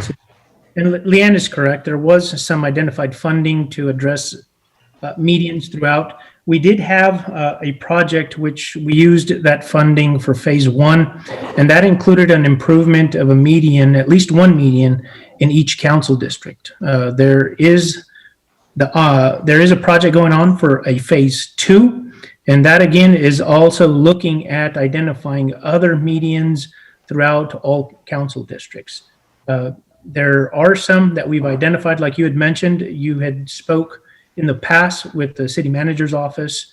We're using that information, and Parks and Rec is using that information as well too, to identify those medians. That way we can collectively improve those throughout the city. And I'll go ahead and let Sonia Delgado add any other items that I may have missed. Thank you, Councilor. Mayor, Councilor Vasquez, Sonia Delgado, Director, Parks and Recreation. City median phase 1 is currently underway and almost complete. And then we will start city median phase 2 shortly thereafter. And yes, David Cedillo was correct. We had medians that were chosen, one in each district. And if need be, I can send you that information. Thank you so much, Sonia. Thank you, David and Leanne, once again. Yes, would be appreciated. I had recalled that some of the work on medians, I think from that hold harmless redistribution or reallocation was exciting, because had been talking about also making some of the median improvements into both public art / like entryway signage into different parts of the city. So it was more than just repairing a median, but really helping to fulfill some of our goals as a council to kind of help brand our city. And that was really exciting. And so I was just, wondering if it was a continuation of that project or just regular median repair and work. But those are all my questions and comments for now. So thank you, Mayor.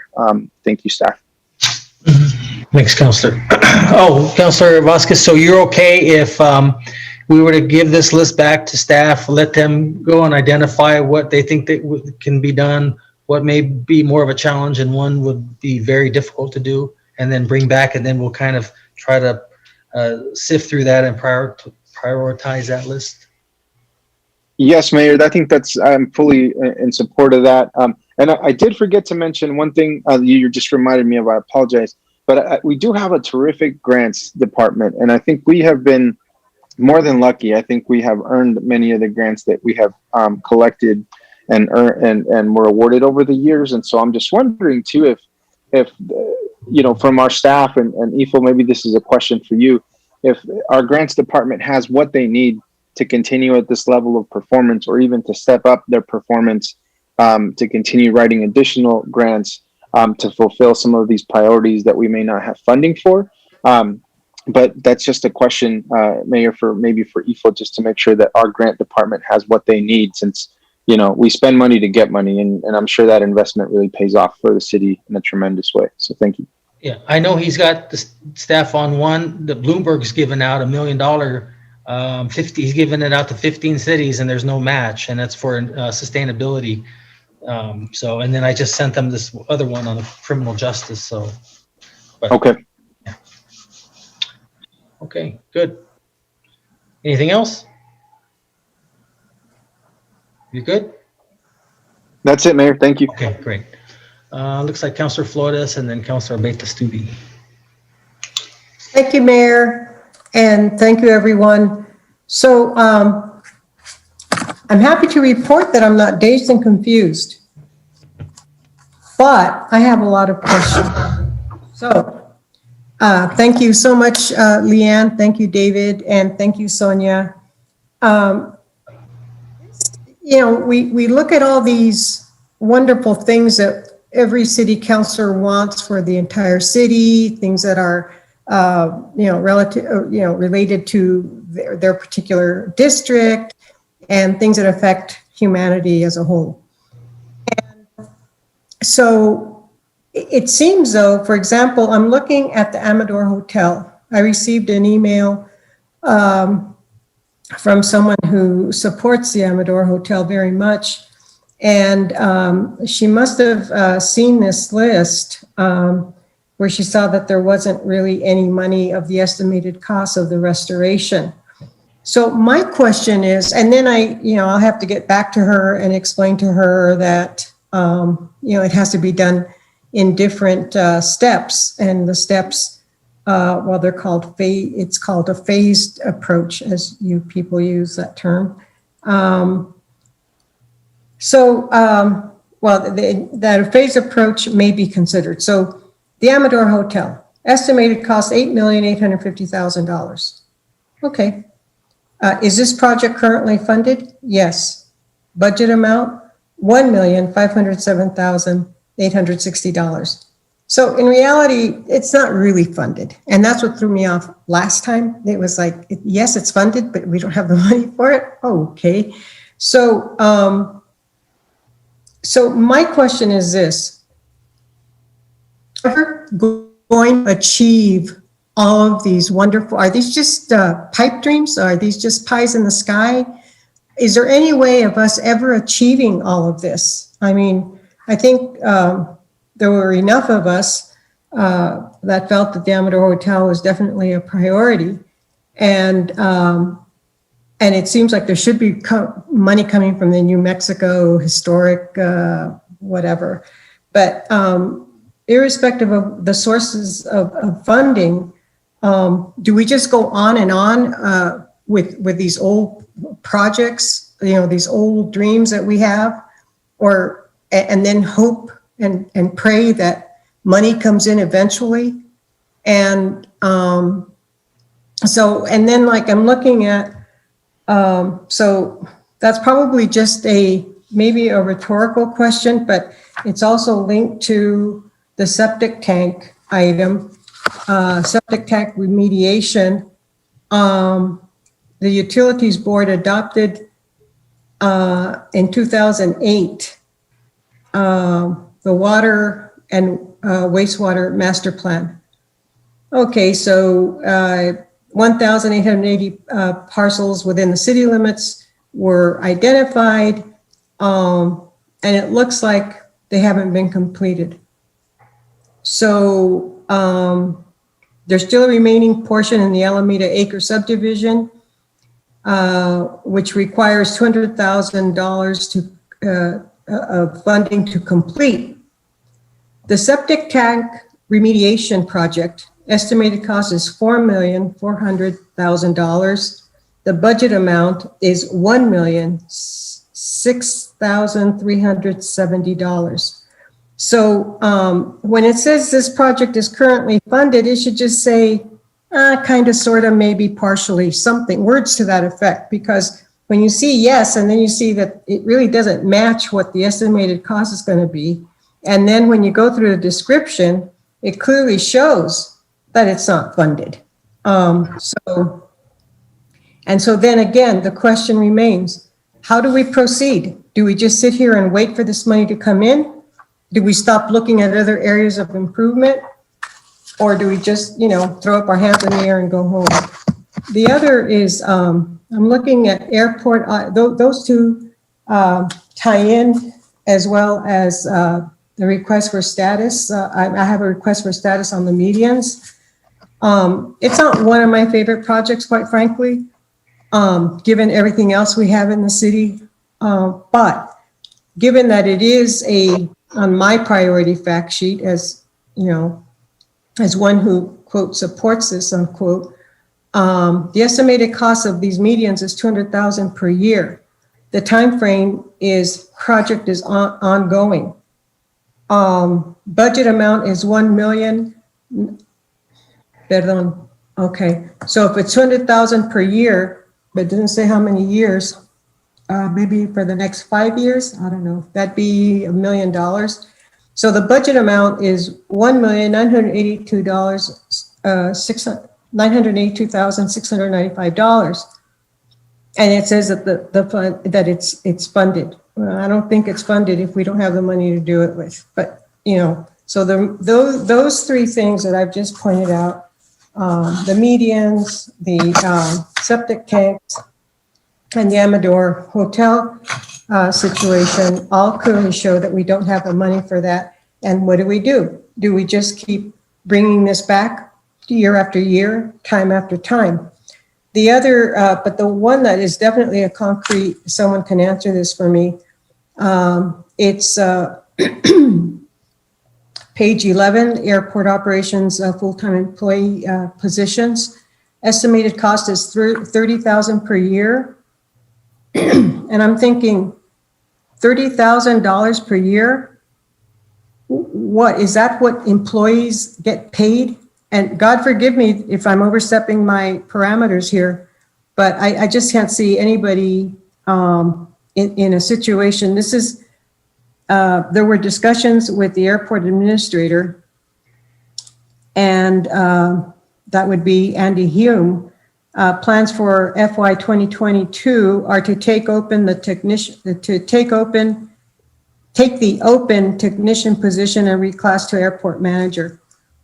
So, I mean, I'm glad this one does say, is this project currently funded? It says no. But if it were to be funded and 30,000 was found somewhere, that wouldn't be enough for that kind of a position. So, anyway, so I just want to know, what do? We just keep coming back, keep coming back, and hoping and praying. And then that FTE, airport manager, estimated cost $30,000. I know that the person who was there, who retired, Lori Romero, is no longer there. I don't know how much people get paid in the city, but I mean, I don't know if $30,000 a year would cover this. And the special consideration on this is that the request has been made for the FY 22 budget. So, yeah, I really want to thank all of you for trying so hard, and I agree with Gabe, and I think we all recognize that we have a very talented grant department, and I think all of our departments, everyone that I've worked with through the years, these last 3+ years now, you all totally amaze me. You all work so hard to to make our city a stellar city, to make things equitable for everybody, and to, but you know, we find ourselves always playing a catch-up game. We're always trying to catch up. So can anybody tell me, I don't know if Ms. Leanne or Mr. David Cedillo or Ifo can explain to me how we're ever going to achieve any of this, and any of it, because none of it, there's never enough money. I mean, if you go page by page, there are 27 pages. And it says like the Villa Mora Dam, the last page, Villa Mora Dam, estimated cost is $700,000. Is this project currently funded? It says yes, but the budget amount is only $123,000. So how does that work? I mean, believe me, I didn't ace accounting for attorneys, but that doesn't make sense to me. Can somebody explain that to me?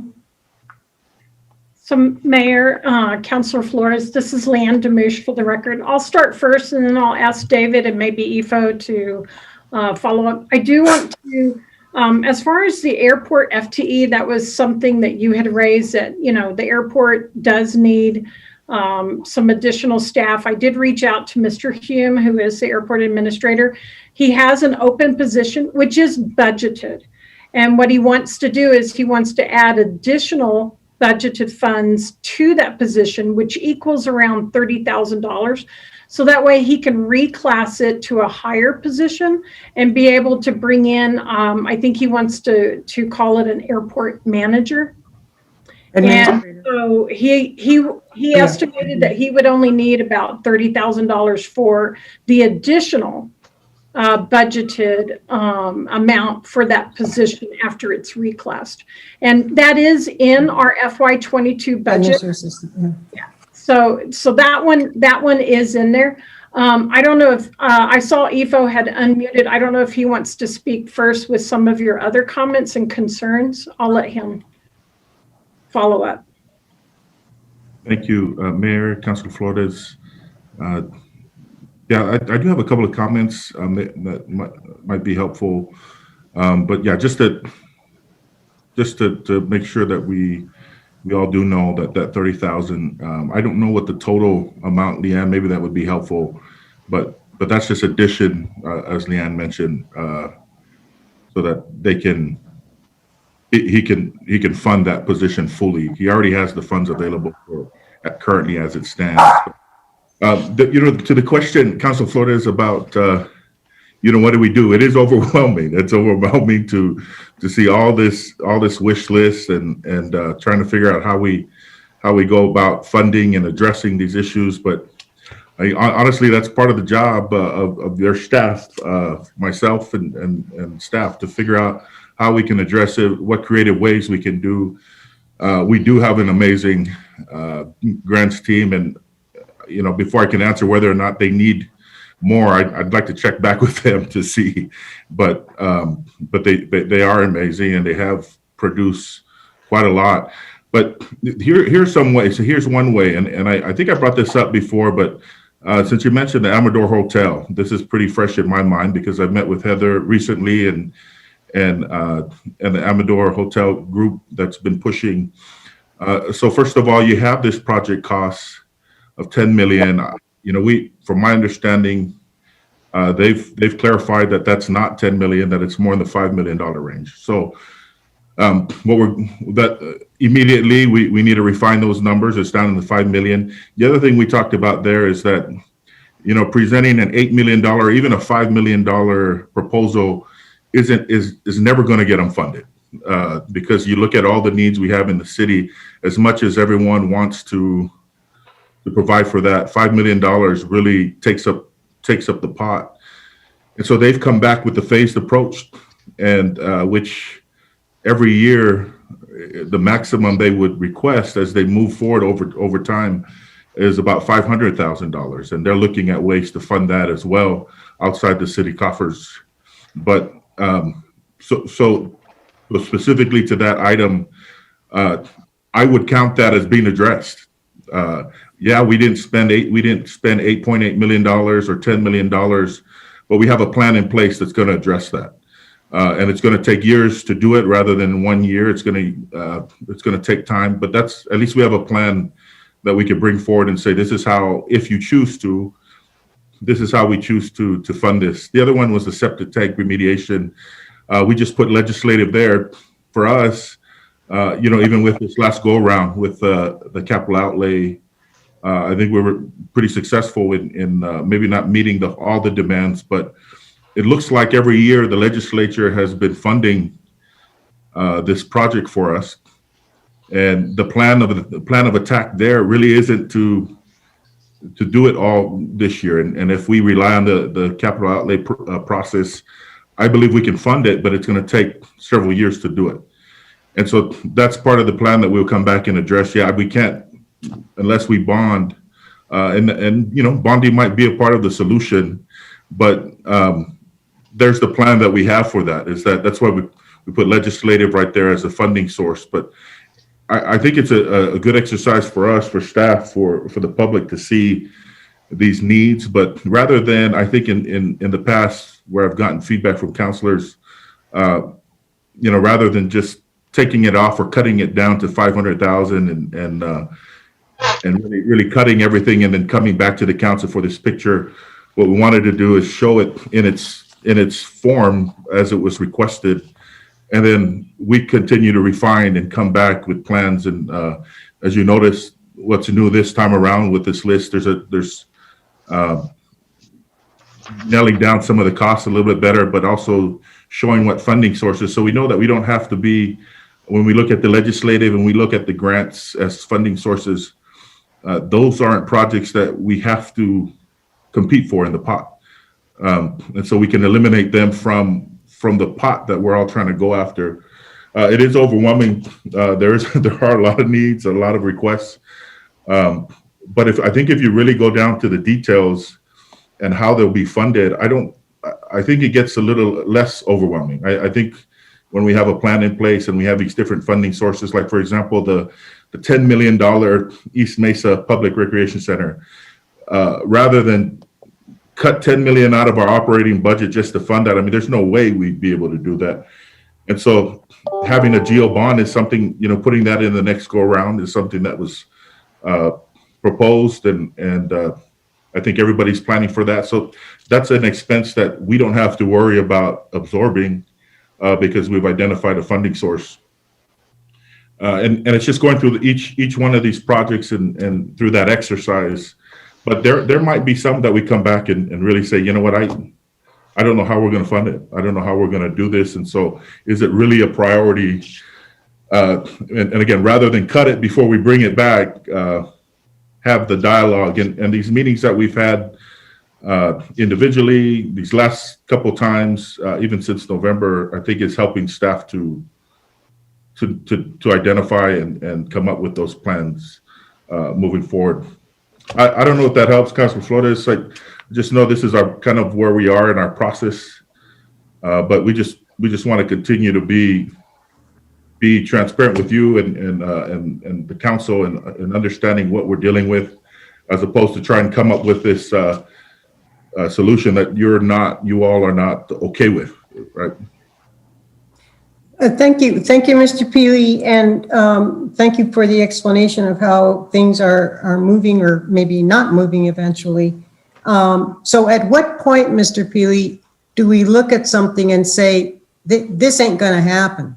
Let's just call it a day and just pull that sheet from our little wish list. So at what point do we stop beating our heads against the sky? I mean, at what point do we make a reality check and decide we'll never be able to complete this. We'll never be able to do this.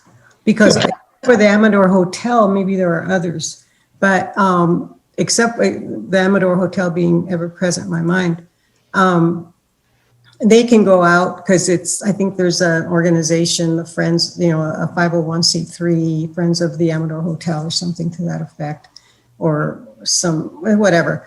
So there may be some resources for them there, but I'm not sure, but I don't think anything like septic tanks would qualify for any outside money except our money and the state money. I don't know. So at what point, Mr. Peely, do we just say, this isn't realistic? It's not going to happen, and Counselor, can I just jump in real quick? Because this is what we were just talking about earlier, about sending this list back to staff, letting them mark what they think that they can do, what's going to be more of a challenge, and what's going to be really difficult to do. And that kind of is along the lines of what you were asking. That's what when I was asking Councilor Vasquez, Mayor Pro Tem, if they're okay with letting this list get back to staff. Earlier, when I started the discussion, this is something here that EFO did that I've never really seen a city manager ever do, and that is ask each one of you what would be your druthers, what would you want to see happen, and this is what happens, and so and like I mentioned, I didn't know if staff was waiting for council to narrow down the list, but I think it'd be better if we give them the list, let them figure out what we can probably do, and we can maybe do it this way, what's going to be more of a challenge, and this is how we can get it done. And then one's going to, like you said, I don't know, this one's going to be really tough to do. And then it comes back, and then we kind of sit back and prioritize them. yeah, I think, yes, I did hear you say that, Mr. Mayor, and I appreciate that. And I also appreciate Mr. Peely's efforts to really have everybody zero in on what we have in front of us and what we can possibly do with it. So, and yeah. you can't add to this list either. This is it. This is your list forever. So Forever's a long time, but I don't know. So I hope that, there's some of the projects on here, and I really, and they were put in here by Mayor Pro Tem Gandara. And thank you, Cassandra, for the La Casa expansion, La Casa maintenance, WIA building exterior improvements. I think those were, the arts and culture district improvements and maintenance, and especially the city-owned buildings, like La Casa. Where maintenance is definitely something that we should, that should be factored into the budget for whatever column that would be. But, for us to actually, it seems like that should be an allocated item. And not something that we're bringing up. I mean, the city as a landowner should take that responsibility. It's a different question when the city comes to us, I don't know what department it would come to city council and say, we need $31,500 for this year, and then we'll come back again next year to make sure that it's allocated, taken, accounted for. So, Counselor, can I use that as an example? Because that's why I think it'd be good to get back to staff, because it's possible that there are some agreements that the NGO had agreed to maintenance, and then there are some that it didn't. And then that way we can the city can see, okay, well, I guess on this one here, we're supposed to do this. And the other one, they said, hey, thank you for giving us this building for free. We promised to, take care of the roof, or I don't know. That's why, because there's a lot of them that are out there, and maybe we need to make it more uniform. I don't know, but I think that's a good reason why we need to let staff. Okay, well then that would be an added task for like the maintenance of Las Cruces city-owned buildings. Where that would just be something would be built into the budget. And anyway, I think that it looks like our medians are going to sit there for quite some time, except for the ones already, the ones on veteran, and that's the only one I think that's under. I think that's the only one that's under, that's being taken care of. Oh, and then the one near Oñate High School. But anyway, again, I want to thank all of you very, very much. I know you're very dedicated. I always enjoy meeting in our smaller groups as well. I see the spark in your eyes, the fire in your souls, where you really would love to have all of this happen, as we all do. But I think we really also needed some sort of projection as to the viability of these projects or these wish list items. That's what I call them. Thank you very much, Mr. Mayor, and thank you, Mr. Peely, and thank you, Leanne and David and Sonia and everybody. Thank you. Okay, and next is Councilor Abeyta-Stube. Oh, Ifo, did you have your hand up? Did you want to say something? No, Mayor, I'm okay. Oh, Thank you. okay. Councilor Abeyta-Stube. Thank you, Mayor. I'm going to try to be as concise as possible. I know we've talked a lot about great conversation here tonight, and I do want to thank staff for all the meetings that they've had with me, answering my questions. They've been very open, but I just wanted to give a little bit of my perspective on how I've approached this, and then just moving forward. I am excited to see what staff will back as well, as far as how easy projects are. Obviously, I'm sure the higher the cost, the harder it's going to be. So I think there's some good indicators there. But when approaching budget, honestly, I've been looking at it in a few different ways. But what does every family home place need? You have food, water, shelter, safety. So those core principle and items. And then from there, and looking at different types of what I blanketly call quality of life, and that's economic drivers. And then I think things that make a city run well or are looked at highly, and that's roads and parks. And so those types of items. So that's the basic principles that I've taken the budget process with. From that, and looking after our discussion here today, and some of the requests, I have it divided into two items of items that work for the city as a whole and items within my district that are priorities. And I'd be remiss if I just didn't mention them at least here today, just for another push. But items that I can still consider top priorities, the pavement management, the mobile crisis unit, and the MIH program. And the sooner the better for full funding for both of those. I do consider the senior kitchens and the septic tank issue also priorities. Within my district, the El Paseo corridor, the improvements at the Gomez Park and the Frank O'Brien Pavement Center as well.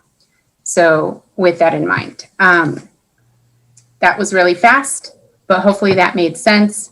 And I look forward to having more conversations, you all, and with staff.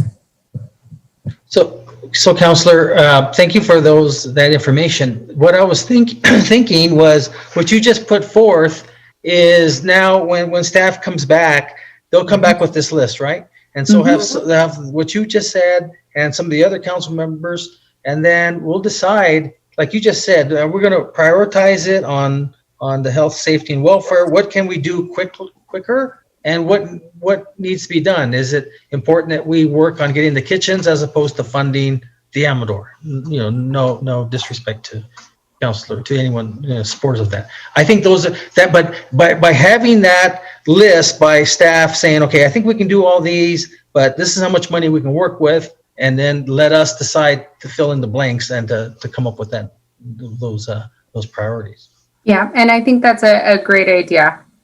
So thank you, Mayor. Okay, thank you, Councilor. Councilor Sword, did you forget to put your hand down, or did you? Oh, no, I never forget to put my hand down. Okay, that's what I was afraid of. Okay, go ahead. Real quick, I have just three little quick things. One is a question for staff. Under the median landscaping, I'm asking if this approximate $2.2 million would cover all the medians in the city that are not landscaped. Yes or no?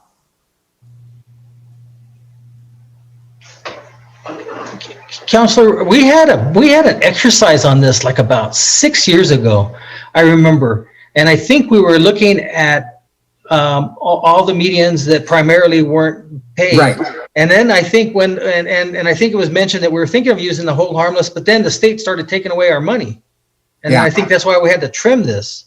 But I seem to recall we had gone through all the medians, and then if that was the number, then that's the number. Well, yeah, the total project cost says is 2.2 million. If that is true, then we almost have $2 million now. So this project is pretty much done. You just have to get the contractors to start doing the landscaping. But if that's the case, then fine. I mean, there's the one. So my other part is the organization of this whole list of priorities. I think we should have the separation of those projects that are unfunded projects that don't have any funding in them at all to the projects that are funded, and put them in two different lists. And the ones that are funded, we just, like the Amador Hotel of $1.5 million, we start working on that. Once that is done next year, we add more or whatever. That's something you decide in the next years. But I would like to see the list split into two different lists, and then the ones that are unfunded, we could start prioritizing them. It's a little easier to look at the list. Okay, second thing. Well, Councilor, along those lines, I think that's what we were looking to do. Okay. Those that could be easily done, and that includes the funding. Those that are going to be a little bit more difficult, and then those that, like Councilor Flores said, will be extremely hard to do. So well, you can make three then. That's fine.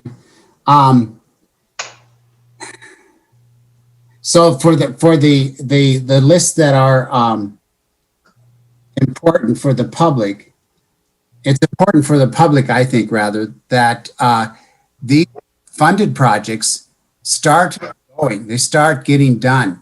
Because even if they're part of the project is only done, and we do it in that case, we do it in phases, it's something that the public would like to see, that we are starting to do something. Whereas some of these projects have been lingering for years, and nothing's ever done, and we keep getting asked, when are you going to do this? When are you going to do that? When we have some money sitting there, and we need to get started and phase it in, phase the project in as best we can. I maybe can't phase everything, but as many as you can. And then I will say only this, is that I have one priority, and that's only one on this whole list, and that is Chandler Tank. It's the only one I asked for. I just hope we can make sure we get that started. That's all, Mayor. Thank you. So Councilor Sorkin, did you say that we have the funding, 1.5 million for the Amador? Yeah, it says it right there in front of me. 1.5 funded. Mayor, that's from capital outlay from Mary Kay Papin. Yeah. Okay. So, and then which one were you talking about, Councilor Sorg, that was that we have the funding for 100% ready to roll, that we haven't done? I guess I wasn't aware of that. I never said we had 100% of any. The medians. Well, it's not 100%. It's close. It's just $200,000 short. Okay. Well, again, that may be, if that's something there, if, what if we needed to, can we get by with the medians not being paid, done? Or do we need money to start the mobile crisis unit if we needed to? You know what I mean? So these are some of the. You want to shift some money from. You never know. I mean, that's what we're trying to kind of get some priorities here. But along those lines of what you said, I think is important. What we have monies for, and are we going to move forward with this? Is it important to have all the medians completely done? Or can we do 3/4 of them and use some of that money for something else, for immediate needs, to help those that are really in crisis? Those are some of the things. But I think we need to have those dollar amounts. I mean, those, like you said, what is 100% funded, and what we can do quickly, what we can do with a little bit more of a challenge, and then one's going to be really difficult.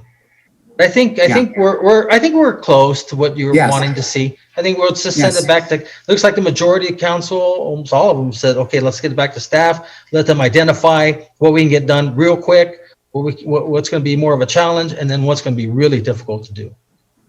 Yeah, okay. Separate lists. Okay, well. That's all, Mr. Mayor. Or one big list, broken down to 3 parts, so. Yeah, 3 lists. Okay, I think that's it. Yeah, anything else from staff? We're good? EFO, you guys have the direction? We do, Mayor. Thank you. Okay, perfect. All right, last one, procurement code update, Mr. Alfredo Pacheco. Man, you could have driven to Albuquerque and come back and still be ready to roll. I could have, Mayor. Thank you. Well, let me adjust my screen real quick and get this. Well, it would have been a little bit tight unless you were doing like 85, 90. You can do it. If you saw my driving record, you did. Yeah, I think the chief's still on the meeting here. So great. I'm going to share my screen and then introduce ourselves.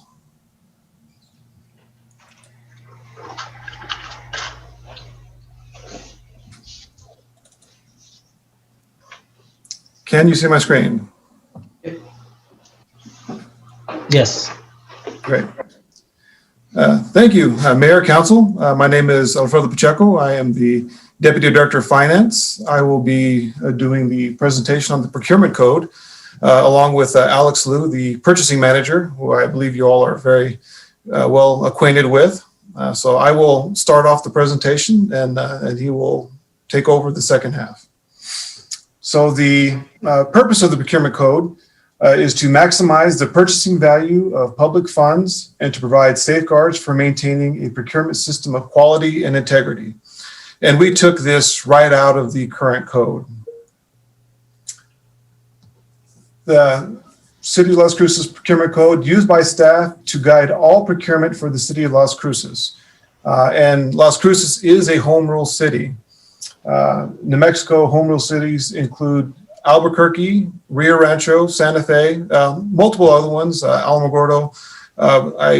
On this slide, I put the larger ones in the state, but we are certainly one of those. And most other municipalities use the New Mexico state code.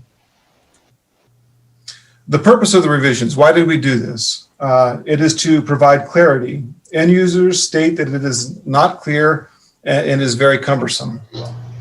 We want to make it more user-friendly. Several sections reference other sections, so it's a bit of a circular thing.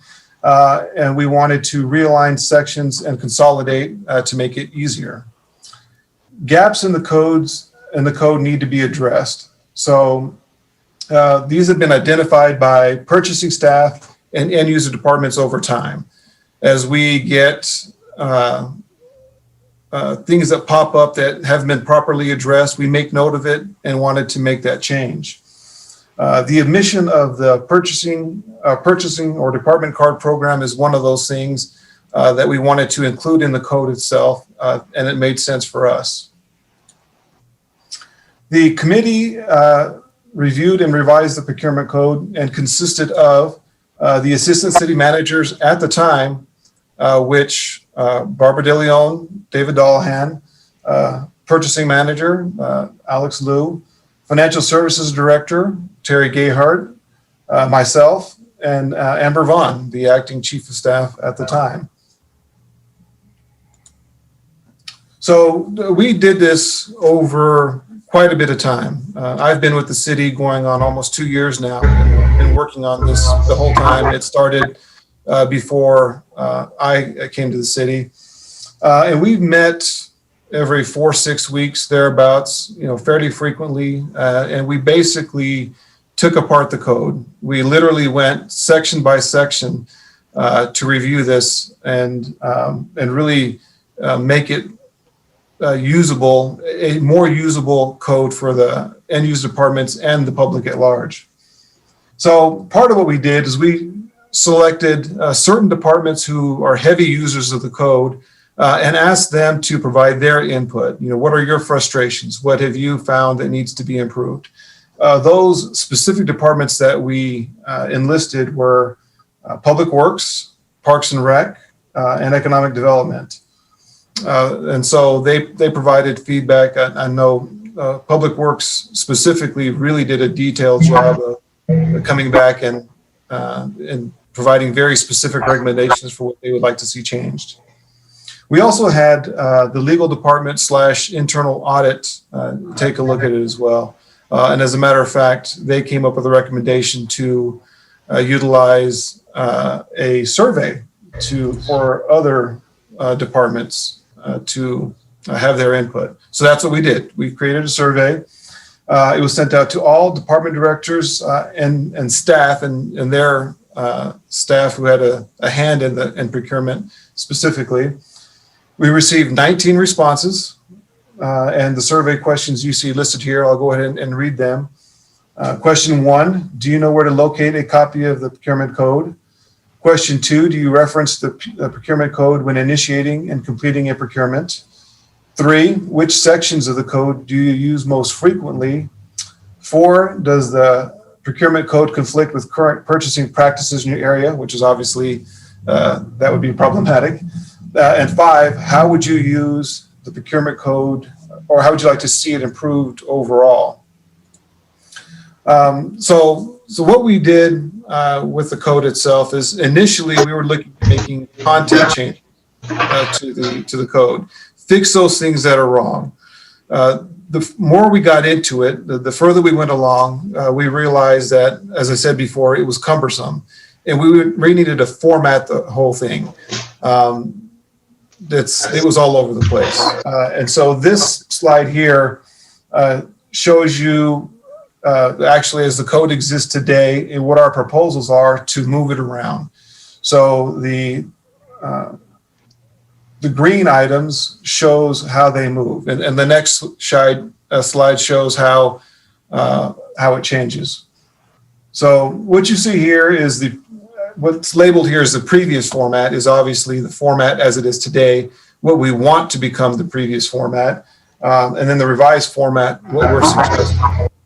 So along the left-hand side of your screen, you'll see that it's large, it's all over the place, and we really consolidated into these 7 items in general: ethics, the roles of the purchasing manager, contract information, source selection, debarment or suspension, and appeals and remedies. So, a summary, to give you an example, the code as we suggest it is going to be roughly 40 pages. The code as we have it right now with the red line version, because you can't just, replace those, you have to show the changes that you make, is 112 pages. So that document obviously is large and cumbersome and is very difficult to read as it is with the corrected copy. So we just wanted to highlight or summarize some of the changes that we made. So the purpose, it was second or is second currently. We made it first. State your purpose right off the top. Ethics and prohibitions in procurement. On the previous screen, I showed you where it was towards the latter or the back end of the code, and we moved it towards the front. Ethics are important. We know this. So we want to reflect that importance by moving it to the front. Contract information, we wanted to separate that from source selection. And then under source selection, we did a lot of consolidations to get it into the section that it is. So we made those changes for ease of use. This is the part where we talk about the actual content changes that we made to the code. And this is the portion in which I invite in Mr. Alex Liu to discuss those with you. Thank you, Alfredo. Thank you, Alex Liu with purchasing section. I'm going to talk about the content. Good afternoon. I'm going to talk about the content changes for this PICO revision. I just want to mention that this presentation has been presented to the Finance Select Committee, including Mayor, Councilor Bencomo, and Councilor Flores. And as Alfredo mentioned, that the driven of this revision is not from purchasing, it's mainly from the end user department frequently asked questions and their input, the input from legal departments and administration, and the input from the public and the vendor community at our city to resolve the problems that we see over the years. For the general section, definitions are revised to include those that was not previously included. For example, we clarified that all the dollar amount limits, excluding tax, fleet, and shipping charges. We added the meaning of award means the issuance of valid executed contract that may include a purchase order. Authorized exemption are revised and revisited. We review and research the procurement code from the city of Albuquerque and city of Rio Rancho. And we see some interesting experience and items that can improve the efficiency of the procurement. We also defined the exemption only applicable to the competitive procurement requirements. That's not applicable to the contract requirements and city council approval requirements. Anything over $75,000 still need council review and approval. Emergency procurement revised, contingency section revised, which we're going to talk about later in the slides. For the purchasing manager section, based on the input of the HR department, the duties are removed to keep it in the job description. Authority to award has been added. Next slide.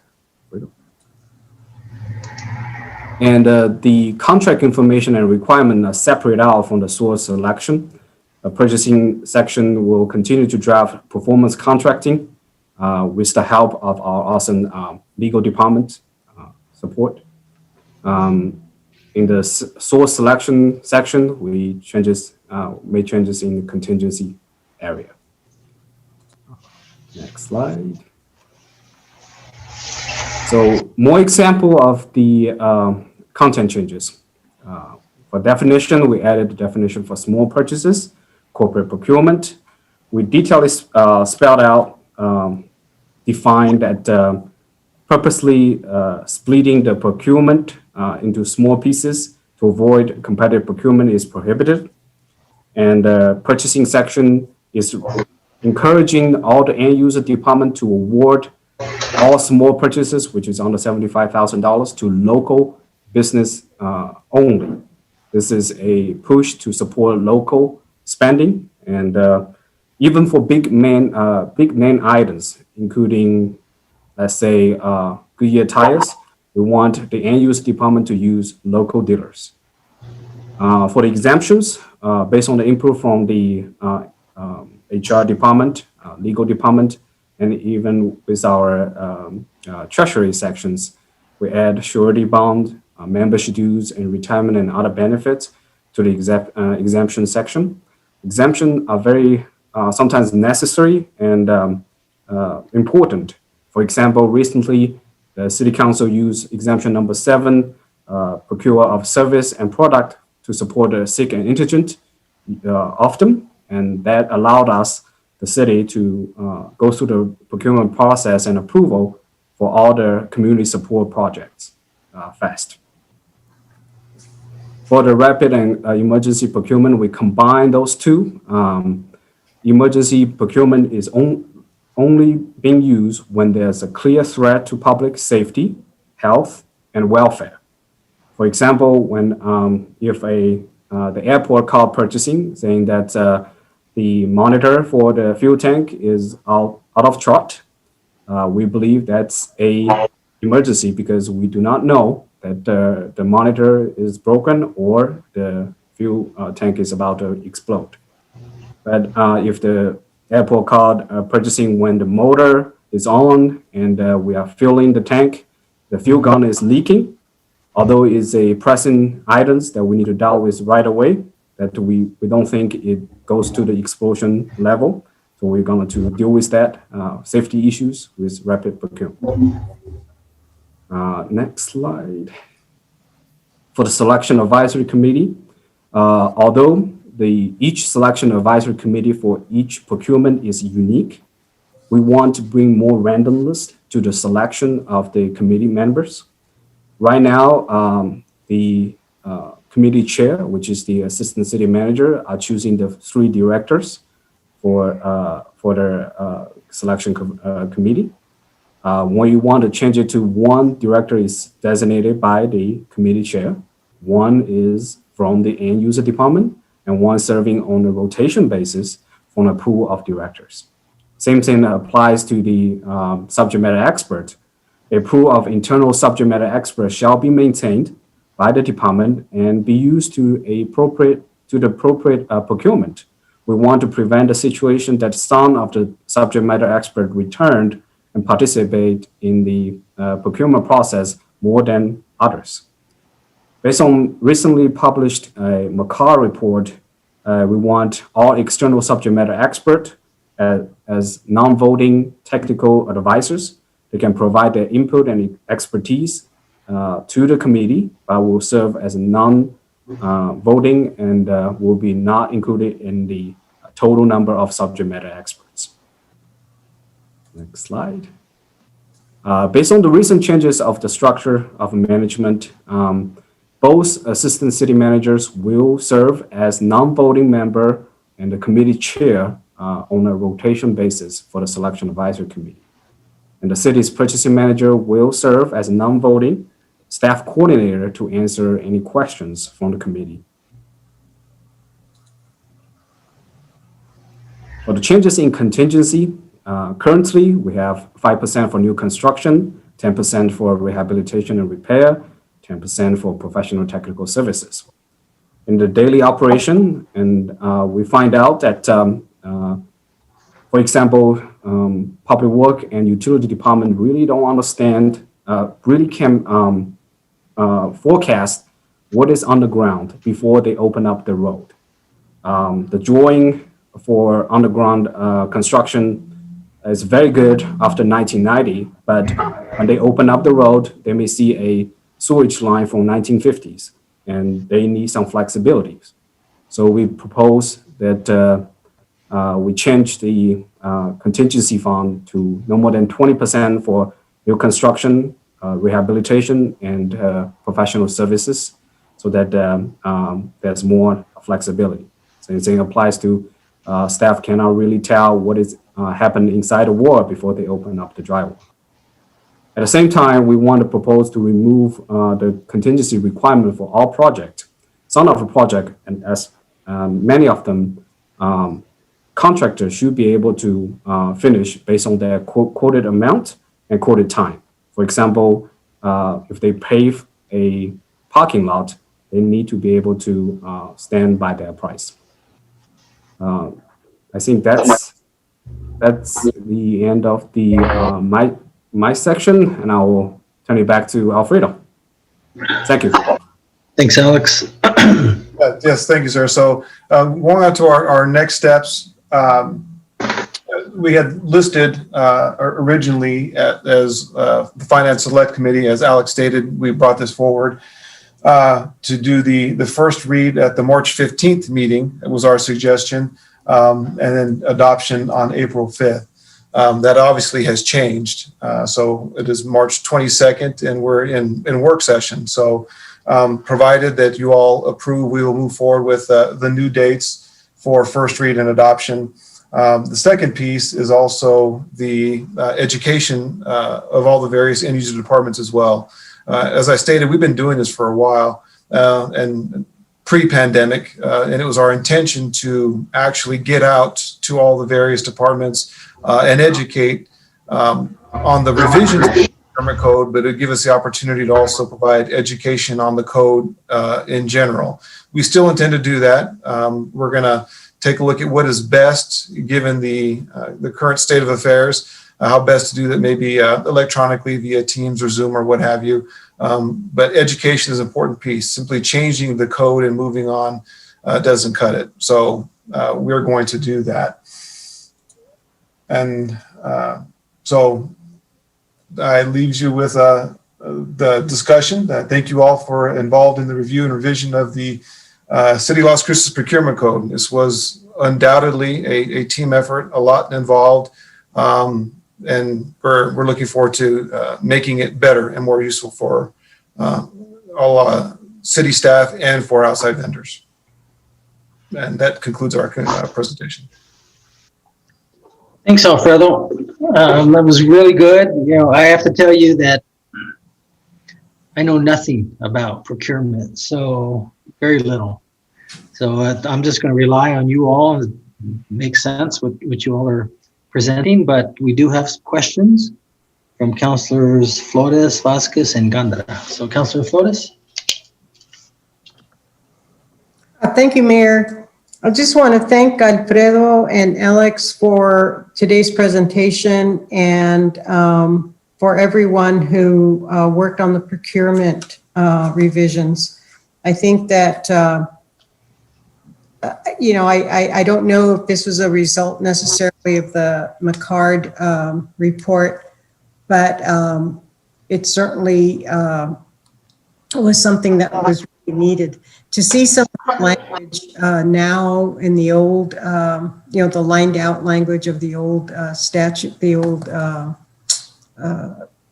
ordinance is really amazing. So it's really wonderful that you did something around and came up with this. So I just want to thank you. I did have a specific question, but I have. I didn't, anyway. But thank you, Mayor. And again, thank you, Mr. Pacheco and Mr. Liu, for your presentation and for your work. Thank you. Yeah, thanks, Councilor. Councilor Vasquez. Yes, thank you, Mayor. Thank you, Alex and Alfredo as well. Yes, these are really welcome changes. And I know we've talked about some of these just recently in our discussions around some different ways that we could, I don't want to say bulletproof our procurement system to avoid potential conflicts of interest or fraud or any one issue of financial malfeasance. But I know this gets to some of the issues that we talked about in the past, especially in particular, as Councilor Flores mentioned, as some of the findings from the McCard report. I do have just a question here, Alex, or Alfredo, around the Selection Advisory Committee, if you could put it back on that slide.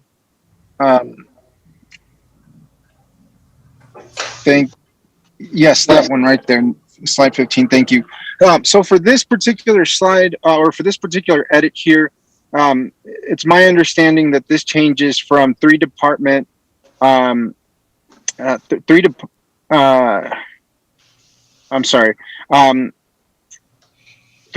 heads are not permanent members and don't serve on a case-by-case basis anymore.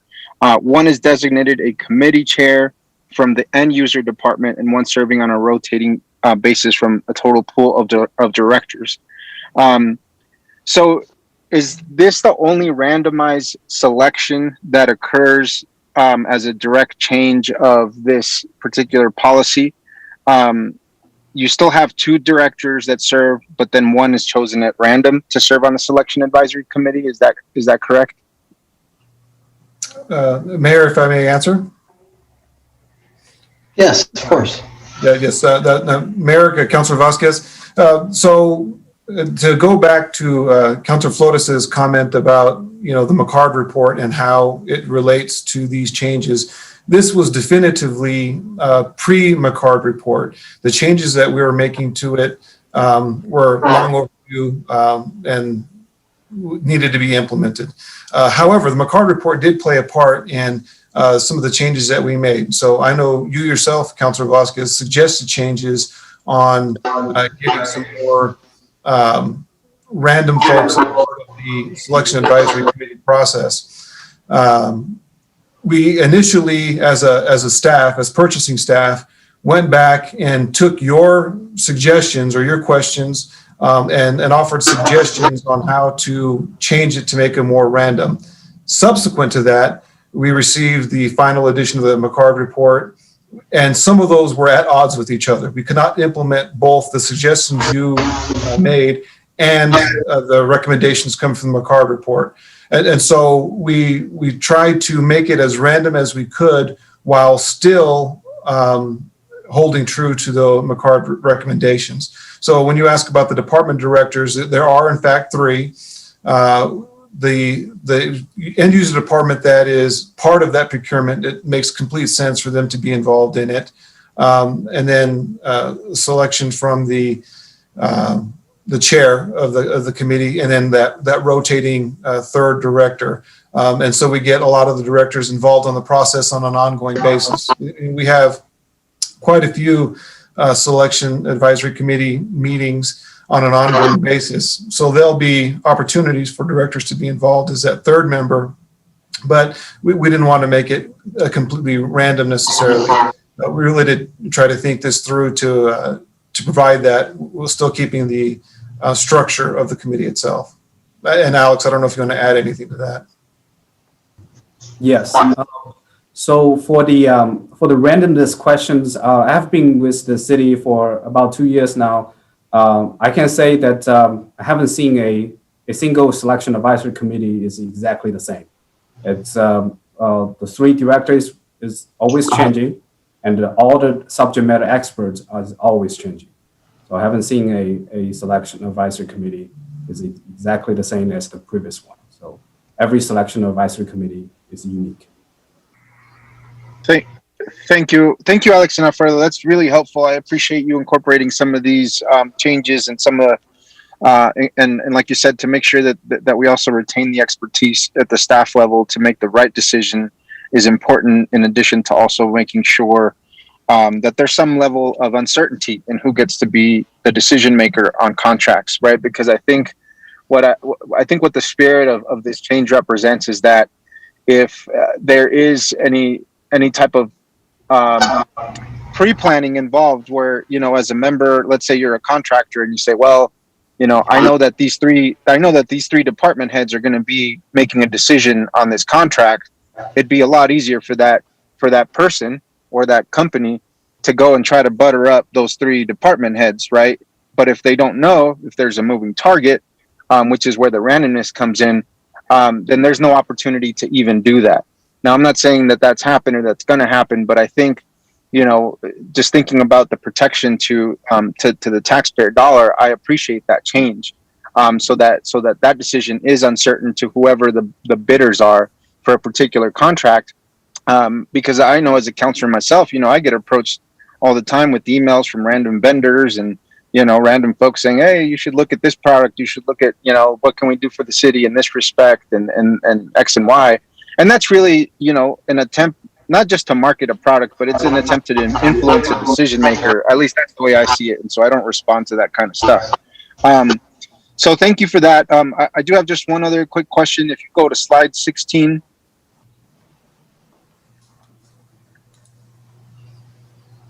Okay, so here is, I think the other part of this is where it mentions an alternate may be designated by any member to attend in that member's place. So am I reading this right? That, I mean, this is our previous policy, but if I'm a department head and I say, you know what, I don't want to be part of this committee, or I can't be part of this committee because I have a conflict, that you could appoint somebody within your department or somebody within the same level of expertise or area of expertise to serve as a SAC committee member? Is that the way I'm reading that? Mayor, Councilor Vasquez, one of the things I failed to mention in the presentation is that, you know, improvement is ongoing, and we have made changes already prior to even this procurement code revision that we're bringing forth to you. So one of those is the conflict of interest and the confidentiality statement. So going back a year and a half, 2 years, those used to be completed together. Right at the beginning, a member of the committee would fill those out and go about their business. We changed it up so that we do them separate now. The confidentiality statement is right at the beginning, but the conflict of interest is later on in the process, because if you're just somebody in town and you don't know who is bidding on a project or, you know, on an RFP, until you find out when those names actually come in. So you don't know whether you have a conflict of interest until that time. And so by setting it back further in the process, now you can truthfully and accurately do that conflict of interest. And there are times where, the names come up, a member of the committee raises their hand to us and says, I can't serve on this committee. I know such and such for whatever reason, whatever the relationship may be. I'm going to ask off of the committee. And so we get a replacement person to avoid that very specific conflict of interest.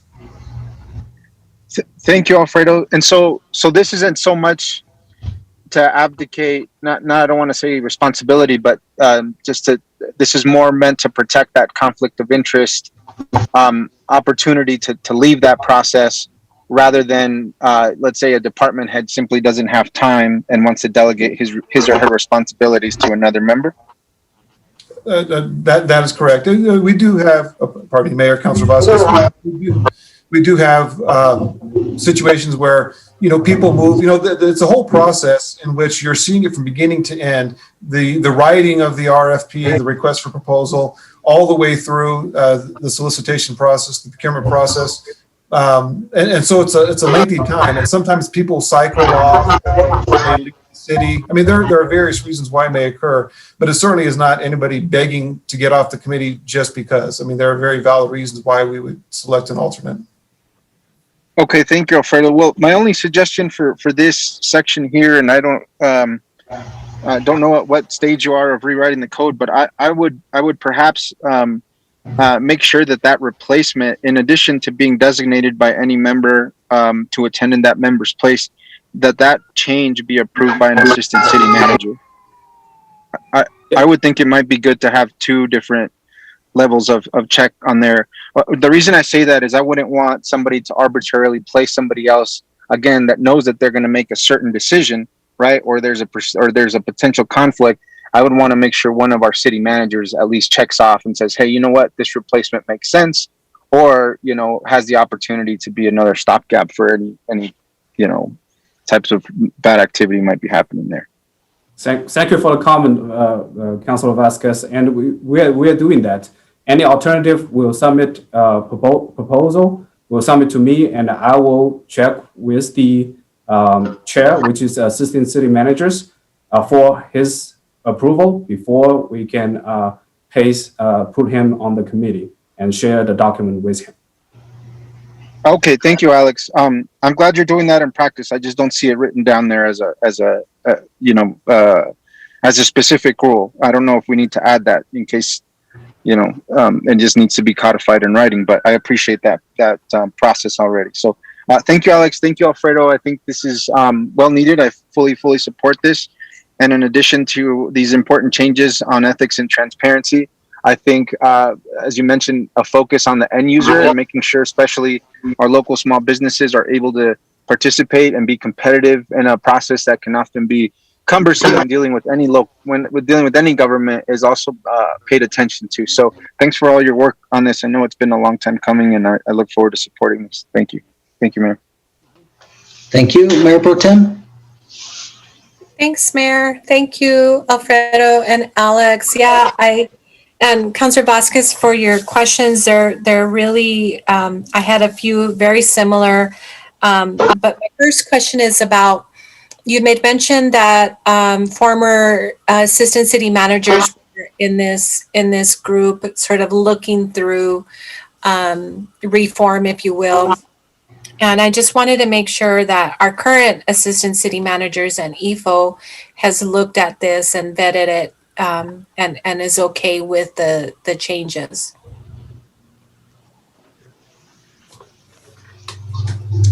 Mayor, Councilor Ganda, I don't know the extent to which they have reviewed it, if at all.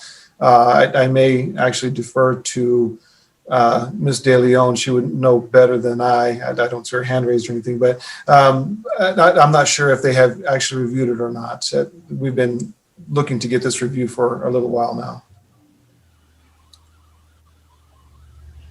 Mayor, Barbara and Jennifer have their hand up. Okay, Jennifer or Barbara, whoever wants to go first. Thank you, Mayor. Thank you, Council. Just two things. It will be completely reviewed. It has to be reviewed as part of the workflow in iCompass.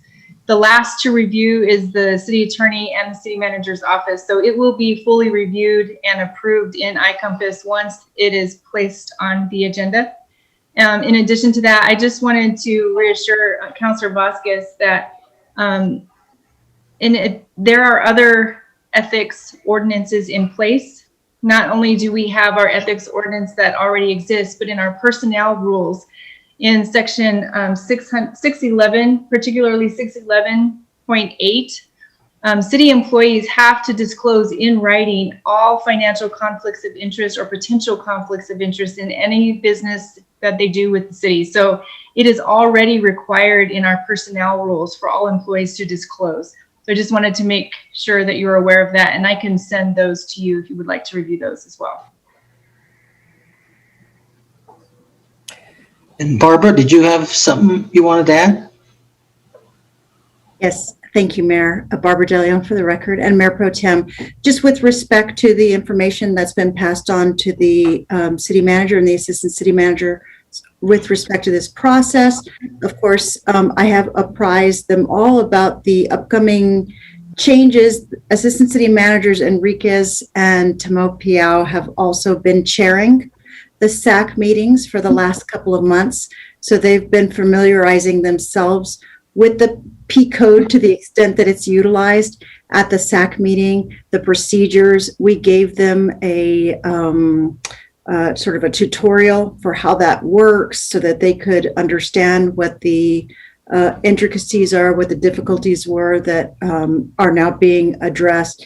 And as Jennifer Vega Brown just pointed out as well, all of the review process includes assistant city managers and the city manager for the approval of this to go forward. I appreciate that, Barbara and Jennifer. I just want to, for me, I think it's important to have IFO and Ikani look at this and weigh in.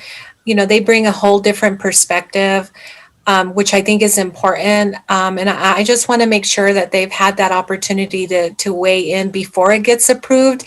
And I was hoping that either one of them, I would be happy to hear, you know, from their perspective. I want, you know, this would be one of the first times that they have influenced, right, some of this moving forward and really didn't get the opportunity in the past to do so. So I just want to make sure that they've looked at that they've given their input and that it's reflected in this particular change.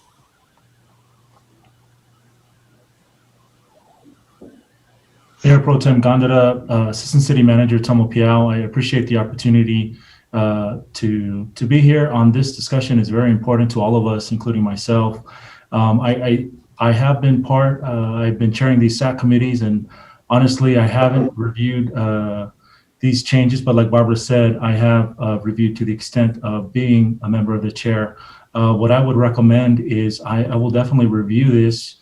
If it is your consideration and will, you could approve this contingent on approval, my review as well. I just don't want to hold this up at this, well, it's a work session anyways, but I will definitely review so that I can say that I reviewed it. If I have any concerns or thoughts, I'll definitely keep you apprised and let you know, Mayor Pro Tem and the council, for sure. Just wanted to share that. Thank you. Thank you, Akani. I saw Ifo.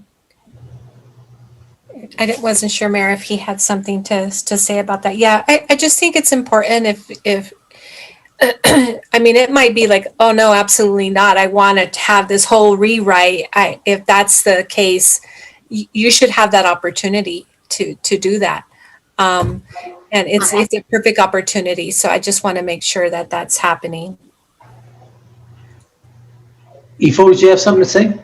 You know, I don't know if I have too much to add to what Ikani mentioned. I will do the same. I have been briefed by Barbara on these changes, but I will look through it thoroughly and make sure that I've done so that we can, like I said, make sure everything's on the up and up, like Mayor Pro Tem has mentioned. But I have been briefed throughout this process. But I do need to look at it more thoroughly. Yeah, most likely we'll just move it forward because I think, you know, at least 3 of us in the finance committee have seen it, and that'll give you time to review it some more if you need to. But it appears to be fine. But nonetheless, we'll just honor your what you're saying. So Yeah, thank you, Mayor. I appreciate that. I'm real appreciative of the surveying that happened internally. And I wasn't sure if you've offered that same survey or a different one externally to the end user, because many are external, right, to this. And so I was hoping that survey went out to our external partners as well. Did that happen?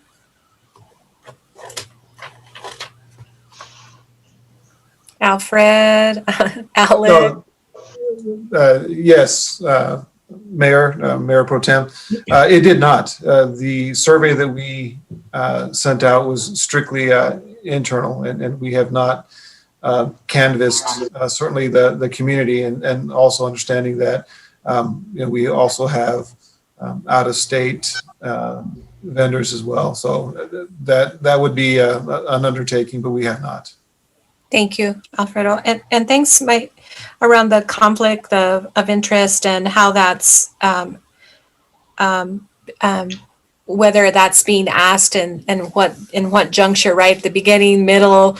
I appreciate you clarifying that. I think that's really important, and especially the confidentiality statement as well. So thanks for that. And then, I had the same concerns as Councilor Vasquez did on the replacement one. I just want to make sure that, and I think he made mention, I think codifying it, saying it, because, as people move in and out of positions, I think it's important that it's codified, that it's said, Alex, that you are asking for a city manager, right, to approve this as well, that the director just doesn't get to willy-nilly say, yeah, I want this person. I want to make sure that city manager is involved in that process, or an assistant city manager, and that it's documented somewhere. Can we do that? Can we get that done?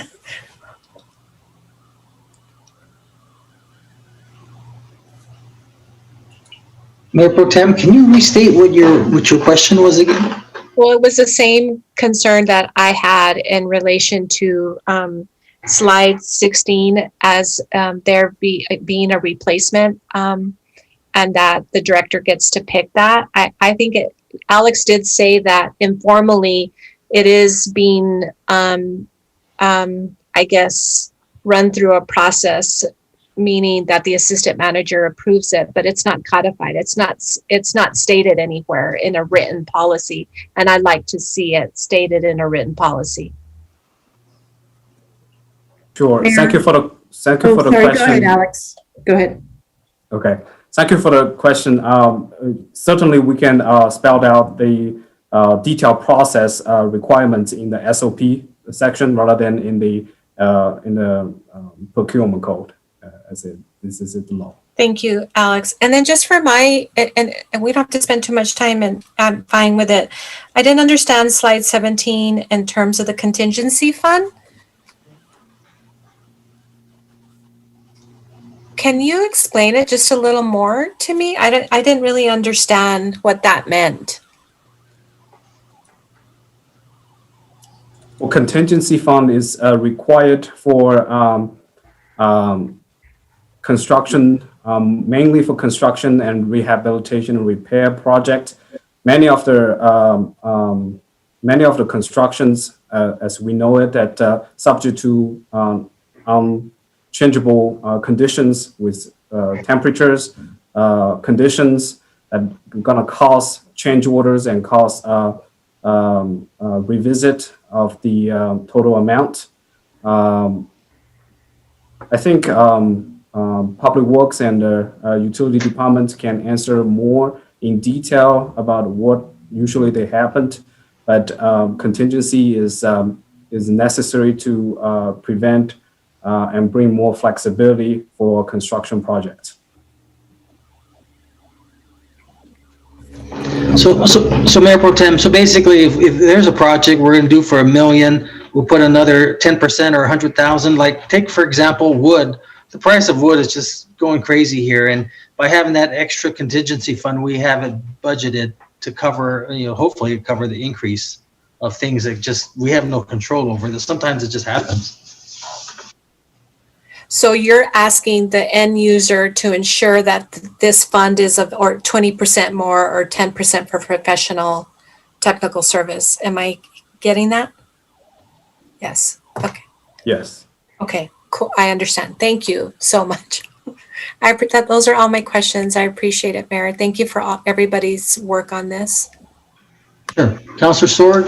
Yes, Mr. Mayor, thank you. And thank you, Alex and Alfredo. Just one quick question, Alfredo, for you.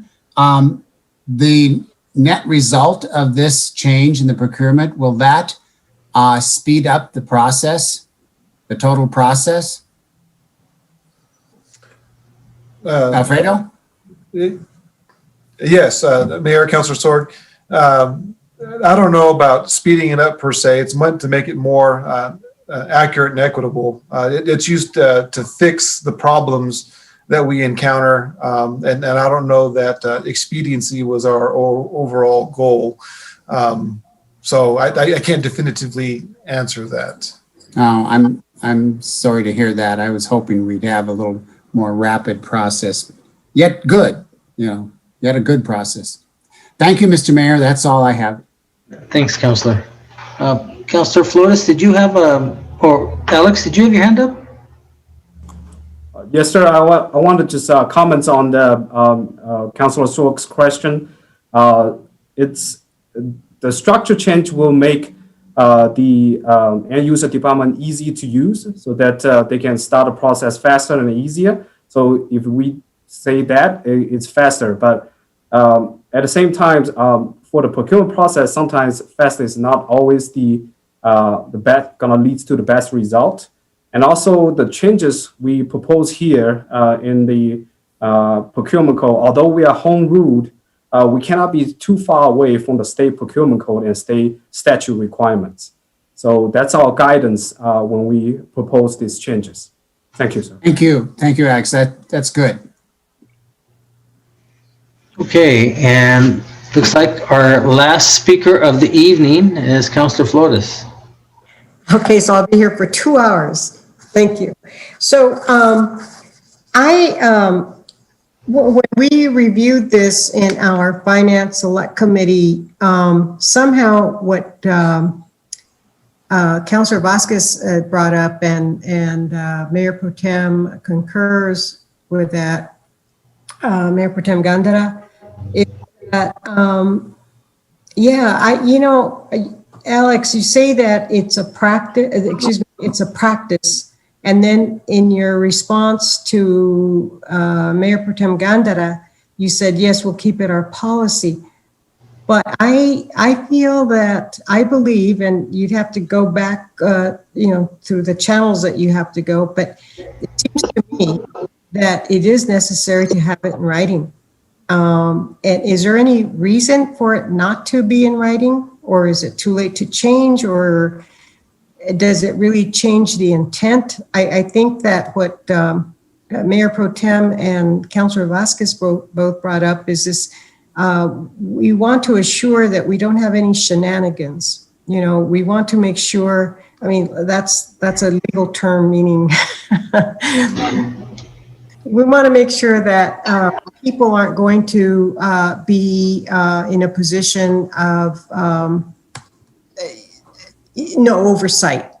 So and I think that was the problem in previous administrations that led us to that. I think we're still awaiting some results from the AG's office. So would it be possible, Mr. Pacheco or Mr. Liu, to add that language? Since it's already your practice, it's not enough for it to be a policy. It would have to be our local law in our ordinance. Is it possible? Mr. Pacheco? Yes, Mayor, Councilor Flores, Alfredo Pacheco. Yes, it is possible to still add that. We haven't sent it to you yet. I'm sure if we're going to be, how the council is going to proceed forward with it, but that change is still possible.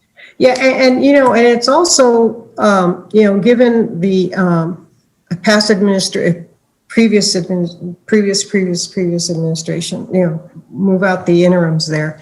But I think that there wasn't any real, it was like the fox, it'd be like the fox watching the hen house type of thing. But there was no way of really tracking it. But if we make someone accountable, someone in that position, that they said, yeah, I signed off, then, that is, I think, a better way of that person to be definitely aware of the implications of lack of oversight or, intentional oversight. So that's my recommendation to, with all due respect. Otherwise, I think when we reviewed this, we found it to be amazingly well done. And I want to thank you again for that. Okay, that's it? You're done? Yeah, I can go on. Do you want me to go on? No. Just making sure. Everybody's going, no, go home. Oh, I am going home. Okay, so I think that's it. Looks like, other than those small changes, looks like you can move forward and bring it forward, I guess, at the council meeting that you see fit. Thank you, Mayor. Thank you, councilors. Alfredo, you had a question or comment? Yes, sir, I do. Thank you, Mayor. I wanted to go back and readdress Councilor Sorg. In my response to him in terms of expediency, and really thinking about Alex's response and our whole take on this, it was too cumbersome and not easily understood by the departments, and the survey bore part of that out. And so a cleaner, more efficient procurement code that everybody understands, I think will have inherent benefits and for the process as a whole. I back what Alex stated in terms of making it fast doesn't necessarily make it better, but I think having everybody truly understand the code itself, and as I stated, our education with the various end user departments, hopefully we can drive that home. We'll make the process better top to bottom. Thank you. Okay, very good. Ifo, that pretty much concludes everything?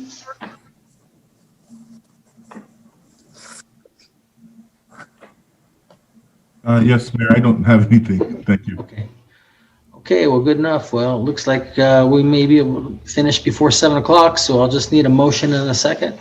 Move to adjourn? Second. Second by Flores. Okay, motion made by Councilor Sorg, second by Mayor Pro Tem Gandara. Christine? This is on the motion to adjourn the work session. Councilor Abeda-Stuvey? Yes. Councilor Vasquez?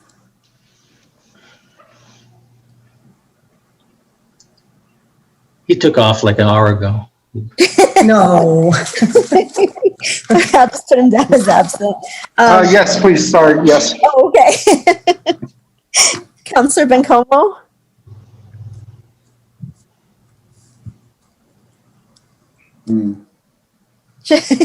Took off too. So. No one stayed. Oh, okay. Absent. Councilor Sorg? Yes. Time to hit the beat. Yeah. Councilor Flores? Yes.